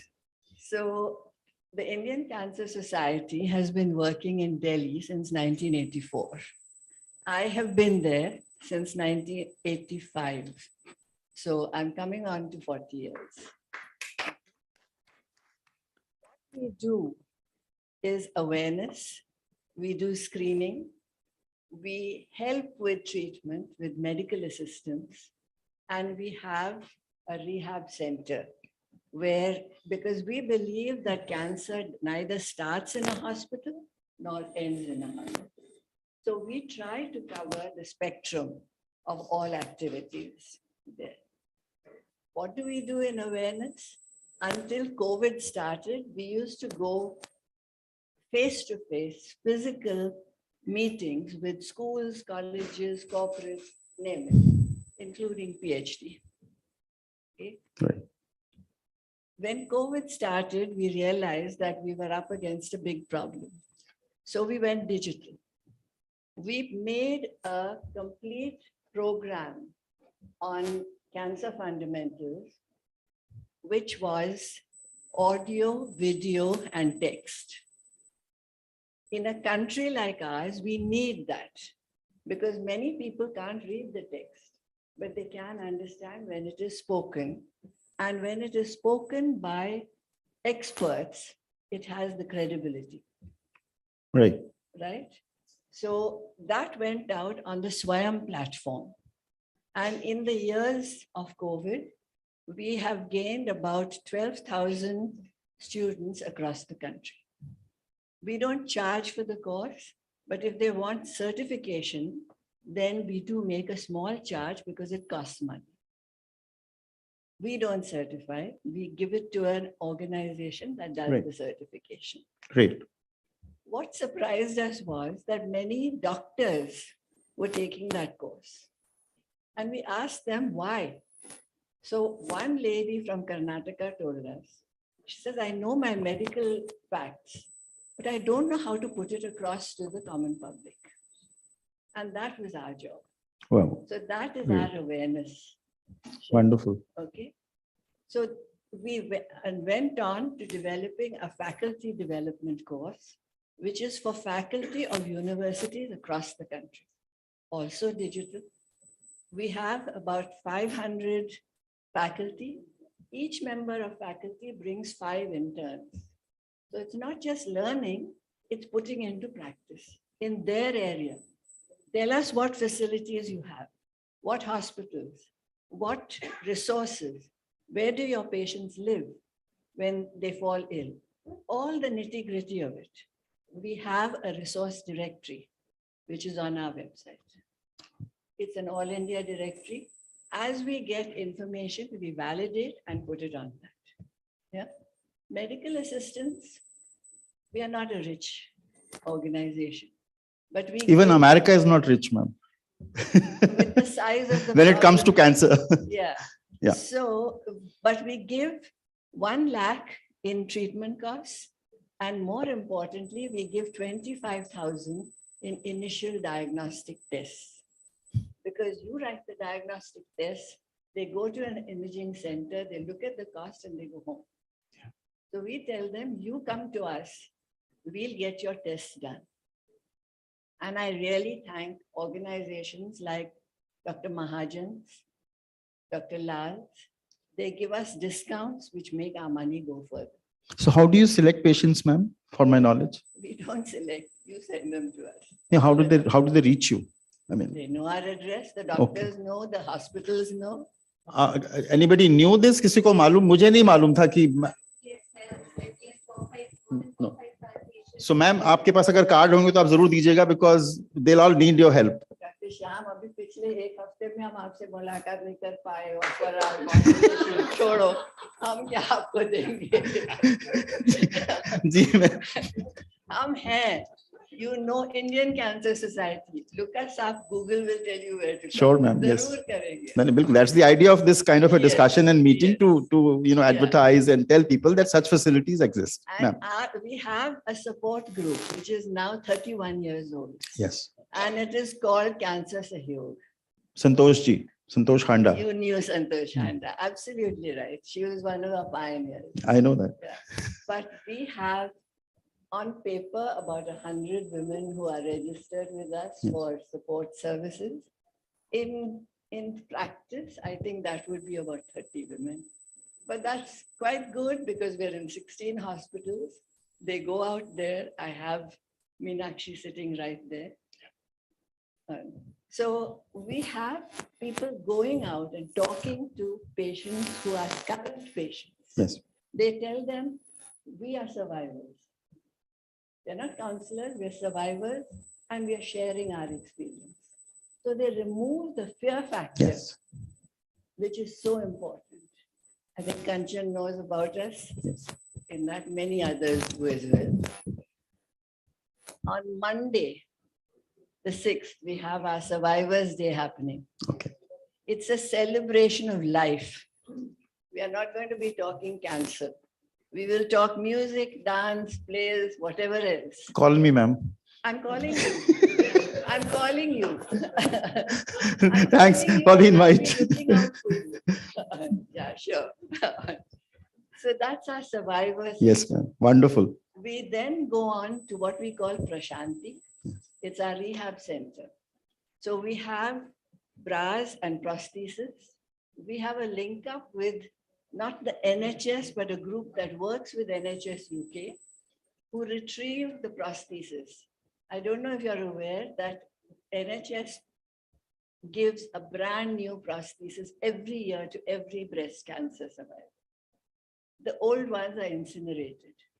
So somebody came to see us and we said, send them to us. We will wash them, sanitize them, clean them, label them, and offer them to anyone who wants. We don't say that you have to give us so much money, but whatever you give helps to pay our customs duty. Hamari government, hamari customs duty maaf nahi karte. I hope somebody is listening. Does not. It's for Mr. Ambassador, and he's not listening anymore. So that is a proper program. Somebody said this morning that they didn't see so much lymphedema in their clinics. It's quite a bit. We have the lymphopress in our Prashanti. And again, it comes free of cost. Sometimes people pay 50 rupees, pays for the electricity, but we are not looking for that. We have support groups. The breast cancer support group is the most active. They come there. We have children coming there once a week. And I want to remind everyone that the children who come to Delhi for treatment are not destitutes. They come from far off places. When they come here, they have no place to live. We can't provide them with a place to live.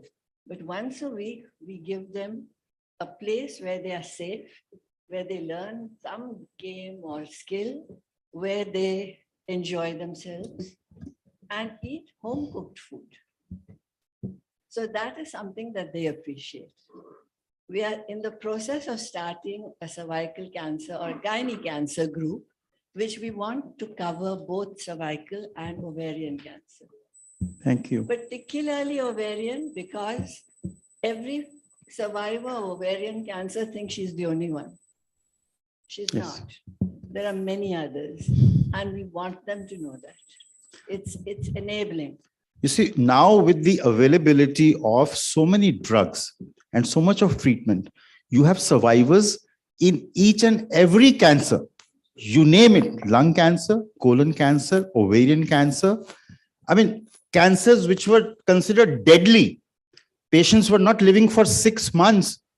Now, what we are calling that most of the cancers are being converted into a chronic disease. They are going to go on to live for 2, 3, 4, 5 years with excellent quality of life, working in the society, doing their normal chores, and doing every possible activity. So we don't look towards them as, death knells, as we used to think maybe 20 or 15 years ago. And that is because of the pharma industry's, contribution, ma'am. So now I promised PhD chambers, they told me we are all business people. So please talk about costs. So I'm talking about costs. Cancer has a very high cost to the individual. Yeah. It's not only the cost of treatment, it's the cost of transport, it's the cost of living, it's any number of costs. And no pharma industry, I'm sorry, Manojji, can cover all that. Yes. Okay.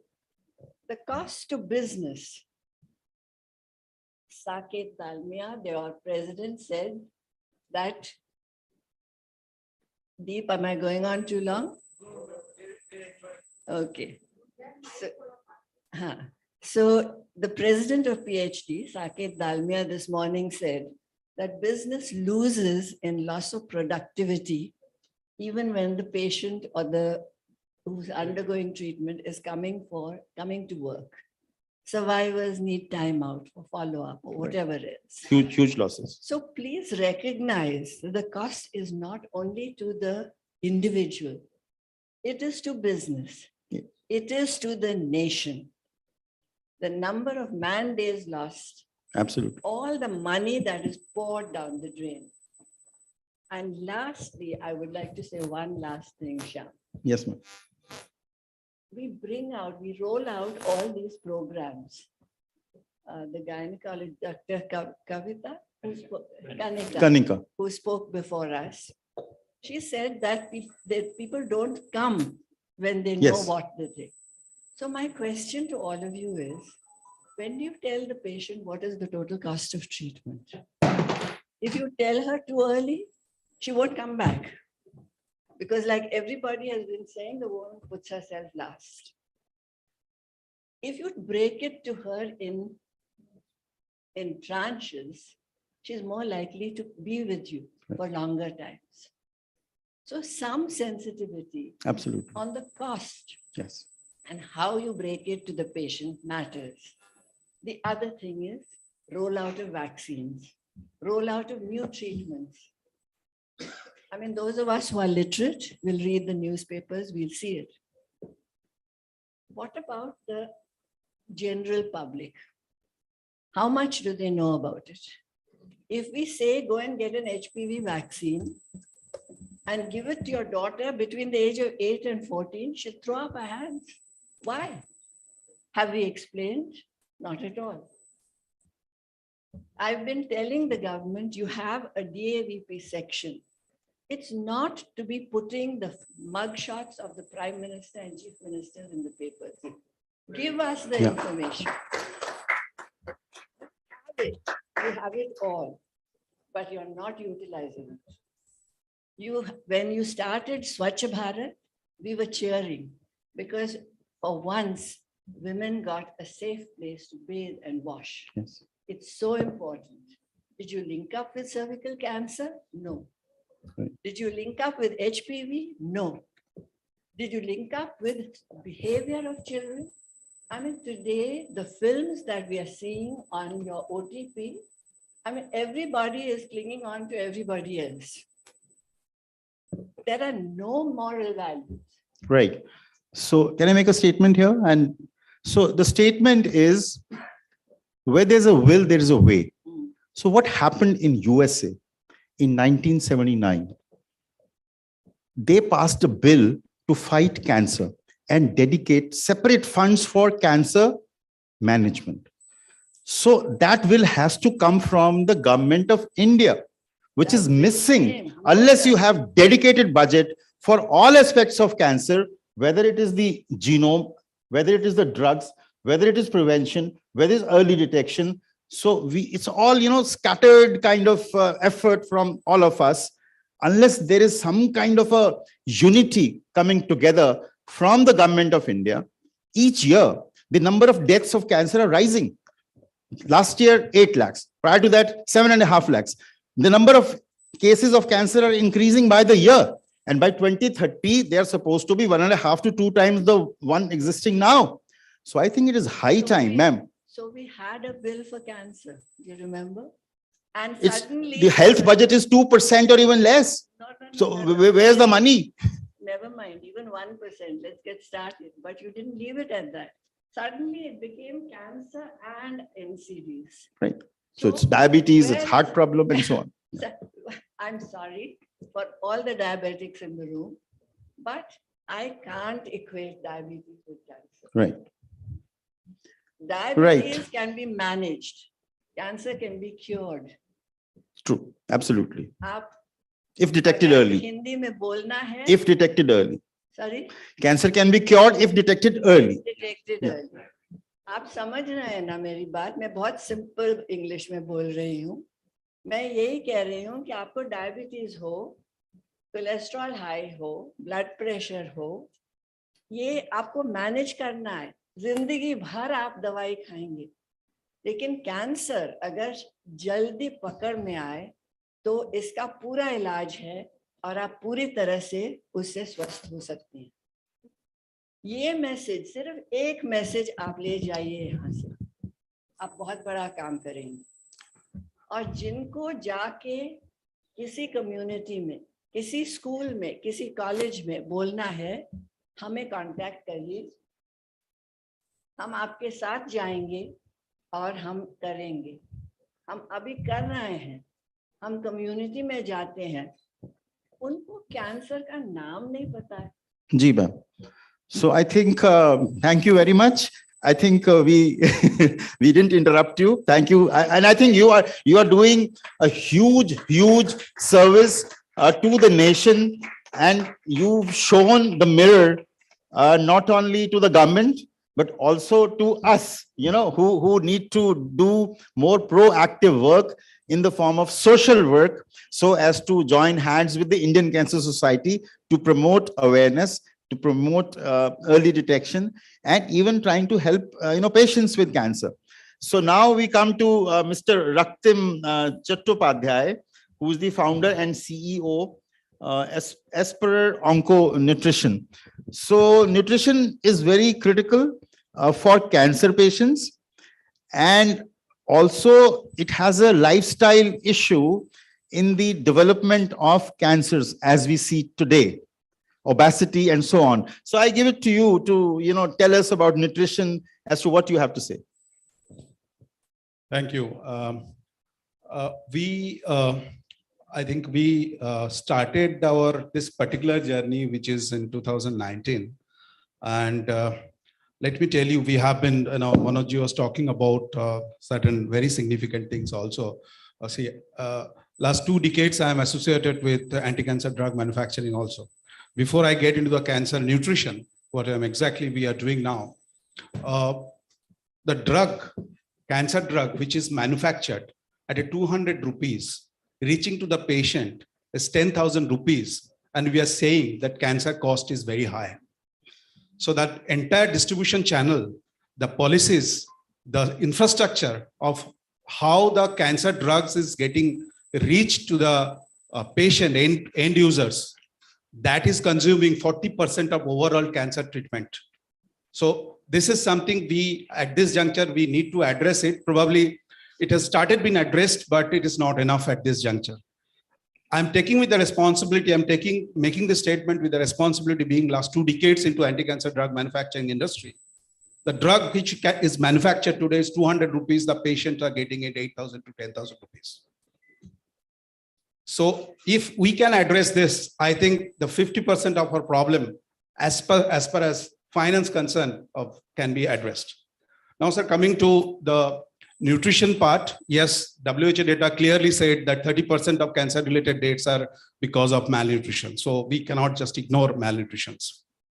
It's too complex to say that how nutrition are involved with the etiology of the cancer. But yes, there are complementary role of nutrition in management of cancers. That is what exactly we are trying to do. We were talking about research part. I'm not very sure what is going to be the impact of the last budget where the pharma research has been empowered. I hope it will happen. But being a very small company, we started with the research, and I think India's first cancer nutrition research has been set up by us in Hyderabad. Great. And that is exclusive cancer nutrition research. We are focusing on, we are focusing on 2 things. One, we have seen that cancer treatment has various stages, and how the nutritional interventions can impact on the various stages of the various conditions of the cancer. That is one. And cancer site-specific nutrition interventions, that is what we are doing it. So these are the 2 major areas we are doing it. And we also know that only formulating a product or doing some clinical research is not going to lead us anywhere. So we are also parallelly work on the standardizations of nutrition care for the cancer patients. Especially recently, I'm in a talk with the government also for standardizations of nutritional preconditioning of cancer patients in Indian, considering the Indian diversity of food, culture, and other things. So this is what we are saying. So at this juncture, what I would like to summarize it that way, that pharma has, when it comes to the cancer, the options of the treatment options from the pharma has evolved like anything globally, and India, being a very adaptive country, has taken that. The generic version has come every time very faster, and we have been benefited. But the more the innovation has happened, the toxicity level has also gone up. So that there the nutrition has been, I don't think it has been, the research parts of the nutrition has not grown in that level. So this is that high time for even the big pharma companies to focus on the clinical nutrition research, especially in the cancer-like areas. Thank you. Thank you, Dr. Raktim. So I think this is an open house now, because all 5 of our experts in the panel have spoken. I'll give them another 2-3 minutes to put their points forward, but I see a question or a hand here. Yes, sir. Identify yourself and speak loudly. Hi, I'm Ashish. I'm a software guy who is now very passionate about genomics and bioinformatics of cancer. So one comment, you mentioned NCI in the US. I would just like to point out that what cancer needs more than perhaps even money is attention, and attention in the public consciousness. So Dr. Sidney Farber in the US elevated cancer to almost like a mission, right? Like a national mission. Absolutely. He established the Jimmy Fund, which eventually forced the federal government to act. So we need somebody like a Sidney Farber in India to catapult cancer in the public imagination. That is one point. And to Dr. Mehrotra, I was curious that the India Cancer Genome Atlas, is there going to be multimodal data? Like could we also have radiology data, imaging data, and is all of the data in the atlas going to be open source for freely available for researchers across the world to use? One complaint, I was attending a talk on health inequities in genomic data, and somebody mentioned that private sequencing companies in India tend to hold a lot of the genomic data, and they tend to use it as a competitive advantage and not like they store it in their individual silos and not share it with the global research community at large. Thanks. Sir, please. Absolutely. Let me take your first point first. The National Cancer Institutes NIH, National Institutes of Health. NCI is the biggest and has nearly 40% of the budget. So as you mentioned about Sydney Farber, there was a socialite lady who was responsible for convincing the president of the US at that time, Nixon. Mary Lasker, absolutely. Now I was trying to remember the name. It's very nicely mentioned in Siddharth Mukherjee's book as well. And she was based, I think, in Washington or New York, and they convinced the president of US to come up with a campaign called War on Cancer. And that put in a lot of money into this area. About 15 or 20 years ago, we started off with the TCGA, that is the Cell Genome Atlas, entirely funded by the US government. The Cancer Genome Atlas. And that really started this whole concept, and the price was sky high. Now it is down to even $100 per human being. But unfortunately, Indian government is not supporting this totally. We have some of the Indian government hospitals, the major cancer hospital, as a part of it. At the moment, it is done, the funding is done partly by CSIR for the actual, I think we finished about 150 samples so far at ICGEB here in Delhi. But we are looking for funding from philanthropy, yes, from the government to actually fund this whole thing. So it is a very nascent phase. Second question was, what are we going to do with the data? So this has been very carefully thought about, and what we are planning, exactly what you were saying, is to put this data up in the public domain, accessible only to researchers and companies, free. At the moment, this is what we are thinking. Maybe we'll charge the company a small amount, but it should be curated data available to individuals, Indian companies, especially if we don't want to sell it outside, so that we can come up with our own solutions. Number two, you talked about private companies holding data. Well, that is true. They have generated the data and they have a full right to do what they want. But if it is publicly funded, then having it not open, although I know it's a major issue, having worked in the government, we have to keep talking about it.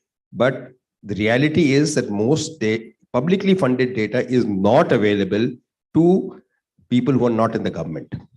And this is going to change. The national digital mission, this is one of the major issues. सरकार को पैसे कहाँ से आए? आपके taxpayer पैसे से आए हैं.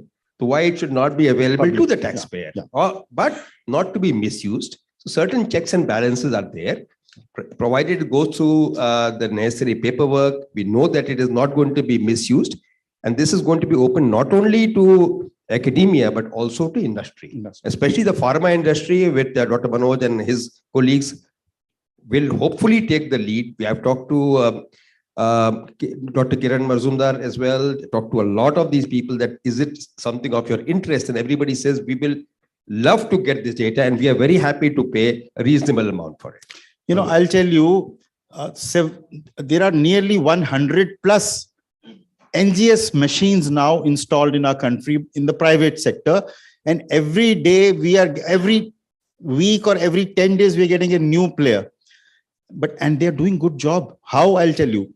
For example, Strand, MedGenome, Datar, 4Base Care, they have generated data on variety of cancers and put it in peer-reviewed journals. So it's available. So people are doing it privately as well at their level. And we are the ones who are giving them, patients to study their gene. Sir, you have a question there. Yes, sir. My name is Naresh Kumar Malik. I'm a Rotarian for the last 35 years. We want to hold camps, you see, for cancer detection, and that will be helpful for everybody. Yes. And the second question is that what is the maximum we can treat a cancer patient? Maximum? Age. You see, I just lost... There is no chronological age. It depends on the fitness level of the individual and the desire to live. So I have patients 98-year-old whom we are treating, 90 years old. Some of these new treatments like biosimilars and targeted drugs, which are now available, they are not chemotherapy drugs. Okay. So you can just give them pills at home. So cancer is not one disease. You have 100 plus types of cancer: lung cancer, brain cancer, liver cancer, kidney cancer, and so on. So each cancer has to be treated differently. And you have different drugs and modalities of treatment for each individual cancer. So cancer is not one disease like sugar or heart problem and so on. Right, right. So there's no age limit for treatment. Thank you. Sir, One statement, Dr. sir. Ravi, please. Sir, the fact that you want to hold camps, and I know Rotary has been very active in that. It's a great idea to hold camp to find people, but mind you, as a small caveat, once you find something abnormal, please make sure that that individual is intimated, is followed up, and ideally treated as well. If the person is below the poverty line, make sure that person gets access to government funds. If he or she can afford, make sure that person reaches the right hospital. So while we are wanting to do good, we should not cause any harm. So that is the basis of any medical or any health intervention, that please do not cause any harm. So all the best to you, and thank you for all your efforts. Especially with newer Ayushman and those schemes, a lot of poor patients are also getting benefited, including radiation and other things. Yeah, so the Ayushman scheme does, offer fair amount of help to a cancer patient. And as a matter of fact, in the Ayushman Bharat, it has a live website. So even one person comes, that is, the website is updated, and it is generally open access to anybody. And the maximum amount of money has been given to patients with breast cancer. Breast cancer. Yeah. I'm Dr. Kawar from Key Healthcare Private Limited. So I have a question, two questions, one to Dr. Ravi, other one to ma'am, Josna ma'am. Dr. Ravi, my question is, as everyone knows, we are aware the cancer is a high value disease, high value disease. So because of the insufficient insurance coverage, don't you think the insurance companies should come forward and, they should cover more, the fund to because the lack of fund, people, they are not getting the treatment, especially the BPL or, the poor people. So as much as we can, save or treat people life, save lives. My question to Josna ma'am is, ma'am, do you think, means I need your opinion on that, the school or colleges, we should do a workshop on the cancer, because we always believe the awareness is the key of success. So they should do a workshop on the cancer or maybe the life-threatening disease. They should give the Right, basic. we get it. Yeah. So, Yeah. so you want to answer first, ma'am? Yeah, mine is. You're doing it already. Yes. Yeah. My answer is very simple. Don't be cheeky. No, you're doing it already. But the point is, can you reach each and every institution in Delhi, or for that matter in Haryana, Punjab, etc., etc.? I'm not looking at Haryana and Punjab till we have covered Delhi properly. Okay. And I know we have not. But now with the electronic connections through Zoom, we are reaching huge numbers. And through COVID, we That's held helped. webinars practically every second or third month. And many doctors came forward to speak about specific cancers. Dr. Arvind Kumar was with Gangaram Yes. when he Yeah, spoke right. with us. Right. So, Any number of others. yeah, but there's no end to these No, institutions. there's never any So, end. it's a huge work. So, Dr. Ravi wants to say something. Sorry, you want to? Yeah, Dr. Subramanian. Yeah, I think taking on from the same point in terms of how much can you reach. Yeah. I think this is where I suppose the role of the digital mechanisms comes Yes. in. See, I think all of us are reaching much wider audience in much remoter places through teleconsults to begin with. Similarly, I think probably Dr. Deep Goel brought up one of the topics this morning. See, when we look at the role of digital pathology coming up and digital tumor boards coming up, Yes. and guidelines-based treatments coming up. So I think we are in a position to make sure that people are getting the appropriate care.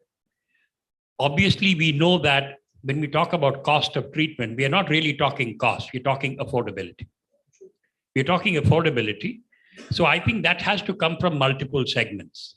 It cannot be the government alone, it cannot be the individual alone, it cannot be the insurance alone, it cannot be the private players. I think we all need to create a more rational kind of a system where everybody is a stakeholder. And that is the only way we can do it. But the reaching out to public is something I genuinely believe we need to use the digital technologies better. Yeah. Dr. Agreeing with Dr. Subramanian. In addition, you talked about insurance companies. Now, most of the insurance companies, private at least, I'm not sure about the government, have a cancer cover. But the unfortunate fact of life is when you need insurance the most, then it is not available. बहुत problem है sir. Until आप you पहले have बोलो, had it for फिर मैं last 20 बोलूंगा. years. 20 साल पहले से ले रखा है. Because most cancers, see, People ask me, what are the cause of cancer? Why is it that we are seeing so many cancers now and not earlier? Most important cause, unavoidable, aside from tobacco, of course, is aging. Living People longer. used to, by the time they were 60, 70, people used to meet the maker. Now you are lasting till 80, 90, 100, 110. So aging is the most common cause. After the age of 70, you cannot get insurance, I believe. Even you are ready to pay, you can't get it. But I think the Indian Cancer Society has an insurance which is available. Josna ma'am, am I correct? It's one of the few Yeah, she's nodding, organizations. And Indian Medical Association, I would say for doctors and their families. Government organizations like the Armed Forces, Central Government Health, all these will cover you till the end of your days. But of course, this is a very small number. Correct. The vast majority do not have this access until you've been paying for the last 20 years when obviously they've been making money out of you. No, But no, you even Dr. Mehrotra, I'll interrupt you. Sir. The problem is, sir, these drugs which these people bring in, the pharma industry, the immune check, no, not only this, but the MNCs, especially. Yes. 2 lakhs a month, 3 lakhs a month. We said 1 lakh, it was initially for trastuzumab or, drugs. So the problem with the insurance companies is, I don't know whether you're aware, they refuse these immune checkpoint inhibitors. They say it is not chemotherapy. Sir, every day this is an issue. I hope somebody is listening and the government should say, if you have the insurance for say 20 lakhs, and kindly don't deny it for that life-saving immune checkpoint inhibitor because you will get those 10 cycles in 20 lakhs, 2 lakhs a month. They will take that drug away from India. No, they can't. Let them take it. Fine, that is okay. Then I don't prescribe. Then this chapter is closed. Correct. They won't. They better. cannot. The Indian government cannot take it because they're getting revenue out of this. So the idea is to change the insurance companies to give it to the patient who's paying it for the last 20 years for a life-saving drug, whether it is an immune checkpoint inhibitor, whether it is a chemotherapy drug, whether it is a biosimilar. People are going to the courts. They are fighting and winning from the court. They are not even paying pills. For example, palbociclib or ribociclib, so many drugs which are costing 80,000 rupees a month. They say this is domiciliary treatment. I will not pay you. You go. So only you've got to be admitted to the hospital. Why shouldn't you be admitted Exactly. to the hospital? Sir, there is a here, I would like to say that in countries like Philippines and other countries who are highly regulated by the insurance. So there, the process is the drug and company who are supplying, they also have to register to the insurance company. So right. So that is the government mandate. Yes. So the government has to tell them to register with the insurance. So there is no guideline from the government of India for these expensive drugs which are coming from Pfizer and BMS and so on. 2-3 lakhs a month. A person is paying his insurance premium for the last 20 years. They deny. Unless who is going to run to the court? Everybody can't run. Yeah, right. So they say fine. I mean, let it happen. That decision comes, you're already dead and gone. Correct. So, but I I'll think give you this is a a small Pandora's story. box on the insurance for anti-cancer drugs, especially the expensive ones, especially immune checkpoint inhibitors, especially the oral pills. Oral pills, 1.5 lakhs a month for 5 years, people are taking. They are denying. But It's commercially available with a bill from the company. Sir. correct. Let me be a devil's advocate here. For the people who really deserve it, sometimes, I'm not saying for all, like I have one of my younger associates who worked for me for the last 30 years. He, at the age of 45, he developed chronic blood cancer called chronic myeloid leukemia. He was given a drug which is a biosimilar but of immunity. He responded very well. It cost us about 10 rupees or 15 rupees a day. Perfectly fine. I said, I will fund it for the rest of your life. Unfortunately, in 2 years' time, he had a molecular relapse. He got his test done. And the next medicine that was to be given was costing 2 lakh rupees. Correct. Now, even I were to pay for my pocket, I don't earn that kind of money to pay 2-3 lakh rupees a month. So we talked to the company and they agreed that because he was below the poverty line, he had a card to beg. BPL, anybody can buy, sir. But that He paid only one day. So 1 day payment he made, rest of it was given by the company. But these examples are few and far Correct. between. Everybody will not be able to do that. And even if they can do, they will not have access to the company because they were in Delhi, they could afford it. Survivors. We talked about the patient. So, Deep, she's asking about, this is the last question. And madam is saying there are a couple of survivors who want to, ma'am. No, I think that's very important. Yeah, sure. We will do it. Yeah, ma'am. Hi. India is discussing budget and every year program budget today you are discussing. World Cancer Day, ma'am, 4th February. Yeah.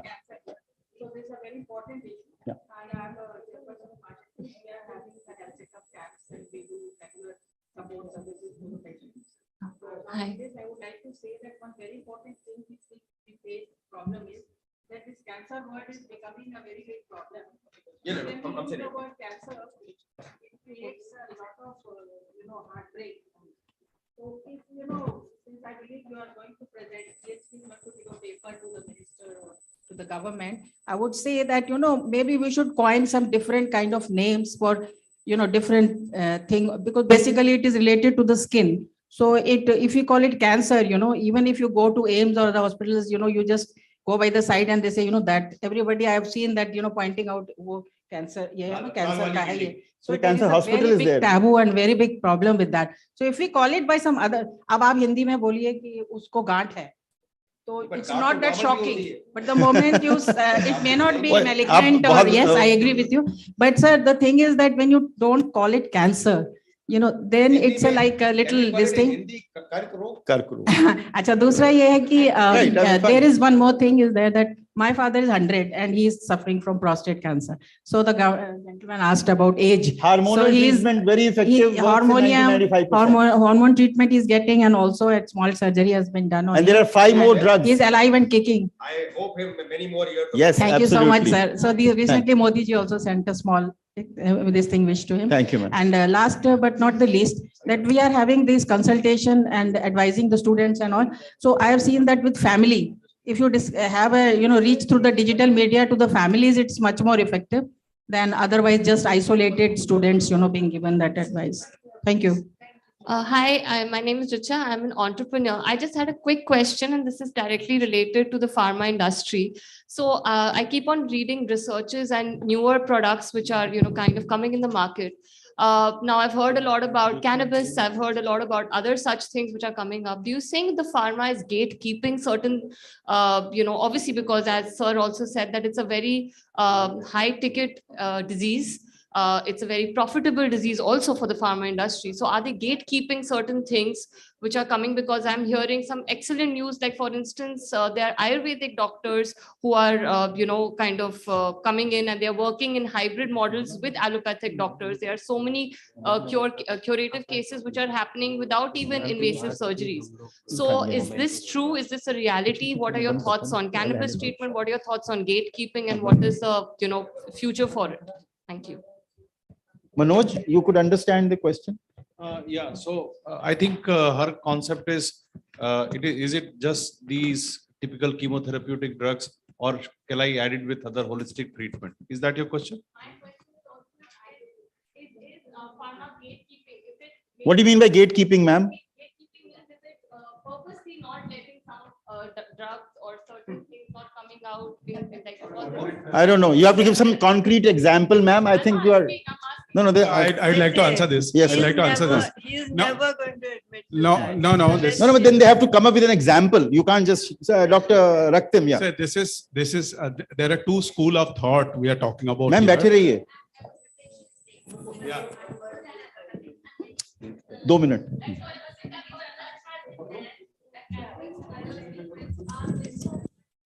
Please, I think I think we are going to close this panel discussion here. We can have individual discussions. The panelists are going to be available to you for further discussion. I'll request the panel to keep sitting here because they want to invite the cancer survivors to say their word, and then we will close. Yeah, I think I would request Ms. Anita Gupta, who is a cancer survivor, to speak for 2 minutes and tell her about her experience and how she felt and what can be done. First of all, thanks to PhD Chamber for inviting me as a motivational speaker about my journey, cancer journey. And again, many thanks to Ma Shakti International Organization who gave me support in this cancer journey. I am Advocate Anita Gupta. I am a chairperson of Sexual Harassment Committee, Local Complaint Committee, District Magistrate Office, East Delhi, as well as I am a ICC member in a IPH. I may also member in a maintenance tribunal, and I was in a family welfare committee member. And I am also national Paralympic medalist in a shot put. I am a national swimmer also, and my organization work is awarded by Delhi government as a Delhi state awardee. So first of all, I will tell you about my journey. बहुत short में बताऊंगी, time is very short. I am also physically challenged. 2005 में मेरे ऊपर से बस गुजरी और उल्टे हाथ और उल्टे पैर बिल्कुल क्रश्ड हो गया, खत्म हो गई. उसके बाद जैसे ही डॉक्टर्स ने मुझे बोला कि आपकी फ्लेक्सस मोटर सेंसरी सारी नस चली गई हैं, अब शायद आप उल्टा हाथ पैर से कुछ नहीं कर पाओगे. भगवान पे ध्यान किया और योगा और नेचुरोपैथी पे बहुत ज्यादा कॉन्सेंट्रेट किया with the treatment. Right now मैं खुद अपनी गाड़ी ड्राइव करती हूँ और बैठ के नीचे योगा करती हूँ. एक पहली ये बहुत बड़ी ट्रेजेडी थी, इससे मैं बाहर निकली. उसके बाद दूसरी और उससे भी बड़ी थी, मैं छत से गिर गई 2009 में. रीढ़ की हड्डी के 3 टुकड़े हो गए, L2 वर्टिब्रा के. डॉक्टर्स ने कहा बगैर सर्जरी के नहीं जुड़ेगा. फिर एक बारी भगवान का ध्यान किया, उन्होंने बेड रेस्ट में भी वो तीनों हड्डियां ऐसी जोड़ी कि जब मैं स्टेज पे डांस करती हूँ तो किसी को नहीं पता लगता कि इसकी हड्डियां भी टूटी होंगी.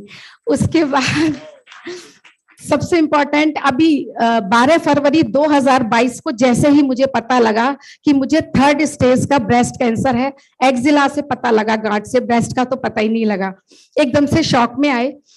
लेकिन उसी समय जब मैंने एक मीटिंग की अपनी मां शक्ति अंतरराष्ट्रीय संस्था से लोगों से, उन्होंने एक बात कहा, अनीता तुझे मौका मिला है, तू इससे भी बाहर निकल और लोगों को भी जागृत करने की कोशिश की, क्योंकि तेरा जूता कटा है, तू एक एक पॉइंट समझ सकती है. हम लोगों ने पूरी एक स्ट्रैटेजी अपनाई. स्ट्रैटेजी नंबर 1, किसी भी व्यक्ति रिलेटिव्स को नहीं बताना जब तक वो मेडिकल लाइन का ना हो और मेरा कोई सपोर्ट ना कर रहा हो. सबसे बड़ा फायदा हुआ, मुझे आज तक यही नहीं पता कि मुझे कैंसर है. किसी ने फोन करके मेरे से सिंपैथी नहीं बताई, मुझे पता ही नहीं लगा, और ये रास्ता मेरा बड़ा आराम से निकल गया. जो सपोर्ट करने वाले थे उन्होंने पूरा सपोर्ट किया. उसके बाद जब सबसे बड़ी प्रॉब्लम आई कि जब मेरे बाल झड़ने लगे, और बहुत बड़ी स्टेज होती है जब आदमी बिल्कुल नीचे गिर जाता है, उस समय बस एक ही प्लानिंग की कि मैं अपने इस माइंड में, कैंसर तो है ही नहीं, पहले ही नहीं रखा, बिल्कुल भी नहीं सोचना. और उस समय सोशल इश्यूज पे गाने लिखने शुरू किए, बेटी बचाओ के ऊपर, आंखें कैसे क्यों दान करें, लोगों को इंस्पायर करने के लिए. गाने गाते गाते, पेंटिंग्स बनाते बनाते वो सारी की सारी जर्नी निकल गई और मुझे पता ही नहीं लगा. और अब उसके बाद बस मैं थोड़ा सा यही बताना चाहूंगी आपको कि ये जो स्टेज थी, इसमें अगर हमने योगा टाइम टू टाइम में करती रही, हर समय बैठी होती, जब भी सारे पॉइंट्स माइंड में होते हैं कि कैसे, क्योंकि दोनों एक्जिला निकली है, दोनों ब्रेस्ट निकले हैं, दोनों ओवरी निकली हैं, और राइट थायराइड ग्लैंड भी निकली है. इतने बॉडी ऑर्गन्स निकल चुके हैं, थोड़ा बोला नहीं जा रहा.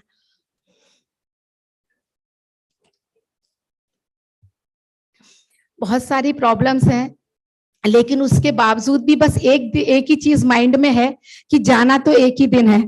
हर किसी ने उससे पहले नहीं जाना, और हर पल बहुत अच्छे से गुजारना है. अब मैं थोड़ा सा अपनी संस्था मां शक्ति के बारे में भी बताना चाहूंगी, जो कैंसर पे काम कर रही है. उसका एक ही स्लोगन है, मां शक्ति की पुकार, स्वच्छ स्वस्थ सुसंत सुदृढ़ रहे ये संसार. यानी हर फील्ड में हम लोग अवेयरनेस क्रिएट करते हैं और कैंसर पे प्री इन्वेस्टिगेशंस करते हैं. और सबसे ज्यादा इंपॉर्टेंट कि जिस समय कैंसर का पेशेंट पता लग गया, वो ट्रॉमा में ना जाए, उसको मेंटल डिस्टरबेंस ना हो, उसको उस समय काउंसलिंग करके उसको बहुत सेफ से उस रास्ते से बाहर निकालना, ये हमारा काम है. वंस अगेन मैं थैंक्स दूंगी आपको, और यही कहूंगी कि डिसेबिलिटी, कैंसर और age factor can not stop anybody to serve the nation. Thank you. जय हिंद.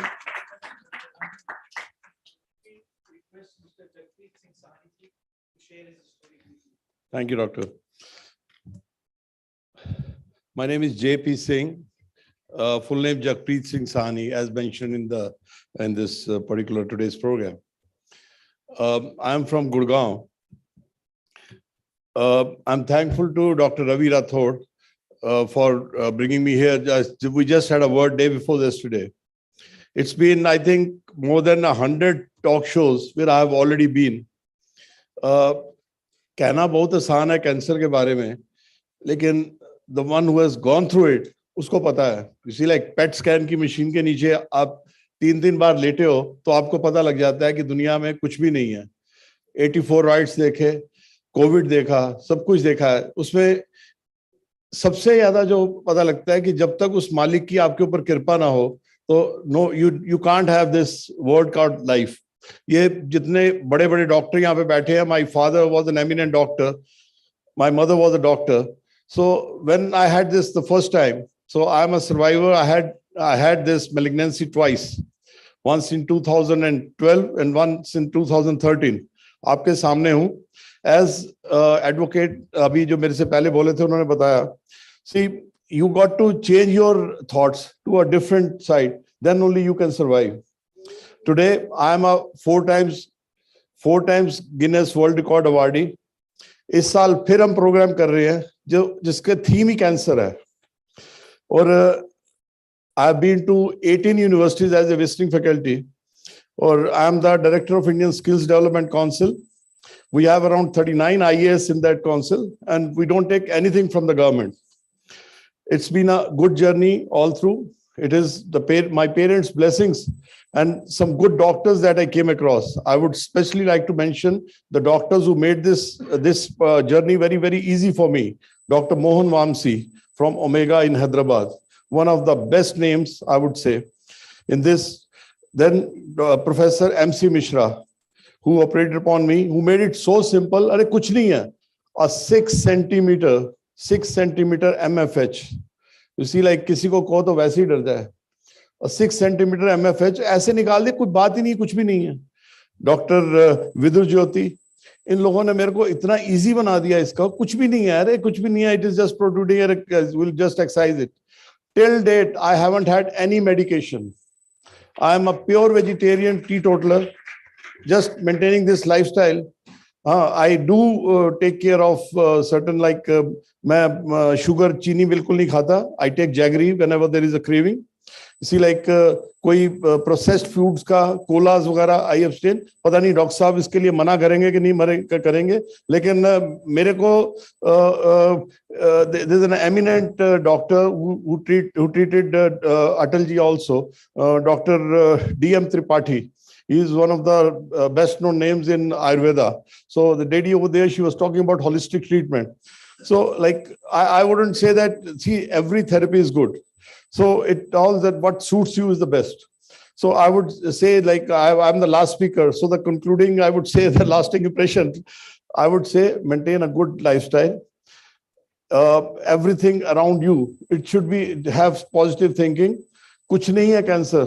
इतने बड़े डॉक्टर्स हैं, इन्होंने इतनी रिसर्च की है, इतना कुछ वर्ल्ड एडवांस हो चुका है.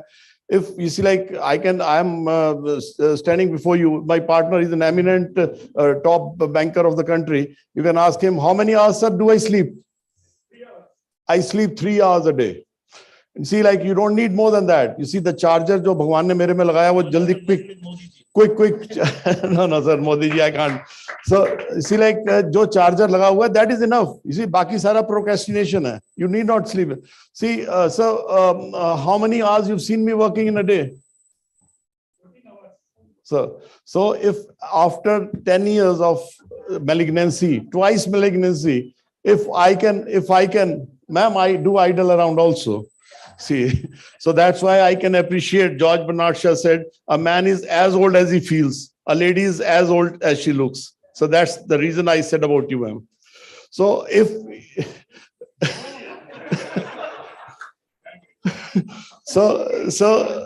you see, like, maintain a healthy lifestyle, have a positive outlook of towards life. A very important, point I would like to make is, Dr. Kava over here, he made a point about the insurance.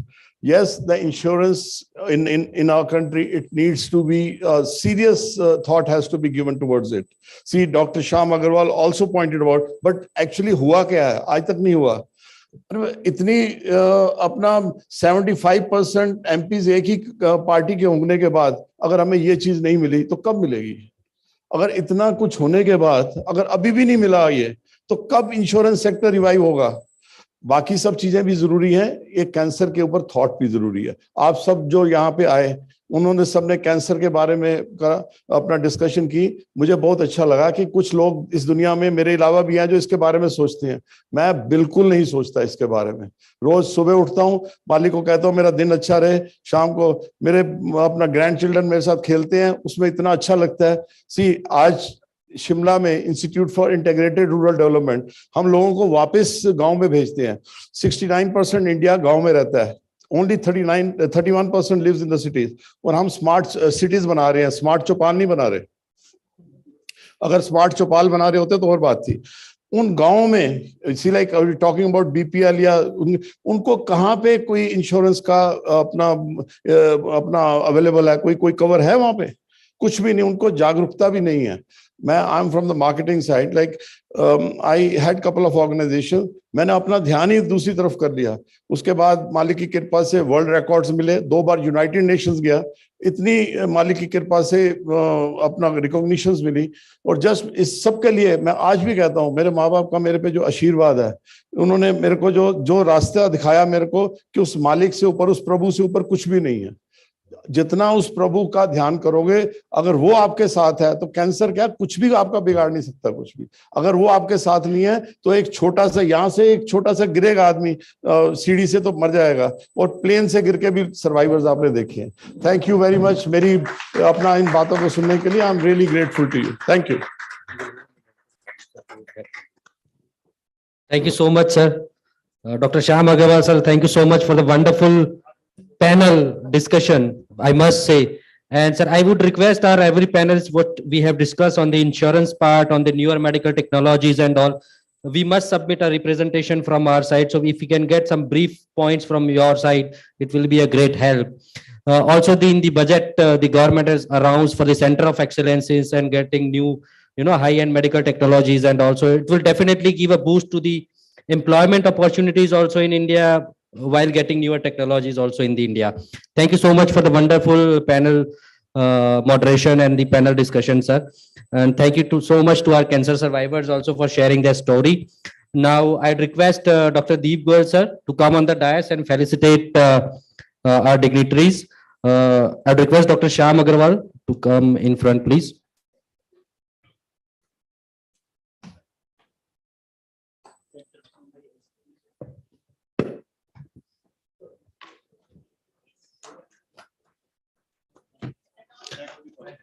Our chairperson, Dr. Ravi Mehrotra, sir.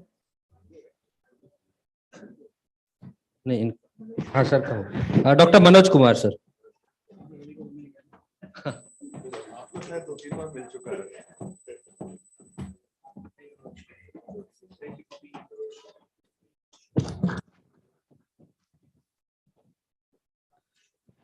Nasir also please join.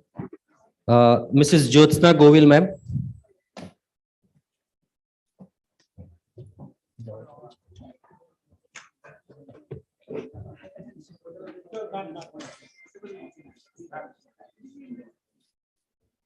Request Dr. Nasir and Dr. Deep Goyal, sir, to felicitate Dr. N. Subramanian, sir.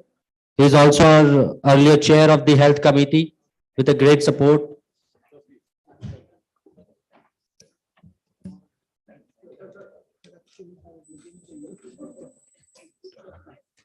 Mr. Raktim Chattopadhyay, sir, the founder and CEO from the Aspera Onco Nutrition. Ma'am, we'll have a group photograph just for 2 minutes. We'll request Advocate Anita Gupta, ma'am. Also, we have a memento for you, please.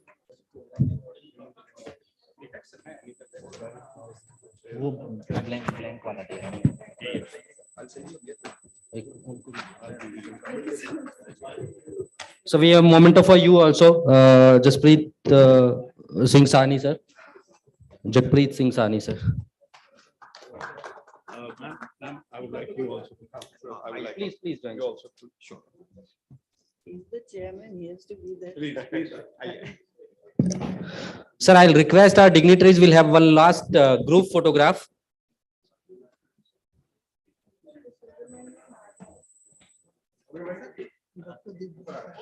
Yes.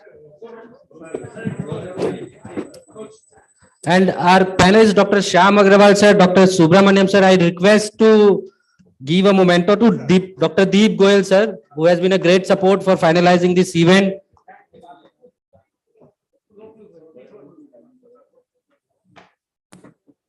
Shyam sir.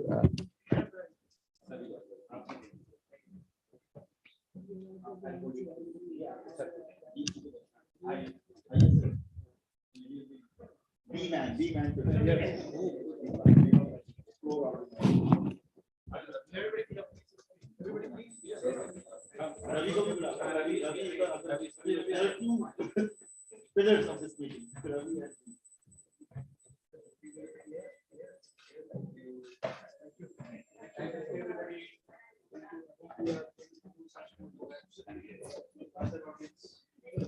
We'll have a tea, coffee outside.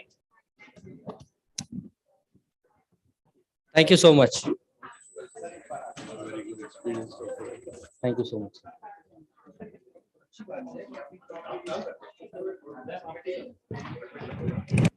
Please have a tea, coffee before you leave for the day. Thank you so much.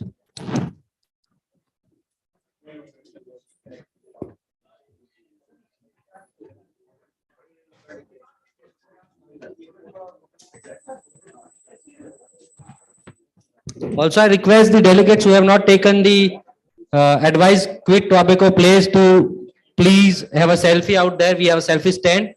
Please have a selfie, roll out in your social media. We need lot people to join this advised quit tobacco place. Thank you so much.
already